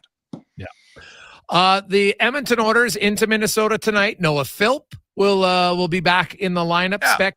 Yeah. We'll find out here in a bit, but Matthias Ekholm sounded like he might not be able to go. So Brett Kulak will play with Bouchard. And, hey, normally, losing Ekholm is a big deal. But the other team doesn't have Faber. They don't have Brodin. They don't have Spurgeon. They don't have their best player in Kaprizov. Like, if the Oilers can't beat this watered-down Wild team after spanking them 7-1, I don't know what's going on. Like, this doesn't mean there's no guarantee in hockey, but my goodness, like, this is the easiest Minnesota lineup you might face for 5 years.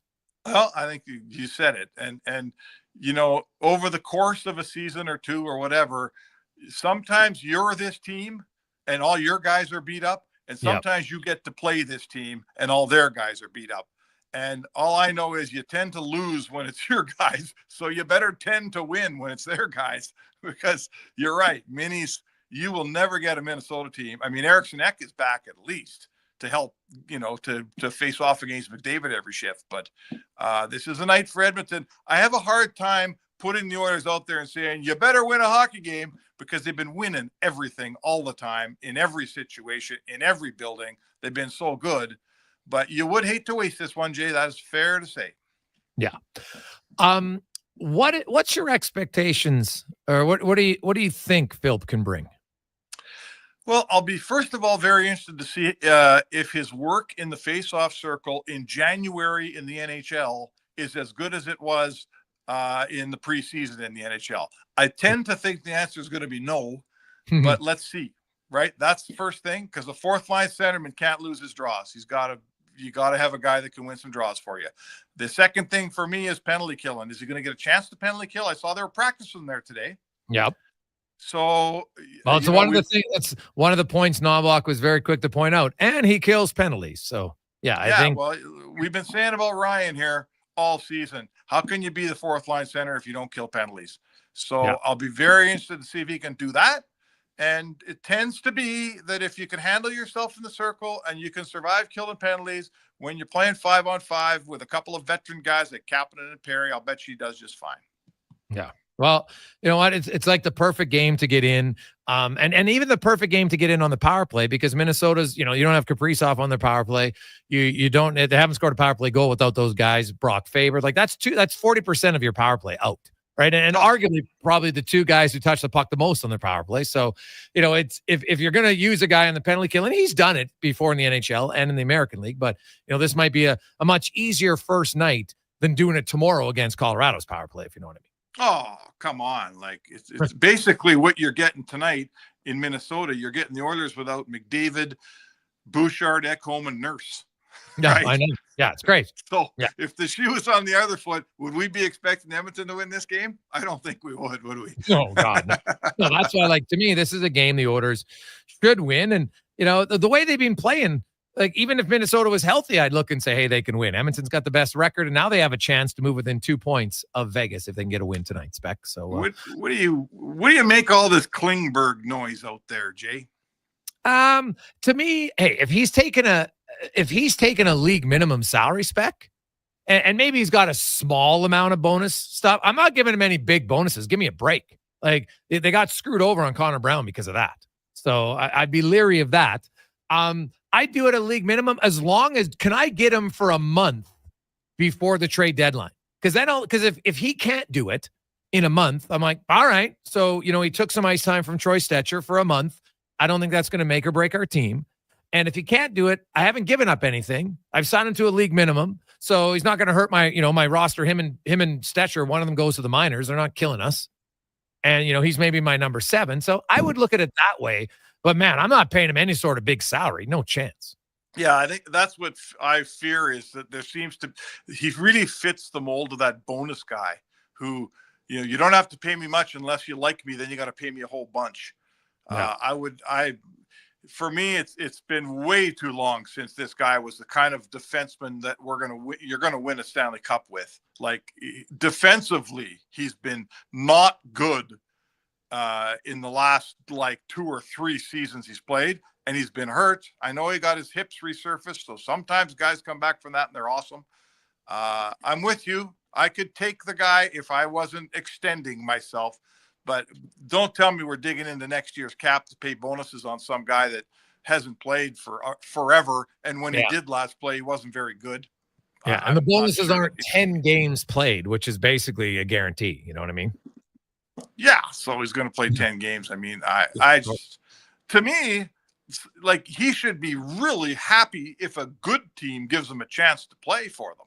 Try to resurrect his career. He can get into competitive hockey and play when it matters for a good team. He's got an excellent chance of looking good enough to get a fresh contract in the league this summer. If he goes to Anaheim, is he really going to have the tools around him to look good and sign a 3-year deal in the summer? He should damn near be paying the Oilers to come pay for him. I know it doesn't work that way, but that's what he should be doing. Spec, enjoy the game today. All right, sounds good, Jay. There you go. That's the Spec Report brought to you by GS Construction. And hey, you know what? There's make it rational, not irrational here. Rational. I don't care what he did 3 years ago. It's irrelevant to me. I need a rational analysis of John Klingberg. Can he play? And so if I get him for league minimum money, it's not, Josh Brown goes down. They have 7 defensemen. You try him for a month and you find out if it works or not. But to me, it's irrational to give him any sort. Now, if some other team wants to do it, then let them do it. Because let's be honest here. When he's coming off the surgery. Now, he's a pretty good player, but is he healthy? Just because you're not always ready to play right after. That's the question. Now, quickly, let's get to the Sherwood Power Sports and Marine lineup, brought to you by Sherwood Power Sports and Marine. You can hit the trails this winter and the waves next summer. The team at Sherwood Power Sports and Marine they're home to the ATV for just $50 bi-weekly, or you can cruise the open water next summer for as low as $105 bi-weekly right now. The Edmonton Oilers, there will be some lineup changes. So, number one, Calvin Pickard in goal. He'll start. He was there when the Oilers defeated the Wild 7-1 back on December 12th. Up front, top three lines are the same. McDavid, Hyman, Nugent Hopkins, Draisaitl, Podkolzin, and Arvidsson, Jan-Mark Brown, and Henrique.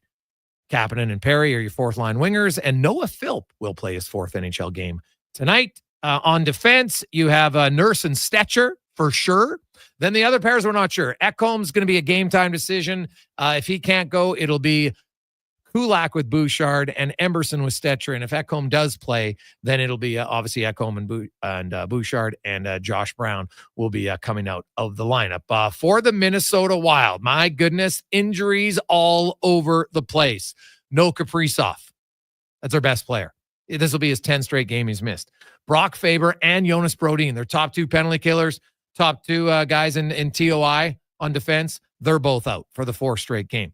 Spurgeon will miss his 7th straight game, the captain for the Wild. So that's 3 of their top 4 defensemen, their best forward. And Lukau is also out. Remember, him and Emerson had that spirited tilt. So an energetic bottom 6 winger out. So tonight it'll be Rossi with Zuccarello and Boldy, Goudreau with Hartman and Johansson, Eriksson, Ekholm, center, Foligno, and Trenton. That's a massive line.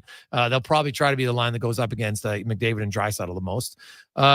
Kuznetsov and Jones and Shore, then Middleton, Merrill, Chisholm, Bogosian, and Dermott, and young Urasek with Gustafsson in goal. So that defense core, you got a lot of guys playing 6 to 7 minutes more than they usually are. We'll see if the Oilers can take advantage of that. We'll come back. We got the pregame show coming up next here on Sports 1440. It's the Gregor Show presented by PlayAlberta.ca. Walker, Paulson, and myself next. Hockey is back. And Play Alberta, Alberta's #1 sportsbook and official partner of the Edmonton Oilers, has you covered with bigger offers, boosted odds, live betting, player props, and more. New to Play Alberta? New players now receive $200 in free bets just for signing up. You already play? Get a $10 free bet for every $100 you bet every week all season long. Visit playalberta.ca and make your picks today. Bonus terms and conditions apply. Papa John's would like to recognize all the amazing meat-savoring, veggie-loving, barbecue chicken-craving, pepperoni-popping, crust-dipping customers with an extra-large thank you. And to really show just how much they appreciate you, from January 13th to 19th, take 40% off any pizza at regular menu price. It's just their way of saying thanks for loving pizza as much as they do. Order online at papajohns.ca or through the Papa John's app and use promo code TY40. Better ingredients, better pizza. Better get you some Papa John's. It's a new year, and the Brick is clearing out their old inventory. Friday to Monday, they're blowing out furniture for up to 70% off the original price. With in-stock items ready to go and additional unadvertised discounts, check out your nearest Brick location to find mattresses starting at $149, fabric beds starting at $199, gaming chairs starting at $119, and home decor and pillows from just $15, with more deals in every department. Plus, take 4 years to pay with no interest. Financing OAC. Exclusions apply. The Brick. Saving you more. Stressed over holiday bills? Breathe easy, because with Cross Mitsubishi, you're secure and stress-free for up to 6 months. That's right, you'll make no payments for up to 6 months. Plus, Mitsubishi's 10-year, 160,000-kilometer limited warranty is the best in the industry. So when you're sitting behind the wheel, Cross Mitsubishi is standing behind you. Cross Mitsubishi. Drive your ambition. See Cross Mitsubishi in store for details. 9605 34th Ave and at crossmitsubishi.ca. At Pizza 73, we know that people get hungry. That's why we created our new XXL pizzas. They're larger than extra large. The big pepperoni pizza with 100 pieces of pepperoni. The big cheesy with over 1.5 pounds of cheese. These pies weigh over 4 pounds. Right now, build your own big 3-topper 18-inch XXL pizza for just $19.99. Limited time only. Pizza 73. Hunger happens. Pizza 73. Looking for the perfect spot to unwind? Check out the Ridge Social Eatery St. Albert. The Ridge is a locally owned upscale neighborhood restaurant offering unbeatable daily features. Open daily at 11:30. Craving something late? Check out their new late night menu from 8 till close. Tuesday is wing night. Come savor the Ridge's perfectly seasoned wings that always hit the spot. And why not pair those wings with a $4 draft pint? Welcoming atmosphere, friendly staff, good times. For more, visit theridgestantalbert.com or social media. Stressed over holiday bills? Breathe easy, because with Cross Mitsubishi, you're secure and stress-free for up to 6 months. That's right, you'll make no payments for up to 6 months. Plus, Mitsubishi's 10-year, 160,000-kilometer limited warranty is the best in the industry. So when you're sitting behind the wheel, Cross Mitsubishi is standing behind you. Cross Mitsubishi. Drive your ambition. See Cross Mitsubishi in store for details. 9605 34th Ave and at crossmitsubishi.ca. This is the Jason Gregor Show on Sports 1440. Favorite us right now. Powered by playalberta.ca. If you gamble, use your game sense. Learn more at gamesense.ab.ca.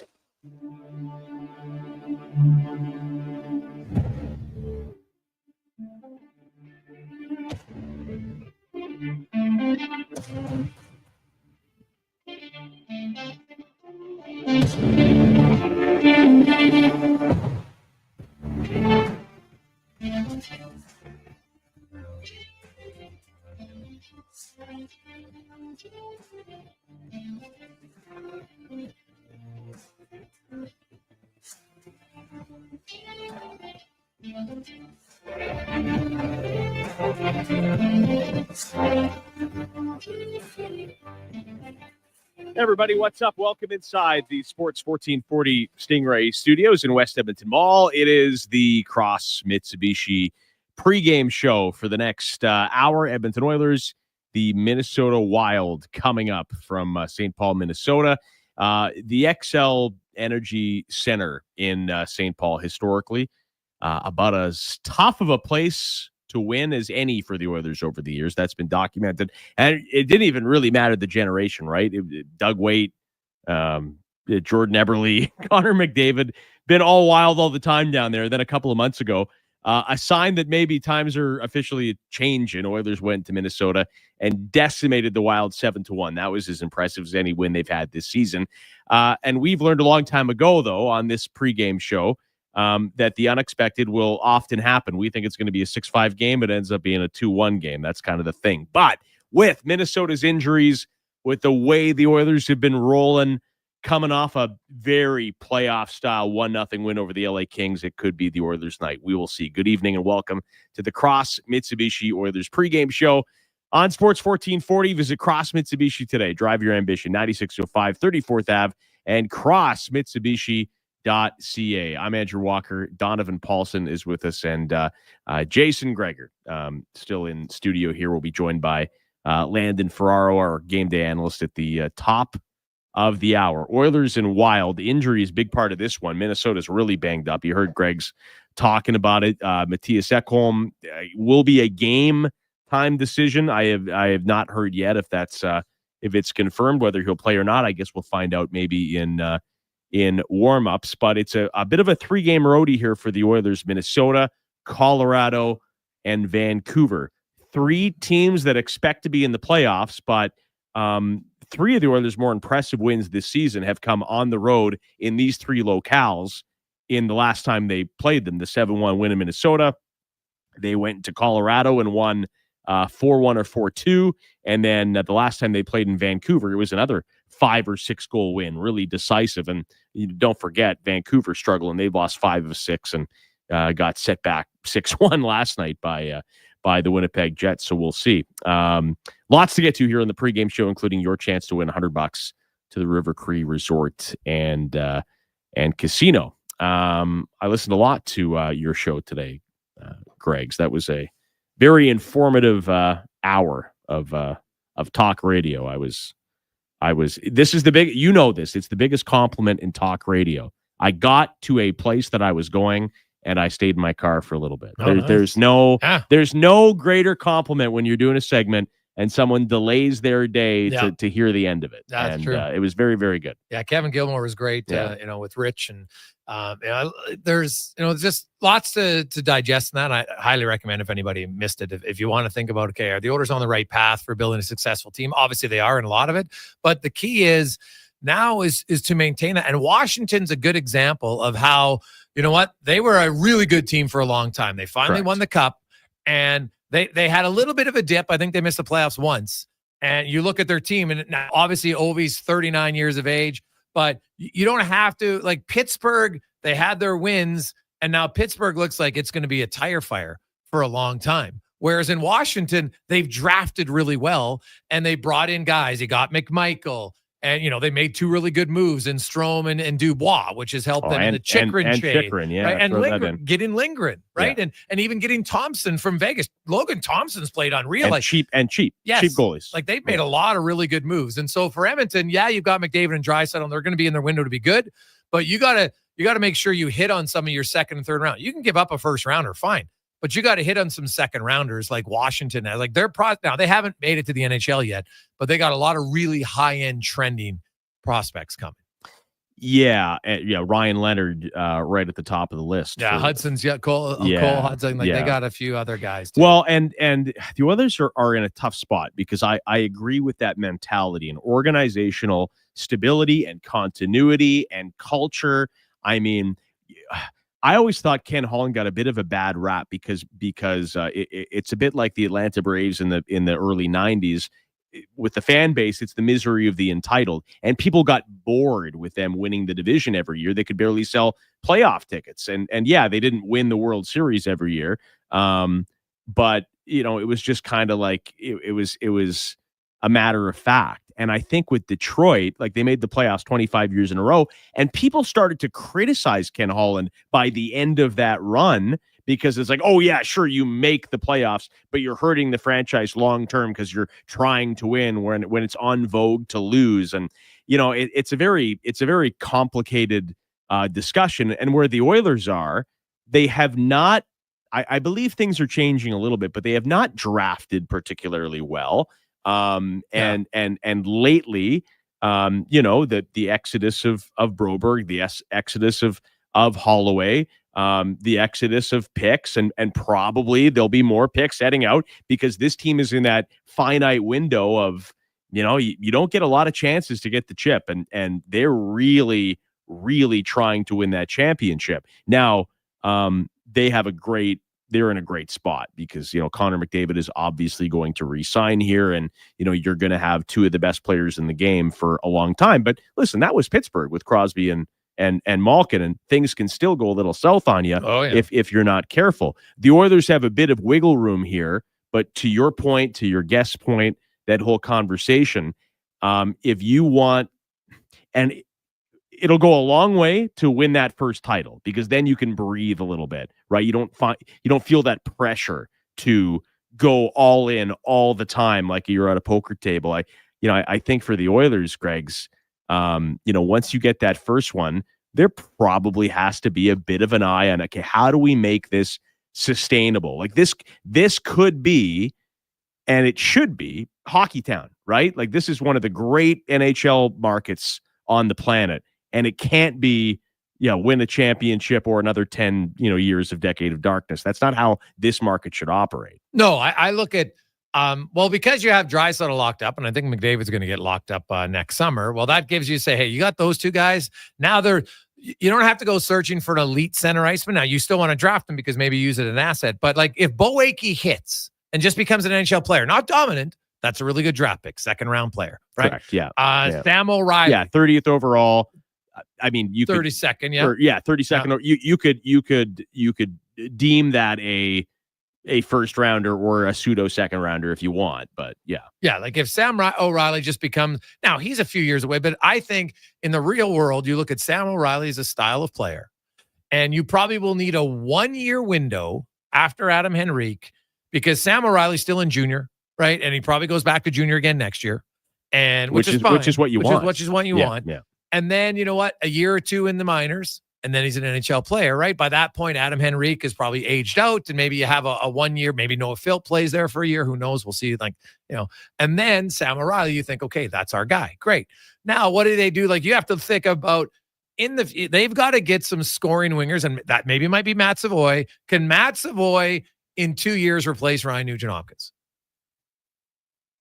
Yeah, and Ryan Nugent-Hopkins is also a guy that can go down your lineup. He could be your third. Maybe he's your stopgap third line center for 1 year. He could end up being, I don't know what's a good example. I don't know what salary notwithstanding, which Sean Horkoff was or should have been in his later Horkoff days. was a really good second line center. Yeah, all right, and it actually played great the year they went all the way to the Cup final. Like, he was playing. Oh, of course, he was matching up all the top lines. He was a pseudo Conn Smythe candidate, but I'm talking later on when he got criticism for getting paid too much, and then he ended up being a very good player elsewhere because he was in the right role, right? Like, Ryan Nugent-Hopkins is not going to be a top liner forever. No, well, I can make the argument right now. Nugent-Hopkins, as a 5-on-5 productive player, he's 15th on the Oilers in 5-on-5 points, playing mainly with McDavid. It's not good enough, right? So that's why I look at Matt Savoy, and Matt Savoy might get a look there next year. Like, honestly, it wouldn't shock me to see him maybe sometime, half the time, whatever. I get he might not have the defensive acumen, although sometimes that might be overstated with Nugent-Hopkins. But they have to have plans. So you've got some draft picks, or like Podkolzin. So you give up a fifth to get Podkolzin, and he's a regular everyday NHLer. That's a trade you'll make all day, every day, 1,000 times. 100% correct. And Podkolzin, especially at $1 million, that's what you're basically signing an entry level rookie to anyway. Yeah. So they may as well have drafted Podkolzin. Yeah. To the model's point. Yes. Yeah. No, 100%. So that's where, and that's what the model talks about. If you can use picks to get players, well, then that counts as kind of a player. And that's always been a baseball thing too, right? Oh. In baseball, it's a bit of a cardinal rule. And you also have 130 rounds of the draft. Yeah. But if you can trade, and you can't trade draft picks in baseball, but if you can trade lottery tickets for established major leaguers, you are winning 99% of the time. Yeah. Like even all right. So the Blue Jays under Anthopoulos, and when they basically cleaned the cupboards because they were going to go for it, mostly because Anthopoulos was on the way out, and he said, "What do I care if we still have prospects?" And the trades didn't all work out in the sense of the players they acquired weren't all great. But when you go through the litany, and we're talking 2014, the big Marlins trade, and then that was followed by Dickey, and then they went on, and the Tulowitzki deal a couple of years later, David Price, blah, blah, blah. People were a little critical at times because not all those players worked out, and they gave up all these pieces. Well, like, literally none of those pieces ended up being anything. Oh, like, a couple of guys had a couple of cups of coffee, and even like R.A. Dickey, who is not great, but he had a sub-4 ERA for 4 years in the AL East, and then started playoff games for you. Like, what else did you want? Yeah. And what did they traded away Jeff Hoffman for Tulowitzki, right? That guy was supposed to be a stud. The guy was no good, right? The best player they ever traded away was Noah Syndergaard, and even his career is done, right? Yeah. He had a nice little run for a few years, and then it was fleeting. Like, if you're talking about dealing away, prospective talent, and you get proven everyday players, you almost always win. Yeah, 100%. Almost always. No, and that's where, the Oilers, that's where, I look at, and hey, then you get some found money for a stopgap for a while, and Kapanen cost you nothing to get him. And so, see, the Oilers, and to go back to where we're talking about, if you miss it with Kevin Gibson and the model of it, that you look at Kevin Gilmore, a guy like Kapanen, Podkolzin. So the Skinner signing has not worked out, and I'll be hard pressed to think it will at this point. So there's no reason to force feed it at this point. Yeah, like at this point, it's like, you know what? Okay, we erred, but guess what? We got Podkolzin for a fifth. That's worked out really well. Now we got Kapanen on waivers, so we were able to erase the error, because it's still an error, but it's not hurting us now. Yeah, I get cap it, whatever. Every team has some players that aren't living up to their cap it. That's just a fact, right? And so even if worst case scenario, Skinner's just a depth guy, whatever, the Oilers have $6 million in cap space. How many other contending teams have $6 million in cap space at the deadline? right? So they've made some hard decisions, and it has not always been popular, but the team is good, the record is good, and they're going to have some wiggle room because of that. Yeah. Like, hey, we all know that the Holloway one error. So you have to find ways to say, okay, well, we got to move on from it. We can't change it, right? People are going to be upset about it. That's great. Our fans still care. That's awesome. That's how the organization should think about it. But now it's like, how do we move forward to better our team? And I'm sorry, people out there, they're like, you got to give Skinner a chance. Why? Honestly, no, this isn't the Oilers of 10 years ago. They're not 500 looking for offense. No, right? This wasn't there. If Skinner was on a 7x7, yeah, you better find a way to wedge him in. Fair point. Because he's got to get going. Yeah. Otherwise, this is going to be a disaster. He's on a 1 year ×3. Yeah. Who cares? Yeah, like who honestly, cares? Swing and a miss. They don't owe him anything. And what's the point? Yeah. And I hear people say, well, Gregor, other free agents are not going to come here. I'm like, pardon? No, so it's not. Free not agents don't look at that.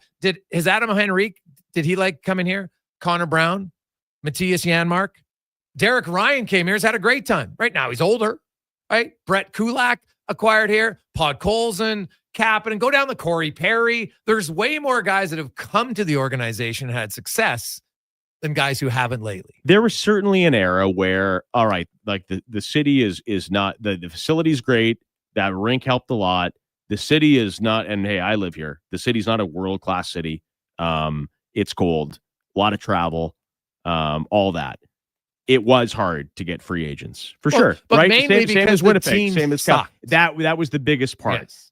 The Oilers, it might never be LA or New York. You might not be in on everyone. Certainly, there's some American players. They don't care. They're never coming. But they don't go to Toronto. They're never coming north of the border. Yeah. But that stigma, where it was the worst of the worst, and they had to massively overpay for average players, which made them worse as a team. That's no longer the case. No, well, but that's the case for any bottom feeder team, right? Like, look at Florida. Florida's one of the nice, you're living on the beach, everything's great. No one went to Florida until Bill Zito came in and made some. They didn't really build through free agency. They got Bobrovsky, sure, they paid him a boatload of money, but other than that, Forsling off of waivers, unreal play. Trade Tkachuk, trade for Bennett, trade for Reinhart. Like, oh my God, like unreal moves, right? Trades were great. Trade for Montour. Like, think about got Oliver Ekman-Larsson. Like, they didn't build through but they when last I checked, Florida didn't change geographically. Verhaeghe was a nothing pickup. Yeah. But Florida didn't change geographically and suddenly get warmer in 2019 and 20. The weather's great. The team sucked. People don't go there. If your team wins, 85%, not all, 85% of players are like, where can I go that's going to win? And you know what? Now, some people won't come to Edmonton. Great. Who cares? Why worry about them? Like, if somebody's like, oh, I'm American, I don't want to come here. Awesome. Beat it. There's lots of guys who will, especially now. Guy like Jeff Skinner didn't work. Some other guys like, awesome. Now I can probably sign a 1-year deal and see if it works for me. Yeah. No, I completely agree. And like a team like Anaheim. All right. So Anaheim's losing more games, and you can believe in them or not believe in them, whatever. They will always be able to get a certain grade of free agents because, it's a nice place to play and you can take the family and blah, blah, blah. Like, that's how you get Alex Killorn. But, if you're the Oilers, you don't want Alex Killorn. Not at his stage of his career. Yeah, that's his retirement deal, 5x5 or whatever it is. And I'm sure he would still want to win, but he already has one. And, this way you can live on the beach and you can make some money. And you're a shepherd for the Cutter Gauthiers and the Jackson Lacombs of the world who are coming up, right? Right. Yeah. No, it's very true. It is the Cross Mitsubishi pregame show here on Sports 1440. Andrew Walker, Donovan Paulson, Jason Gregor. The top of the hour, we'll go to our game day analyst, Landon Ferraro, former NHLer. The text line is open, 1-833-401-1440. As always, Chris on the text line says, considering Nugent Hopkins struggles to score at 5-on-5, does it not behoove the organization to at least try Skinner on the top line? And we had this conversation in the post game the other night, Donovan and I, and my thought is too, it's like, you don't owe anything to Skinner. And Nuge definitely, like, that first month of the season, it was rough. It was rough. There's no doubt. I feel he's coming along, but there's also, for me and probably inherently the organization, there's just this trust factor. Like, he has to be very bad for a very extended time to ever want to doubt what he can do for you. He's so like Nugent Hopkins kills penalties on your first unit power play. Like, he's a different player than Skinner. And when they say, wow, but Edmonton doesn't need offense. Edmonton's the highest scoring team in the league. And if Jeff Skinner goes on that line, the reason he's not there is because when he did play there, they got their lunch. They gave up too many goals, right? And here's the funny thing. So I went back and looked, and it wasn't that he got in October, because everyone's like, oh, he played well in October. Yeah, he was. He was even player in October. Since then, when the Oilers have outscored everybody else, right? They're since November 1st, they got the best record in the NHL. But Jeff Skinner at 5-on-5 is still -9. That's why he's not playing, people. Yeah. That's why he's not playing. And again, I just don't get, and to be honest, I don't, I don't get that sense from, again, this is not a guy they signed 7x7. I don't get the sense from the fan base that, anyone is overly mad or concerned about the usage of Jeff Skinner. It's just, it's bigger fish to fry. Oh, yeah. Right. It would be great if this guy, and it was a gamble. I don't quite get the no move. And, would we rather have Dylan Holloway here? Of course. It was a swing and a miss. You're not going to bat 1,000. I'll be honest. I was skeptical about Pod Colson, covered him in Vancouver. I was skeptical about Emberson. Those guys were home runs. They both have been absolute home runs. Yeah. Arvidsson's been okay. I think he's going to get better and better as the season goes on if he can stay healthy. And, you're not going to bat 1,000. Skinner was a swing and a miss. This team, who is closing fast on Vegas, there's no desperation or responsibility to get him going. It doesn't matter. No. Oh, you need to get, no, you don't. You don't have to do anything. Like, here's the number that all the Oilers fans, all you have to do is look at this. In the month of October, Jeff Skinner was 5 goals for, 5 goals against, 5-on-5. Had produced some points. Since then, when the Oilers are winning, I should point out, playing very well. They've lost 8 games in regulation since then. They've outscored teams 5-on-5 a significant margin.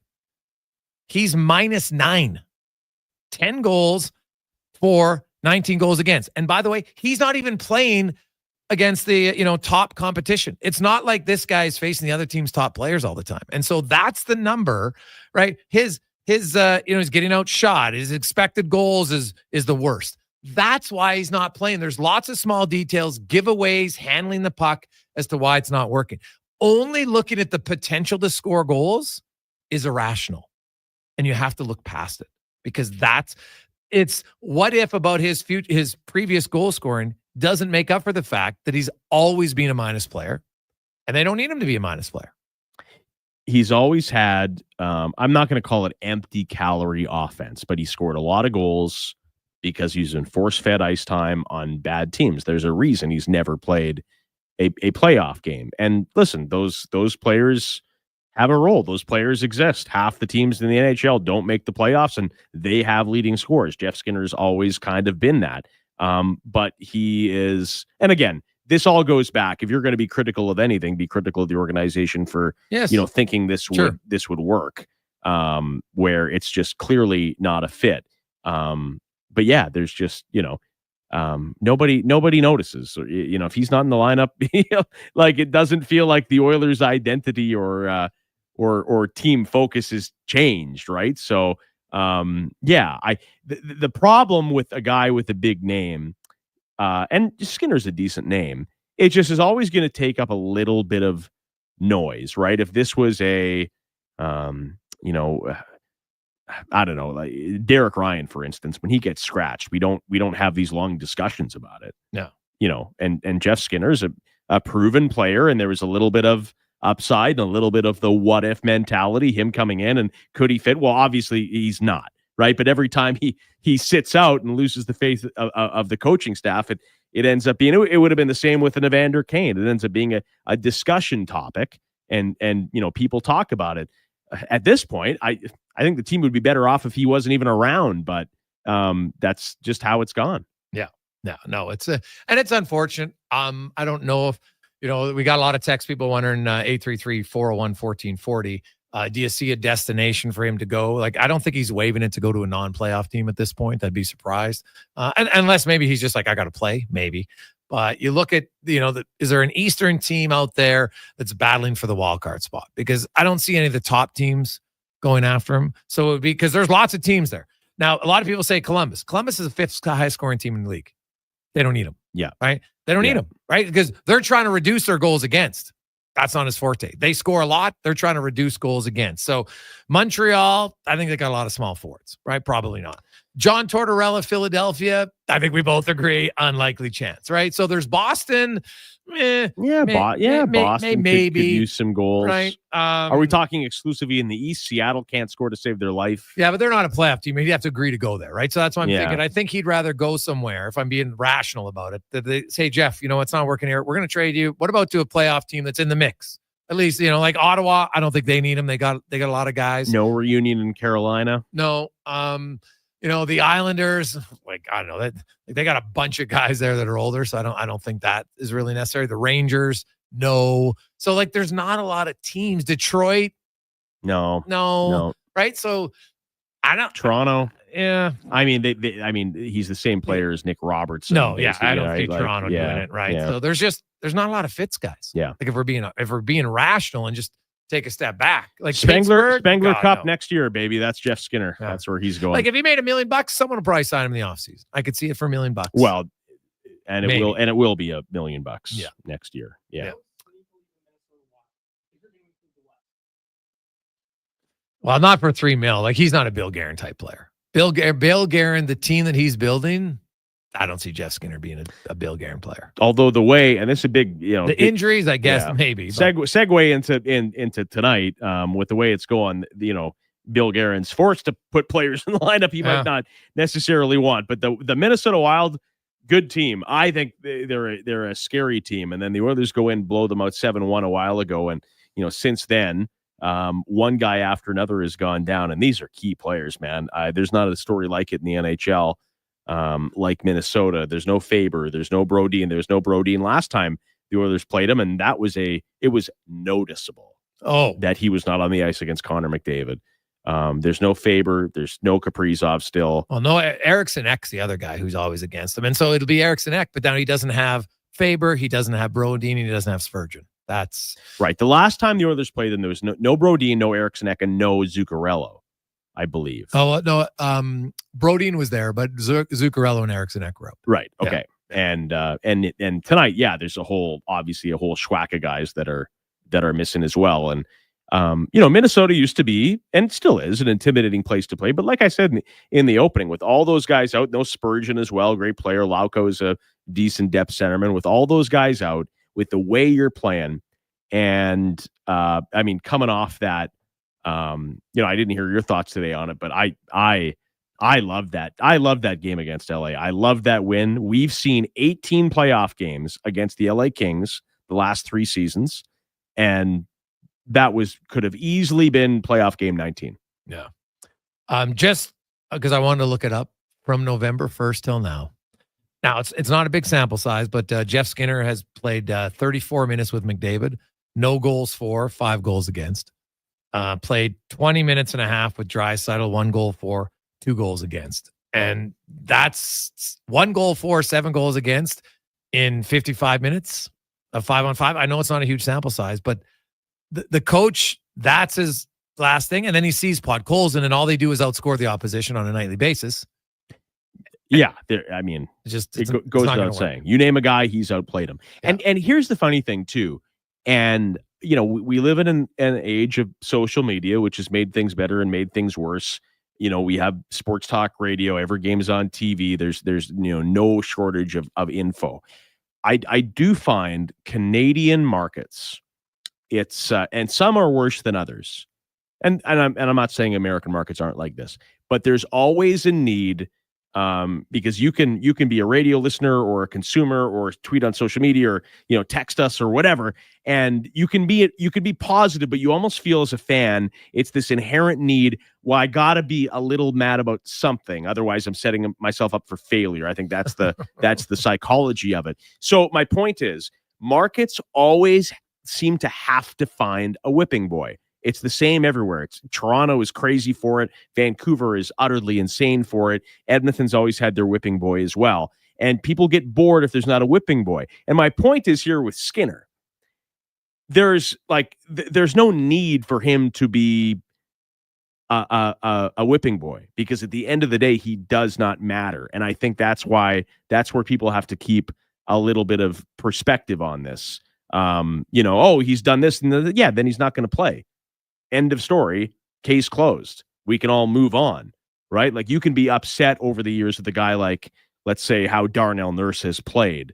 But, even when he was at his worst, he's never coming out of the lineup. You're never going to trade him or waive him or whatever. Now Nurse is playing lights out. But a whipping boy at their worst, that's what makes them a whipping boy, is because they're still in the lineup each and every single day. For a guy like Skinner, you can hate on him all you want or whatever, but you're validated. Like, he's not in. Doesn't matter, right? Everyone feels the same way. Hey, boys, if you're not bringing out a winger for Skinner, who are you taking out when Kane comes back from Darren? Valid question. Probably Kapanen, if I had to look at left wingers right now. It's not going to be Podkolzin. It's not going to be Janmark, and it's not going to be Nugent Hopkins. What's your new timeline on Kane now? Playoffs. Like game one of... Well, I'm not even sure, but at some point in the play. And honestly, it might be Corey Perry, where Kane plays left side and Kapanen plays right side. Yeah. I could see that. Although right now, Perry's been... Yeah, he's been very amazing. Good. You can't take him out, nor would you want to. Yeah, like from the dots down, which isn't from the hash marks down, Corey Perry's still the top 6 forward in the league. Now, I know there's lots of other ice, but from there down in the offensive zone, look at his hands. Watch the plays he makes from down there. He's shooting. He's still a finisher. He's confident. He makes all plays. He just can't get around anymore. But his smarts, he doesn't get exposed in the other areas of the game. Guess where that plays? Yeah. In the postseason. Yeah. He can help. Yeah. I think he'll be a guy who's in and out of your lineup in the playoffs like he was last year. Yeah. No, I would agree. It's like I used this analogy early in the season, Donovan.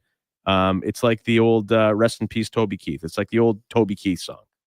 I'm not as good as I once was, but I'm as good once as I ever was. Yeah. That's Corey Perry when he's down low. And the other thing about Skinner, if you're the Oilers, you can do nothing because you got 2 months before the deadline. And what if all of a sudden you're Minnesota and you have two wingers that go down with injury, right? Like, that's why Edmonton doesn't need to move Jeff Skinner today. There's no need to do it. So yeah, it might be uncomfortable for him. He's never, I don't even know if he's ever been a healthy scratch 3 times in a row in his career. I would guess maybe not. He was, but that's when he was making $8 million and it was very uncomfortable. Was he a healthy scratch 3 games in a row? Oh, I would think so. He got healthy scratched a lot in Buffalo. Really? I don't know if it was 3 times in a row. It seems a lot, but he was being scratched in Buffalo. Okay. Yeah. Well, then that's there you go. At one point he was by far the worst contract in the National Hockey League. Oh, without question. Yeah. Yes, without question. It is the Cross Mitsubishi pregame show. We'll take a break when we come back. Still got to figure out your over-under proposition. You can give us a text on the text line, 1-833-401 TOI 1440. Connor McDavid, that's what you should go with. Oh, yeah? What? Well, I'll let you make it. Because you think about it. So if the Oilers they play tomorrow night, if you think they're going to win big, then he's not going to play very much. If the game's tight, then he's going to play. What's his Donovan can look this up in the break. We'll come back. We'll give you this is what it'll be. It'll be a Connor McDavid time on ice. And when you're playing golf, the match is not won on the course. The match is won on the negotiation on the tee box. So it's very important that the number we're going to set. And we'll give you the business. We'll give you the numbers when we come back, and as well as our game day analyst Landon Ferraro for Honda Canada. Next, Sports 1440. Pre-matchups are brought to you by Napa Auto Parts. For all your automotive needs, go to your trusted experts in high-quality parts